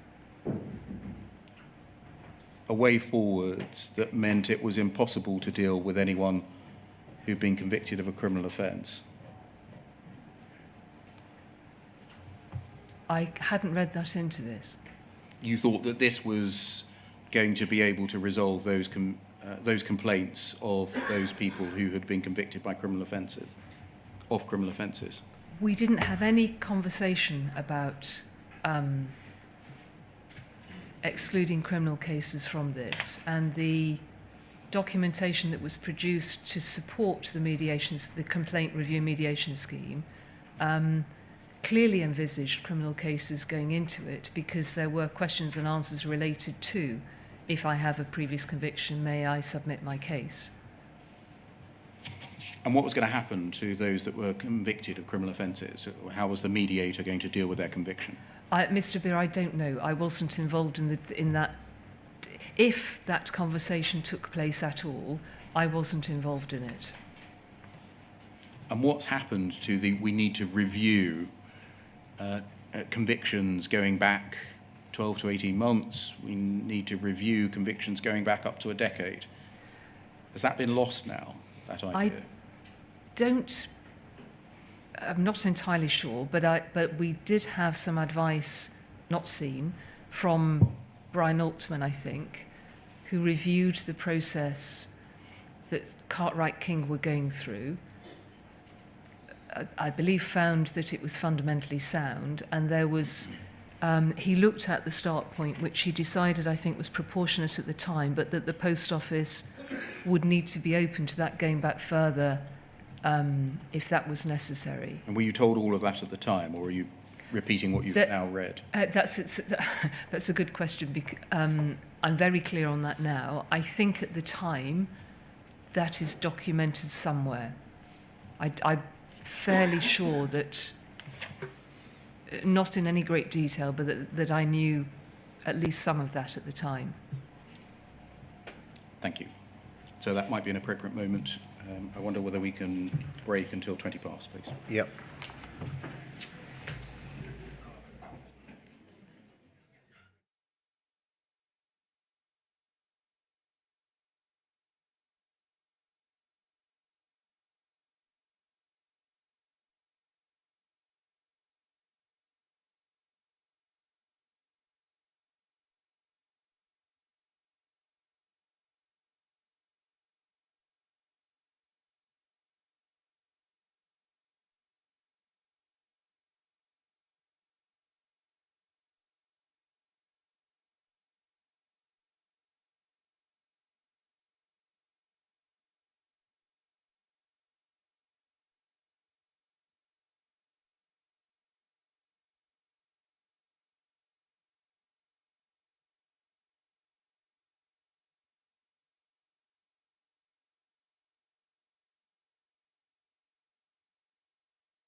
Mr. Beer. Ms Vennells, can we move on to late August 2013, please, by looking at poll 0011 6218.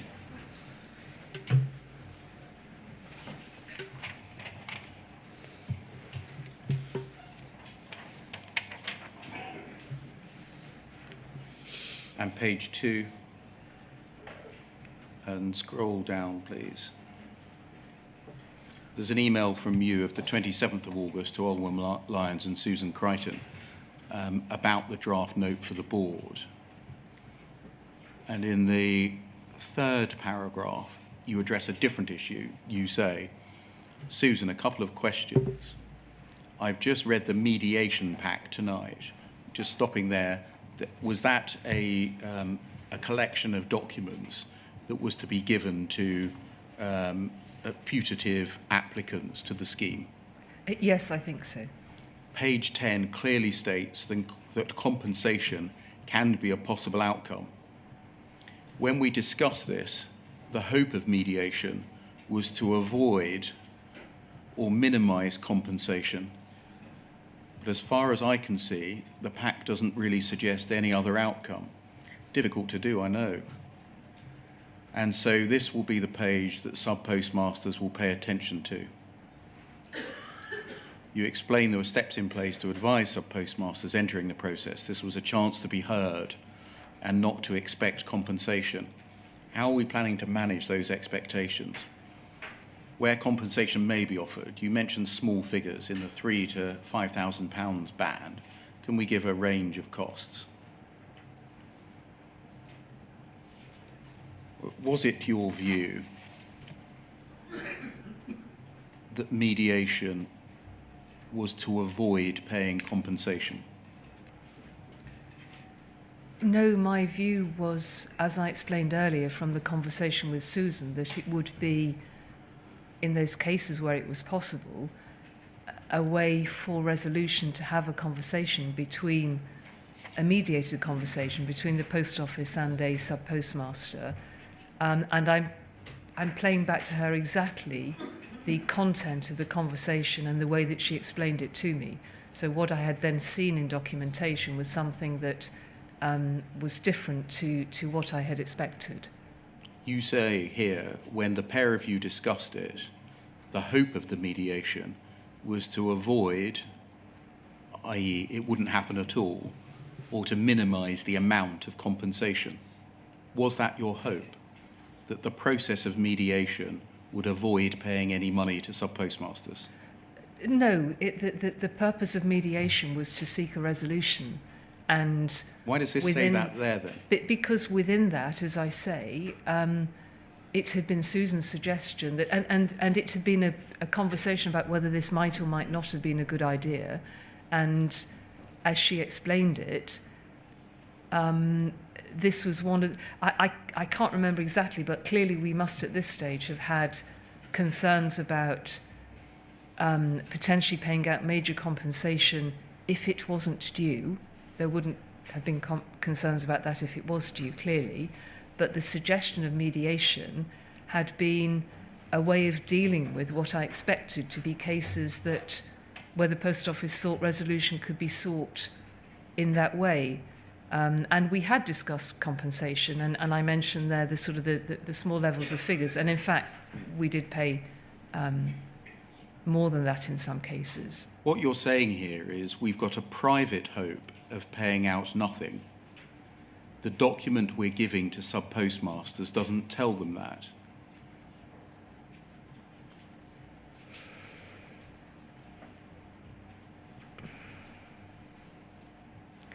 Well, clearly I'm saying that because it didn't, but I don't think it was a private hope. I don't use that word, and I'm playing back to her the conversation we had, which had been her suggestion, which I thought sounded a very sensible solution.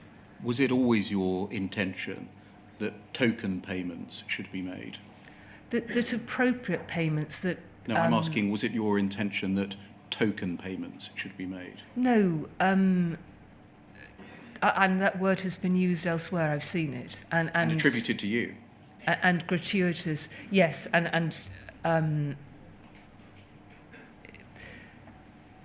it wasn't meant in the negative sense that could be assumed. My understanding of the mediation scheme is that it was going to be a conversation around resolution of issues, around understanding and hopefully reaching resolution of issues. And Susan had said to me, and I recall this today very clearly still, that sometimes only an apology is necessary. So I had gone into this assuming that, and with no prior knowledge or professional knowledge of mediation either, as to what it could lead to. And presumably the fact that I still have this expectation here, when I had that further conversation with Susan and a lawyer, I wasn't disabused of that view in that conversation either. Did you have a discussion, therefore, with Susan Crichton in which you expressed a hope that mediation was a means to avoid or minimise compensation?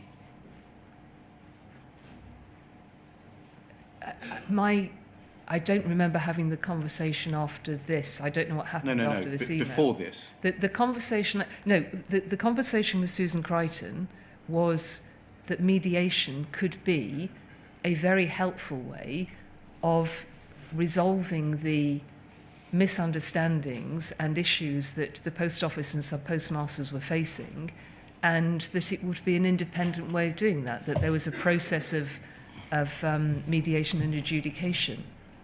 It wasn't done to avoid or minimise compensation. Why did you write an email? That was because that was a factor. Why did you write an email which says, when we discuss this, the hope of mediation was to avoid or minimise compensation? Because that was what we discussed. Right, good. But sorry, that was easy but then, not wasn't as it? but not as the purpose of doing it. That one of the aspects. A hope. Possibly, yes. A desire. A good outcome. We don't have to pay any money out. I'm sorry, you're presenting it in a way that I didn't understand. What does the hope of mediation to avoid compensation mean then? Because my understanding was that the conversation around mediation was that mediation would be a conversation, and if it was appropriate, then compensation could be paid, but we were not thinking about large-scale compensation. That wasn't the nature of what I understood the issues to be. That's what I'm trying to say here, and maybe I haven't chosen the words well enough to represent it, but it wasn't... what I'm challenging is that I didn't want us to, I guess, set expectations that the Post Office couldn't meet. The sub-postmasters who were raising the concerns were those that had lost money, hadn't they? Yes. The Post Office had forced them to make good the losses, hadn't they? Yes. And some of them have been pursued through the courts. Yes? Mr. B, with hindsight, this is completely wrong. No, at the time you knew these facts, didn't you? Yes. Their salaries had been docked or garnished, hadn't they? They had agreed to money being paid back on a monthly basis. Agreed? Yes. They were obliged to, yes. Thank you. You never intended to pay out any substantial figures in compensation for those issues at all, did you? No, that's right, not in terms of the mediation scheme, because that was not what I had understood it would do. Can we look, please, at poll 00100336?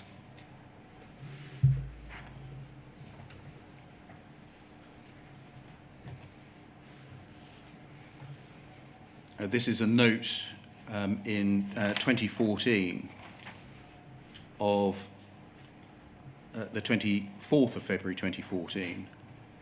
And if we look at page 2, we can see it's Chris Oyard, your Interim General Counsel's note, back to page 1, of a meeting between you and him on the one hand and Messrs Warmington and Henderson on the other. Yeah. In paragraph 2, it's recorded as follows. It was noted by you that the projected level of claims was currently around, I think that's £100 million. Yes. In response to which, Second Sight noted their back-of-the-envelope calculation was the order of £25 to £50 million. Your record is as observing this was a long way from the figures that were in mind when the scheme was established, which were much smaller and more of the nature of a token with an apology. Yes. When the scheme was established, it was your intention to make mere token payments, wasn't it? That was the point in the previous email, is that we were looking at smaller...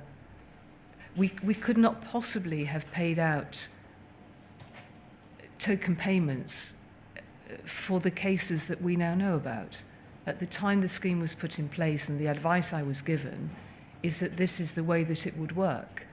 And as we got into more and more of the detail and the claims came through, we were suddenly faced with a potential bill of 100 million. Sorry, Mr. Beer, is this 24th of February 14 or 15? I missed it. I think it's 14. 14, thank you. You wanted to minimise the costs to the business, didn't you? I had a responsibility to the board around the budgets that had been agreed, and this information was shared with the board. You wanted to give them at most a meagre sum and an apology without really understanding or investigating what the cause of their problems was, didn't you? No, that isn't the case. All types of cases were welcomed into the scheme, but my understanding at the beginning of it was very different to what it turned out to be. Everyone was welcomed in so long as they had a pat on their head and a token payment when they left. I agree that it sounds like that now. That was not the case at all.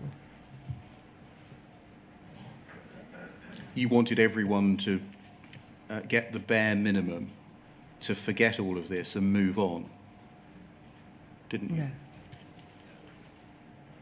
That can come down, thank you. Did you blame Susan Crichton for the Second Sight review? I'm sorry, did I blame Susan Crichton for... Yes, the Second Sight review, the first one, the one that led to the interim report of the 8th of July 2013. I had a difficult conversation with Susan about... I'm not asking you whether you had difficult conversations at the moment. Did I'm I asking, blame did you her? blame Susan had two responsibilities on that. She had the legal oversight as a general counsel, and she was, as she herself has said somewhere, responsible for the delivery or the oversight of the project. And if the project hadn't worked out as had been originally planned, she had some accountability for that part of it. I didn't blame Susan, that wasn't my style, and you will see in documents that I tried to help her through this. I challenged back to the board when they asked whether or not Susan should lead it going forwards, and my view was that yes, she should. I then put in place some additional help, and I met with her. The board appeared to have blamed Susan for the Second Sight review. Was that in getting Second Sight in the first place through her previous relationship with them, i.e. choosing the wrong people, or a failure to manage them once they had started their work, or both? I think it was, and I want to be careful not to use the word manage in the wrong way, but I think it was the latter rather than the former. I don't ever recollect anybody saying that it was Susan had brought Second Sight in and that was the root of what the board saw the problem to be. Okay, so they weren't blaming her for choosing the wrong team? I don't think so, no. Can we look, please, at poll 0038 1629?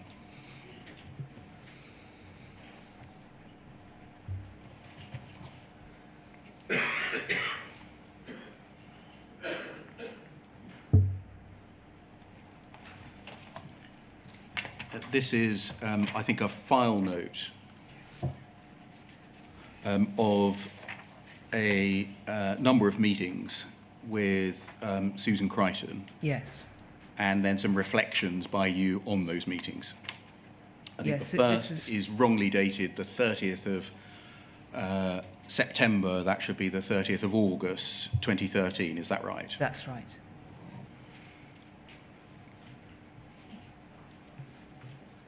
We're familiar with this, so I'm going to take it at some speed. This is in Costa Yes. on the Goswell Road. First paragraph, she'd asked me earlier in the week how I felt about her continuing in the business, what job I was expecting her to do. I was slightly surprised she raised the issue again. We'd already had a conversation where I said I wanted to help her restore her reputation after the board discussion. But was her reputation such that it needed to be restored? That was what she felt. Yes. Well, I suppose that would have been a fair reflection on her part, because the board had asked me whether she was the right person to lead it going forwards. I think that I had reassured the board that I thought that she was. Second paragraph, Susan was very, very angry. She yelled at me. She thinks this has damaged her reputation. She was upset that Alice had commissioned the RH. That's the Richard Hatfield review. Yes. That's essentially the post-mortem. Yeah. She was cross that I hadn't got at the terms of reference before I circulated it to Alice. Alice there and Richard Hatfield, she was convinced there was a breakdown of trust, especially between her and Alice and with the board generally. She did say that all the board except Susanna had been in touch. You explained you hadn't had the time to give her the terms of reference. Next paragraph. And that if she wanted to make changes to it, I was very open to that. Thank you. It's clear, next paragraph, that the Hatfield review has destabilised her. She shouted that she was looking at other jobs. She threatened that we'd have to have her back, implying the importance of references. She raised that Alice had made mistakes. You said we probably all had, and Alice had accepted that Hatfield needed to be even-handed. I reminded Susan again that I'd raised with Alice the issue of Alice also needing to be interviewed. I said, whilst I'll be asking Alice about a couple of challenges Susan raised, and then Alice believing Donald, that's Donald Bryden. Yes. And Biz comments about a post office cover-up. So you say there to Susan that you would be asking Alice about a couple of challenges that Susan had raised, namely Alice believing Donald and Biz comments about a cover-up by the post office. So had Susan said to you that Alice believed that Donald and the department believed there was a post office cover-up? I'm sorry, I don't remember, but if that's what I've said, I think that's what that implies. I don't remember, and there's a question mark at the end of it, so it appears that I hadn't heard that before. You say you wanted to be loyal to the chairman as you believed that she'd imagined the Hatfield review would be a way of moving on. And you note in the next paragraph in brackets, Susan's clearly making lawyer's notes on everything, as were you, I think. Afterwards, yes. Yes. I'd like the two of them to repair the relationship. Not sure how doable the latter is, but have to break it down totally at present. To have it break down totally at present is not in anyone's interest. I mostly listened and took the anger. Eventually she calmed down, said I would genuinely like to help her and find a way back through. She began to be positive as you walked back to the head office at Old Street. Susan suggested I join her and her HR team for a moving on supper. You said you'd be happy to do that and how sorry you were that it had happened so quickly. She'd helped make the function stronger and you were grateful to her. Then over the page, on the 2nd of August in meeting room, you reflected that Susan's request to bring in BD, is that Bond Dickinson? It is, yes. was more about her lack of confidence and decided to reassure her I was happy to take her opinions. What was that about, bringing in Bond Dickinson to do, or about what? I don't recall. I think previously she'd mentioned about... I'm not sure. But I think you just have to take this at face value, that actually I had already said I thought Susan could lead through this. I had given her, we'd had a previous conversation, I'd given her some additional support and a list of things that she could do to sort of address the leadership issues around this. And I wanted to show that I was confident in her. Next paragraph, Susan told me it didn't matter because she couldn't do her job anymore. The Hatfield review was not the right action for the business. We'd ruined her reputation and compromised her. Professionally, she needed to point out that the Hatfield review shouldn't happen as not being legally privileged.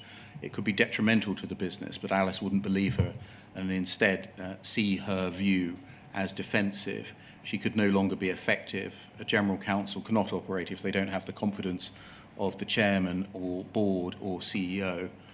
I repeated she had my confidence. I cited other business issues in the last several days where I had sought her counsel. I'm trying to repair the situation.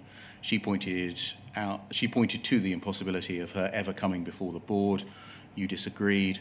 She will have spoken to all of the board. I reminded her that Alice wanted an open and even-handed Hatfield lessons learned review. If she's right and the Hatfield review is not in the best interest of the business, you needed to understand why. She's sending through the legal case. Assuming she's correct, then she'd need to brief me on how to present the case to Alice.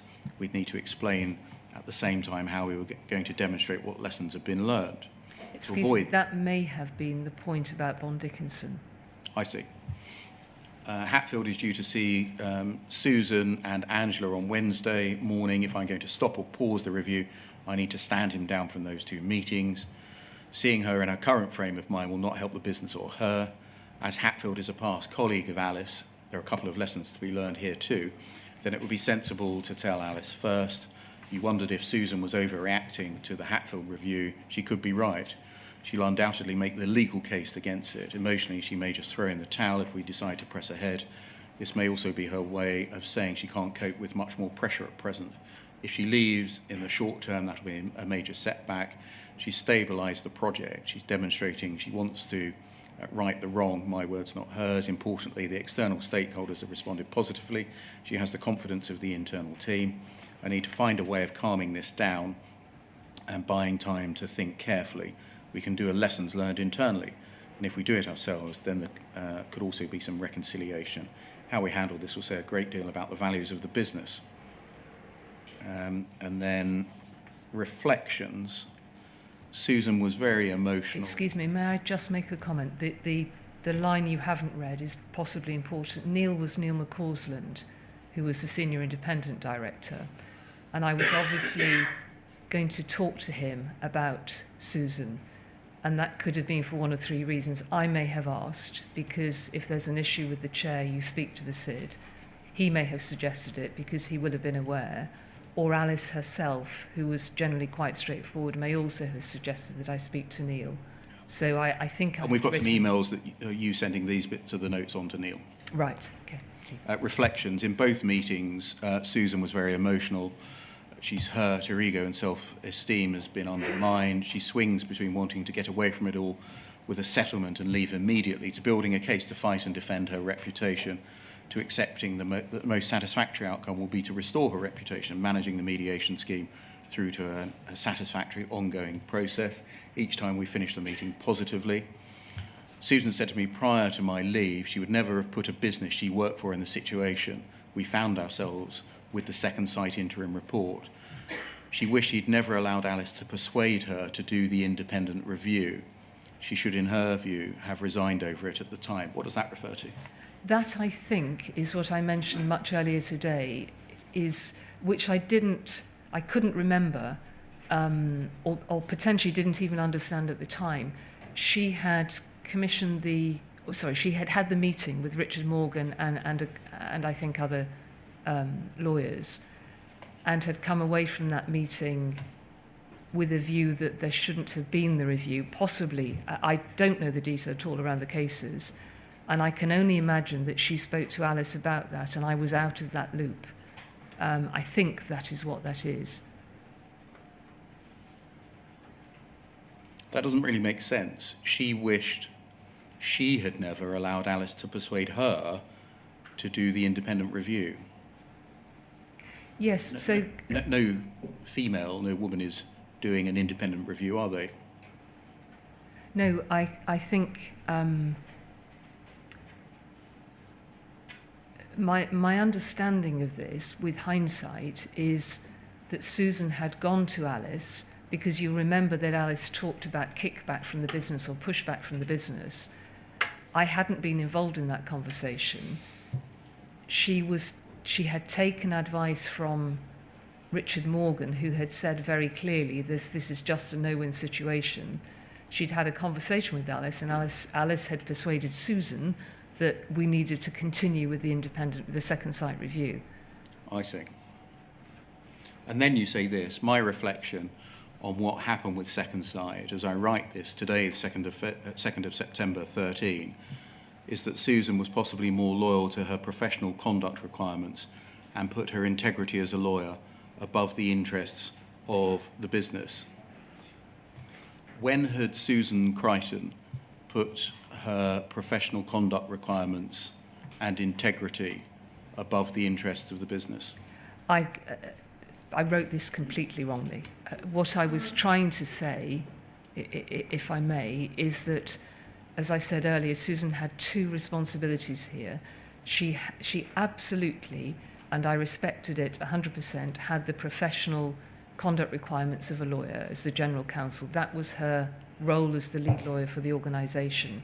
She also had, in parallel, a major project that she was leading and had accountability for delivering for the business, which was this independent review led by Second Sight. And the latter had bumped into all of the issues and problems that we've covered today. And what I was trying to say here very badly is that she had not managed to combine those two responsibilities. And she hadn't, and I think this was her point about she wished she wouldn't have let a business get into the situation it was. She hadn't led the project management side of that as well as she could have done. We had that conversation, and I put in additional resource to support her. And so I'm genuinely very, very sorry that I did not mean this in the way that it could be read. It was about that balance. It's not the way it could be read, it's the way that it does read. It's the way that it does read, but I'm really very clear, and the conversation, I don't think there's anything else in the notes of conversations I had with Susan that puts it this badly.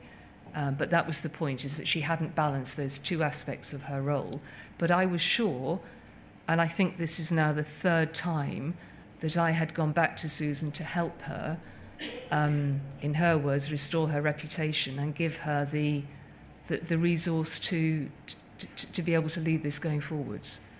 Why did you type something that didn't express what you believed? It's clumsy, Mr. Beer, but I absolutely did not mean what this reads when you read it in the cold light. And I think there are plenty of other documents around this that show that it was that balance, and it was the project management part of her role, because she was a director of the business leading this piece of work, as well as the lead lawyer. Did you think there was a choice to be made? No. Between, on the one hand, a lawyer's professional obligations and their integrity, No. and on the other, the needs of the business? And Susan Crichton had made the wrong choice. No, I didn't.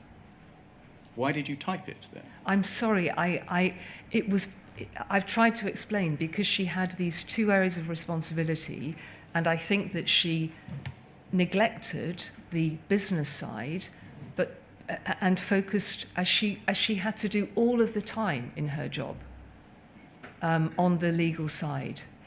And that's what I was trying to say. I wasn't at all trying to say that she either hadn't done the legal side or that I thought she shouldn't.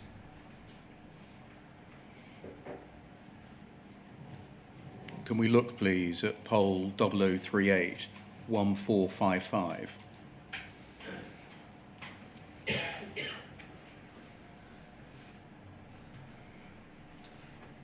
This is a note of a meeting slightly earlier, 31st of July 2013, between Alice Perkins and Susan Crichton. Can we look at the, you're not present, No. but you were sent this note. Yes. At C poll 0038 1460. If we look at the bottom of the first page, please, the bottom two paragraphs. The board had been unsighted on the issue. They'd naturally been alarmed when they found out what had happened, and the fact that the board paper had been so bland and had not helped to build their confidence in the handling of the affair. There'd been the possibility of a discussion on a board call the previous week, but because we had needed to discuss issues in relation to the strategy and funding negotiations with the government, which required board decisions, these had to come first, and we run out of time for the second site issue before people had to leave the call. In the course of what followed, the following points were made.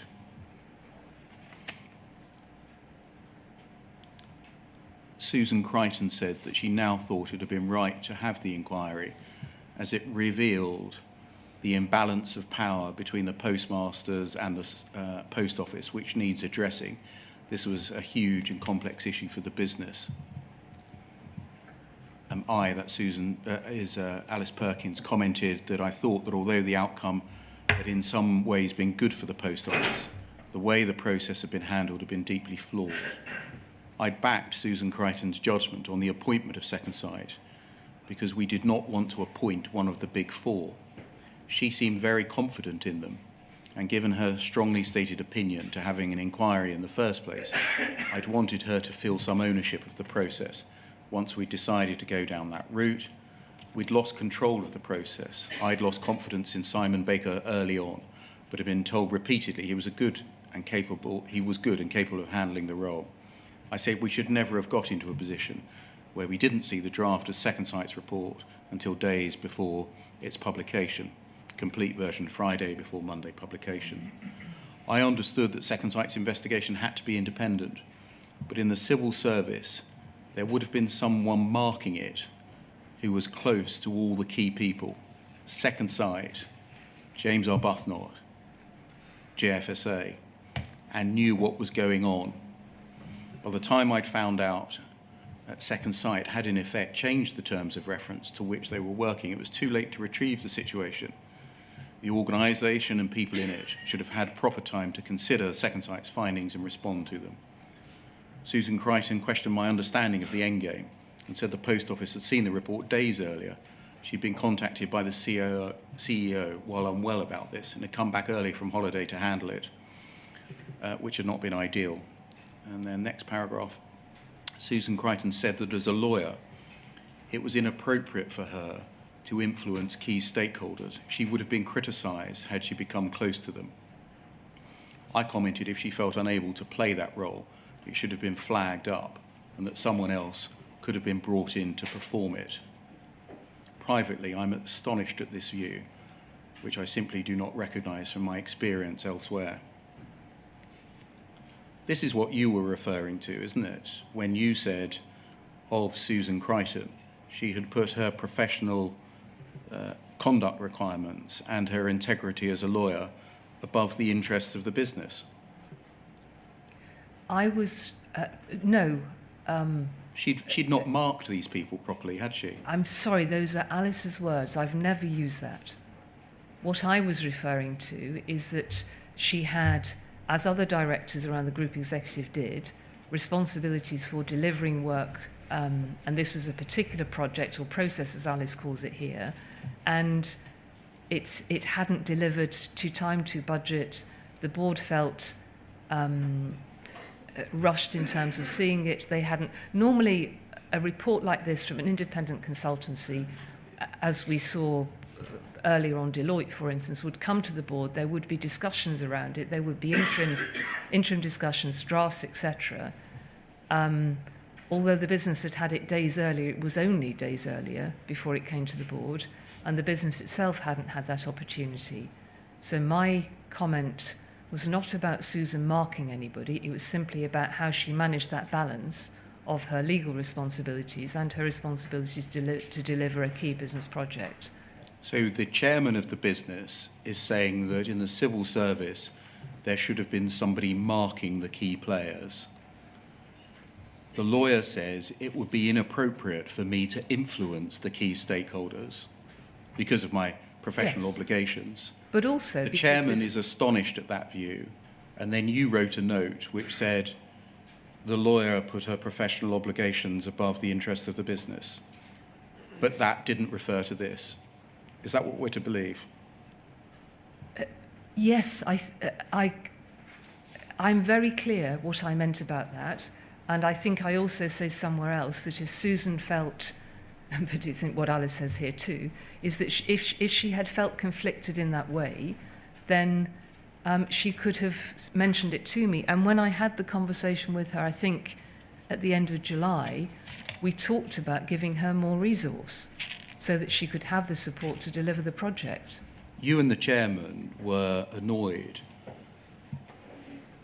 that Susan Crichton, who had led on this project, had not influenced or massaged the key stakeholders in a way that was favourable to the post office, weren't you?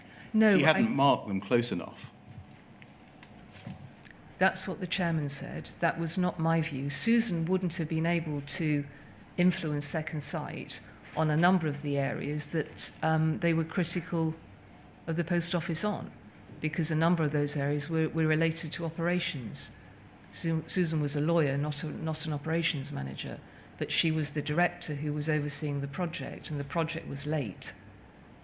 So it's a coincidence, is it, that on the 31st of July, the chairman is writing a note about a conversation that she's having with Susan Crichton, which involves the lawyer's duties and whether it was appropriate or inappropriate for her to mark the key stakeholders. A month later, you wrote a note which said that, in your view, she had allowed her professional obligations and integrity to come above the interest of the business. But that note didn't refer to this at all and was, in effect, a misunderstanding between you and the keyboard. Between me and? The keyboard you were typing on.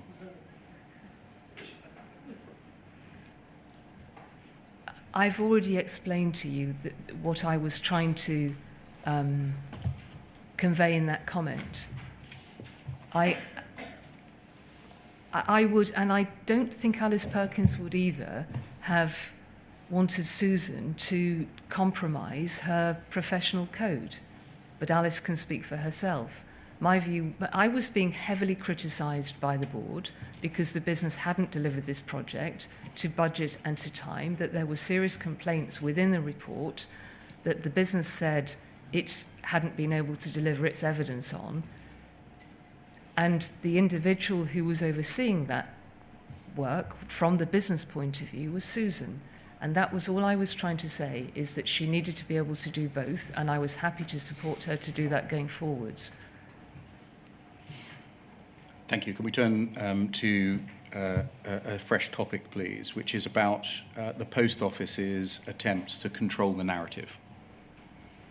You tell us in your witness statement, it's paragraph 765, there's no need to turn it up, that, quote, the most important outcome for you and the board was to ensure that the Post Office complied with its legal obligations. And you tell us that you genuinely do not believe there was any culture within senior management at the Post Office to prevent the investigation of complaints within about Horizon. Rather, we had to do everything reasonable to investigate the complaints, correct? Yes. Can we turn up, please, poll 0029 4854?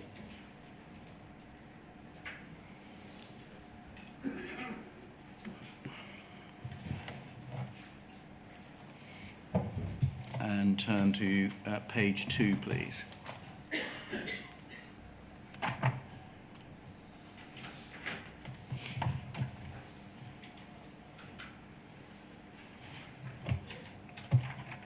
And if we look down the page, please, to the foot of the page, we'll see an email from David Simpson to a group of people. We'll later see, I think, that this email gets sent on to you about Horizon and Private Eye. Yes, I'm actually copied. Oh, yes, you're in on this copy. Thank you. And tell us who David Simpson was. He was the communications director for Royal Mail Group. Mike, Suzanne, Rebecca, the new edition of Private Eye out today has, as expected, run an article attached about Horizon and the criticisms made by some former sub-postmasters.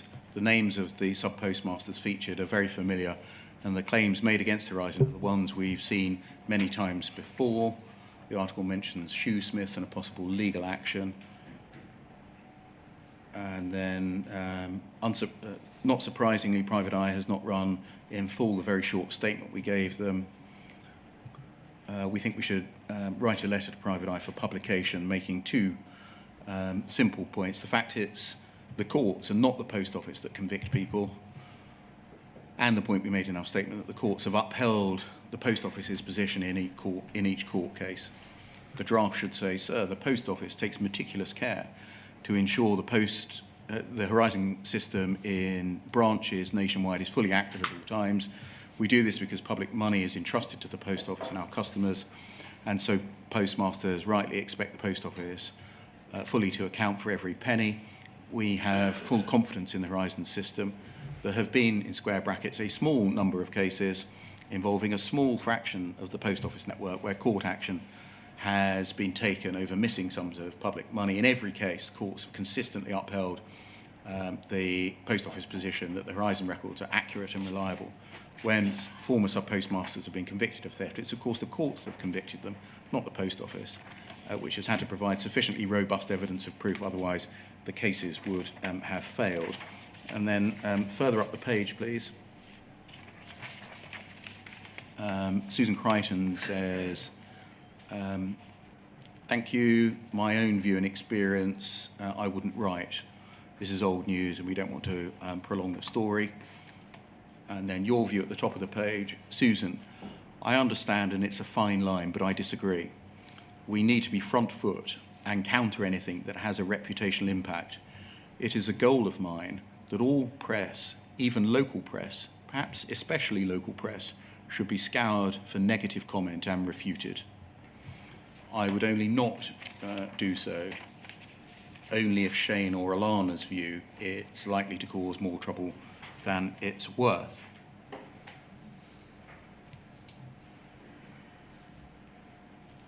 Why was it important for you at this time to counter anything that has a reputational impact?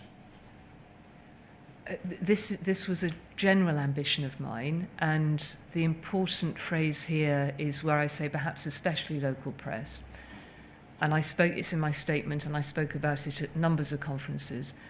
The post office's reputation and its brand was built every single day in post offices across the country by the people who worked so hard serving customers, many of whom were particularly vulnerable people. And so it was important to me that where the post office was misrepresented, that should be corrected, and especially at a local level, because local post offices were so important to people. I think I said yesterday, the reputation of Post Office Limited had no weight at all. It was irrelevant. It was the reputation of the post office, your local post office, and that's what I'm trying to say here. It's an ambition to make sure, because when over a number of years, post offices have been very much a sort of second cousin to Royal Mail within the group. And what we were trying to do now is to start to build Post Office its confidence and to recognise the importance of it in communities. And I think that's what I mean here about that. And was that your general instruction to the business? Contest all and any negative comments? I don't think it's a general... It was an ambition, well, only if they were inaccurate. In the Post Office's view? In the Post Office's view, yes. And so that's why it was a goal to scour local press for negative comment, leaf through newspapers and online, actively find negative comment and knock it down. It wasn't... I didn't commission a piece of work as a result of this. I'm simply stating an ambition for the business here to try to portray the Post Office in a positive way, particularly locally. What did you mean by that local press should be scoured? Oh, I think it's a hypothetical statement I'm making to try and illustrate how important it was that the Post Office was portrayed in the way that people loved it and trusted it. It really was Maybe was. a very important... I'm sorry? Maybe was. I fully accept that this has damaged hugely the Post Office brand, but I imagine if you go to your local post office, you will still find the same level of service and the same level of value, and people will respect that. Can we move forwards, please, to other ways in which the narrative, I suggest, was sought to be controlled? Poll 0038 0985.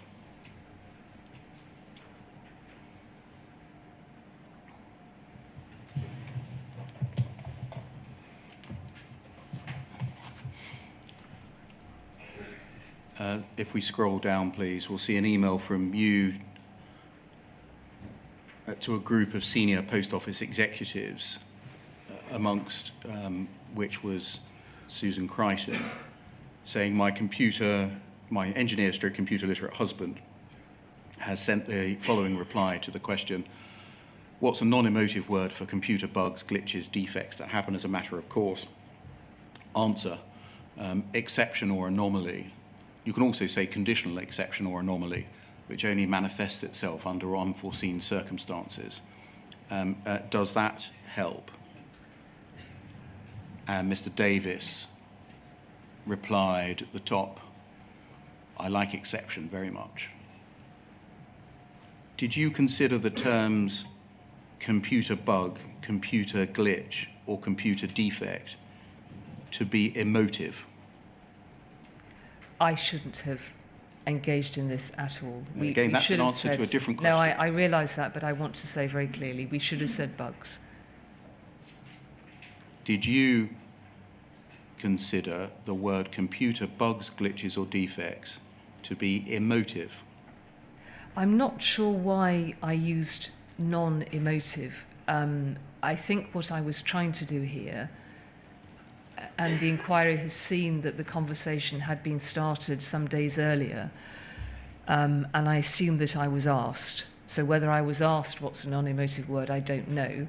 In my own mind, this seemed it isn't now, I fully accept that, but it seemed a reasonable request because the two bugs that we were dealing with, and this is wrong, but I understood at the time to be not, as I've mentioned before, the word red herring was used. They were two bugs which had been fixed. The business had responded to them appropriately, and I didn't think that what I was trying to do was to avoid what often happened with the Post Office, and I imagine still does, was misinterpretation of something in relation to the second site work and the Horizon computer system where it had been dealt with, and my understanding of the way it was explained to me was that that had been done in the way it should. I should have said bugs. I should not have sent the email. I should have said bugs, and so should the rest of the organisation.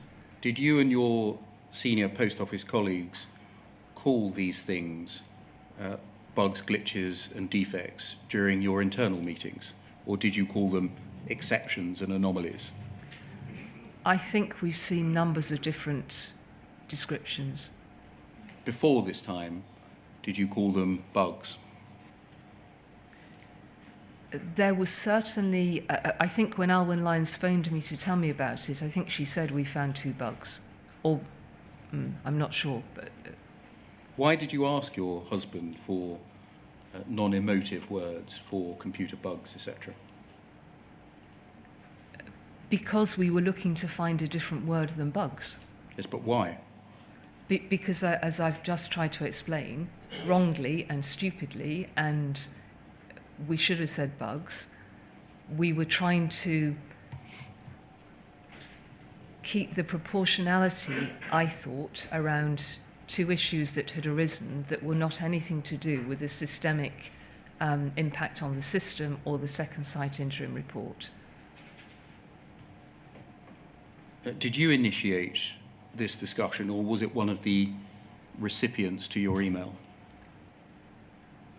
I think it had been initiated beforehand, because I think the inquiry's seen a note from Alwyn, but I don't necessarily want to suggest that it was Alwyn initiated it.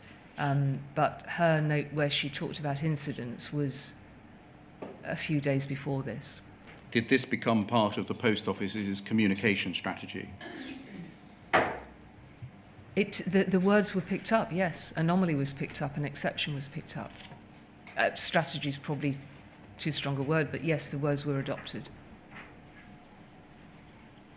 You were seeking to manipulate language here, weren't you? Yes, we were seeking to use language that I thought described better the situation and avoided confusion and conflation with something that I viewed as completely separate. You thought that using the word anomaly or exception would help people to understand that a problem with a computer, which was a bug, a glitch, or a defect, had limited impact. Yes, because that was how I understood it, that these were anomalies or exceptions. They were bugs. And why do you think you got this wrong then? Now, you said, sorry, you shouldn't have asked this, you shouldn't have done this. But if what you're saying is true, it was entirely appropriate. It was, and that was why that was why I engaged in doing this. So why are you apologising? Because with hindsight, it was wrong. But why with hindsight? What was wrong? If what you're saying is true, that you'd been told that these 2 bugs had this very limited impact, they were red herrings, why are you apologising? Because what I've learned since is that there were many other bugs in the system that affected restricted numbers of branches that equally could have been described as anomalies or exceptions. And in fact, what these were manifestations of was an instability in a system that I wasn't aware of. You were involved consistently over the years in the development and agreement to the Post Office's media strategy in relation to Horizon, weren't you? Yes, the communications director worked with me. So this email can come down. Can we look, please, at poll 0011 1694?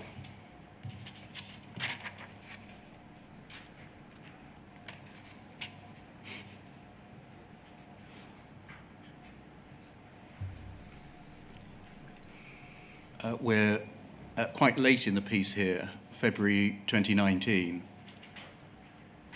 so a couple of months before you left.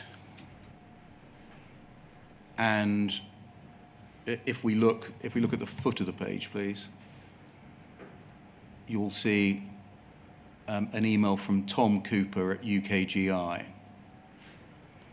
to, amongst other people, you. Can you see that? Yes. And he asks, second paragraph, to what extent can the court protect the Post Office against journalists overstating the evidence re Horizon?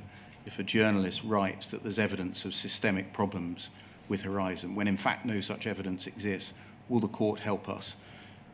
To me, extremely important to have a press strategy that seeks to stop misrepresentation by journalists and seeks to protect the Post Office's business today against the implication that the current system doesn't work properly. If we just look at your reply at the top of the page, please. You say, yes, we defend robustly, but we avoid adding extra coverage. As before, we hold the ground. The system is robust. And not comment any further during the trial. So aggressive, no. Robust, absolutely, no question. We're trading well. We'll continue to trade well. The system works, and the trial doesn't change that. A very firm line. This was still your approach in February 2019, correct? It was. The system that I was referring to here, though, is the system that was introduced, I put 2010, but actually it was 2017, I think. And Judge Fraser found that that was had far more integrity than the other previous the Horizon Online and Legacy Horizon. Next paragraph, one, the strategy has worked well so far, which is to minimise coverage in mainstream media. But was that the Post Office's approach even in 2019? Minimise coverage? Yes, I think it was, because there was always this concern, as Tom Cooper himself said in his email, about trying to manage misrepresentation in the media, and that so that the chronology wasn't confused between Legacy Horizon and the current Horizon. And I can't remember at this stage, but I don't believe the company had yet gone through the Horizon trial. And then penultimate paragraph, your questions re how far we go legally are important. We've used injunctions and demanded apologies in the past. When had you used injunctions in the past? I'm not sure, actually. I may have got that wrong. There was a... I Had you know threatened Mark injunctions? Mark Davis had had conversations with some media, and lawyers had been... I think he had maybe sought advice from lawyers, but I don't think we had used injunctions, actually. Had you threatened the BBC with injunctions? We had certainly considered legal advice at the time where people thought the coverage was wrong. And demanded apologies in the past.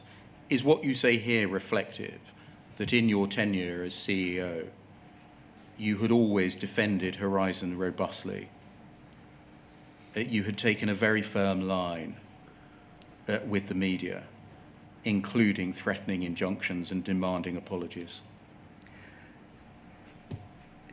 You won't find that I asked about injunctions. That was...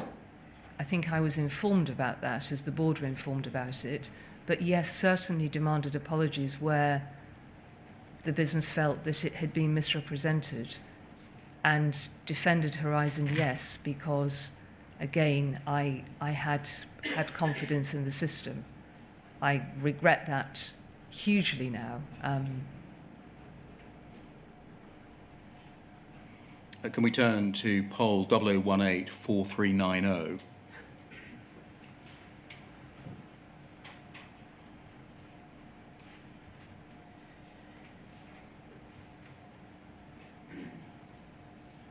And look at the foot of the page. An email from Alan Bates to George Thompson, the NFSP. Dear Mr. Thompson, so close to Christmas and with delays in the mail, I've attached a PDF of a letter to you which is self-explanatory about a forthcoming investigation into the Post Office Horizon system, which I believe will benefit your members. If you so wish, it could be published in the subpostmaster magazine. Once January arrives, there'll be significant press coverage about this investigation in order to ensure the widest possible audience is reached.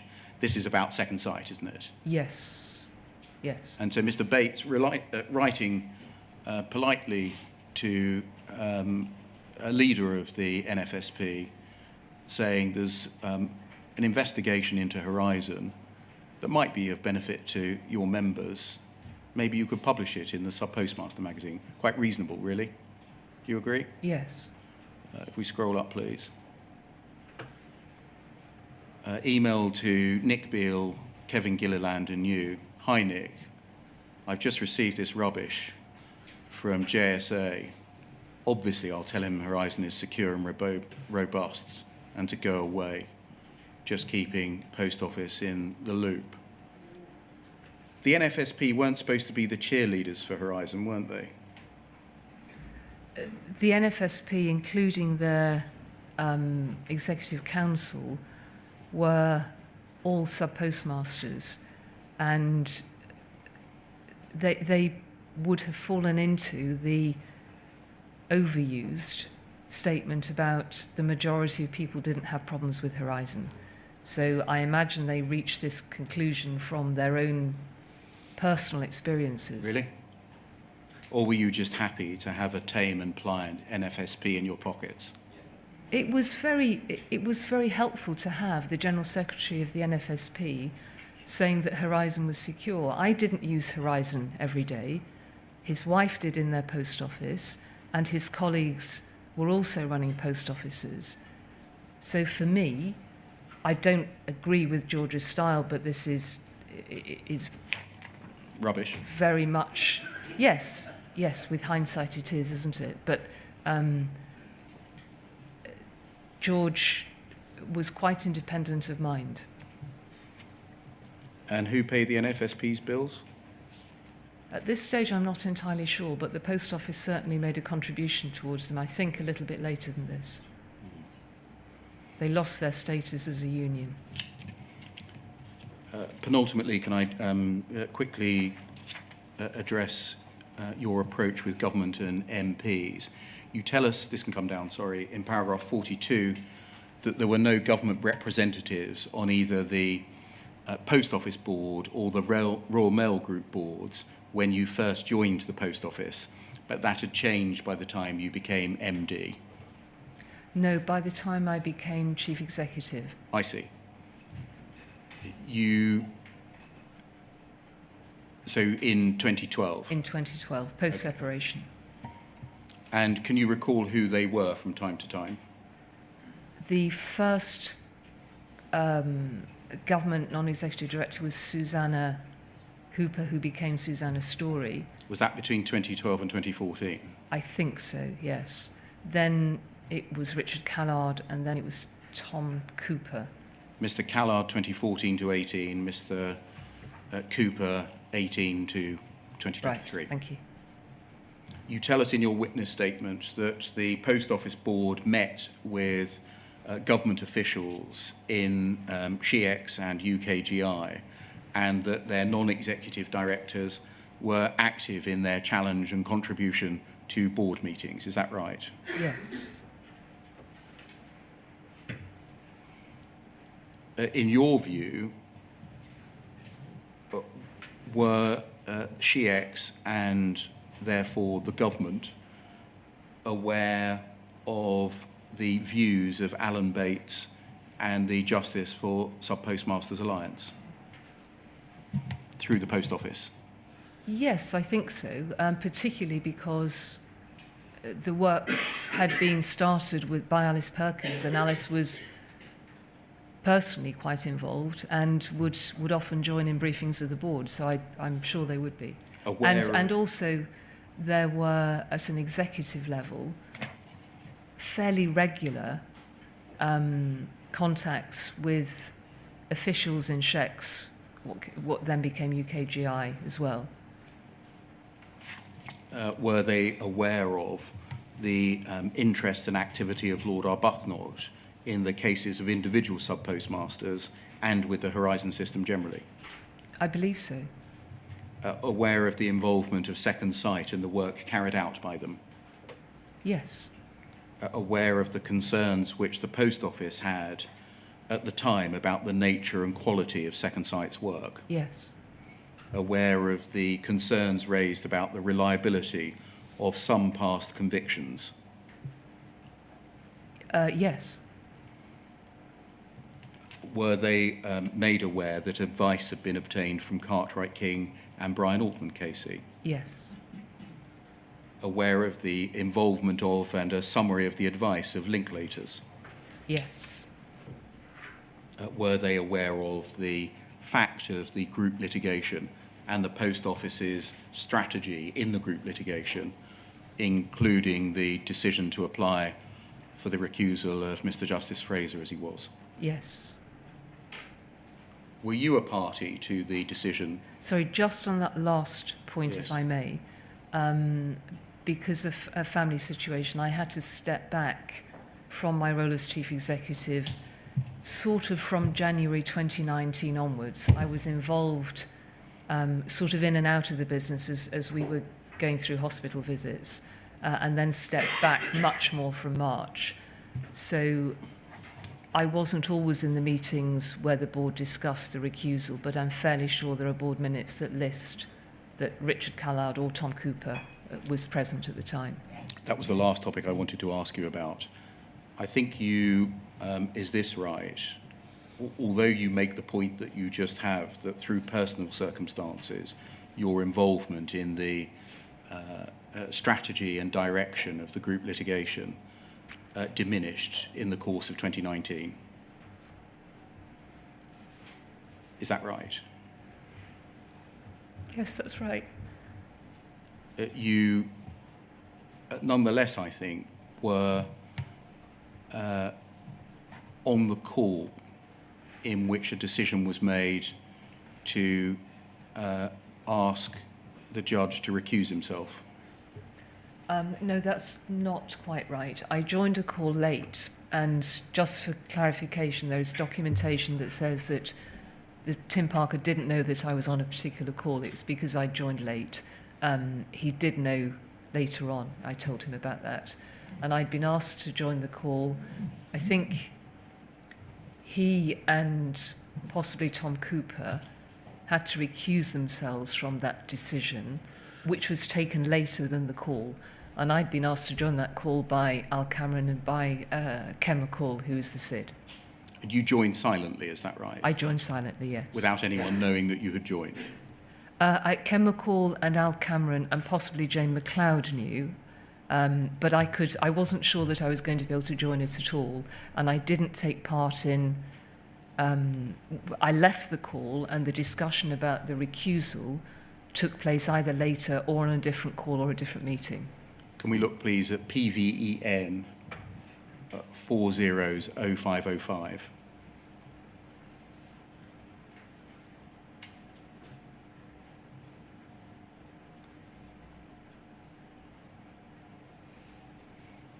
And then next page, please.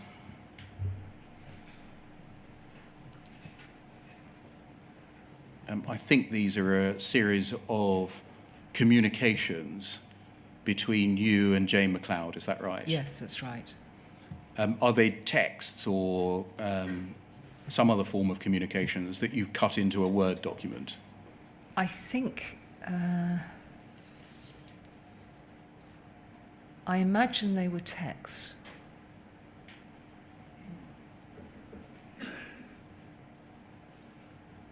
Yes, Anyway, second one down, whatever medium Yes, was yeah. used to communicate, you sent a message at 4 minutes past 1 on the 20th of March, and you say, Jane, I was listening on the earlier call.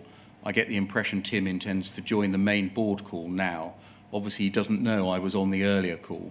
Can you let me know if you still want me to give a view? Thanks, Paula.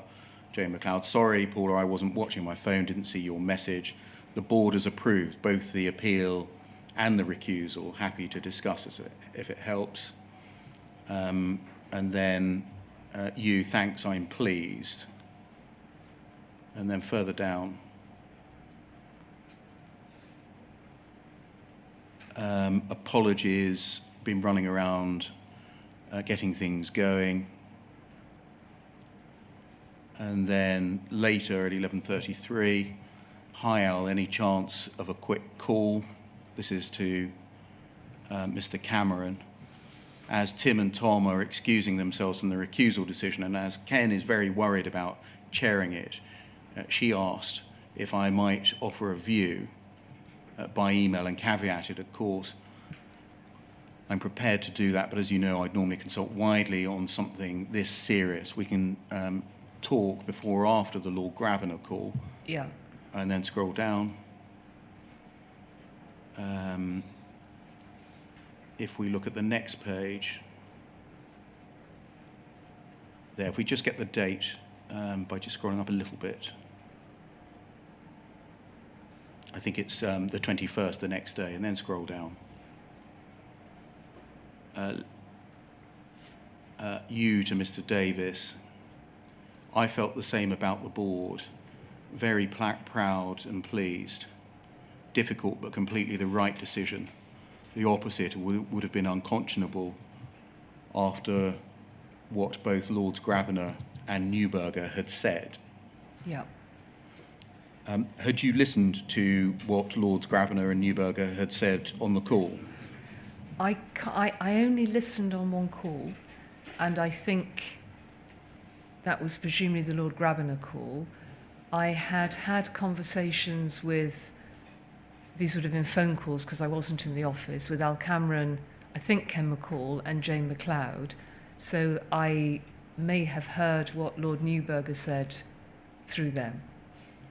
Not directly, but indirectly. I don't think so, yes. Yeah, indirectly. Overall, was the board keen to take these decisions, to recuse and to appeal?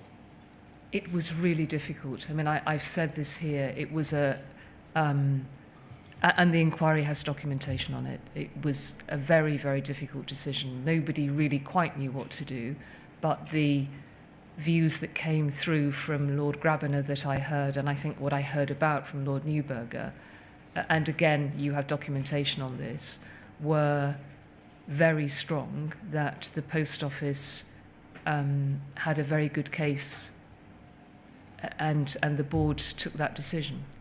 Why were you proud? Because I think it took so I knew the colleagues around the board table. This was about the people around the table, not anything more than that. They were being asked as individuals to take an extraordinarily difficult decision to ask a judge to recuse himself, and I think it was also about appealing the case. And they're decisions that nobody in their professional life wants to be involved in, frankly. They're very, very difficult. And why were you pleased? Because I think had I been involved in the conversation, I probably would have arrived at the same conclusion. Thank you. Thank you. Ms. Vennells, they're the only questions that I ask. You'll be asked some questions tomorrow by call participants. Thank you. And speaking of tomorrow, Mr. Beard, I understand that you've agreed a timetable with the co-participants. We needn't address it now, but it's all in hand. For personal reasons, I will not be participating in the room, but participating remotely. But I fully expect that the excellent behaviour which has prevailed throughout the course of the day will continue, notwithstanding I'm on a screen as opposed to sitting here. I have an easy means of controlling you all, even on a screen, but Mr. Beer will act as my adjutant, or whatever the correct army term is, in ensuring that things go smoothly. That's tomorrow. Just one or two other announcements. Firstly, some people are aware, in fact, you may all be aware, that the lady you've heard about, Miss McLeod, is not willing to come and give oral evidence to the inquiry. I think I indicated to co-participants through the Secretariat or my legal team that we would provide an explanation for that. If I haven't done that, I'm now telling you that we will provide an explanation in writing, which should be with you tomorrow. And the final announcement I wish to make is that you may have heard there's going to be a general election shortly. My view currently is that that will not interfere with the timetable of the inquiry, save for the day of the election and the day after. I have decided that we will not sit on July the 4th and July the 5th. But subject to that, I propose, so far as is humanly possible, to continue as if the election is not occurring. And so those are the announcements that I wish to make. And tomorrow we'll start again at 9:45. Thank you. Thank you, sir.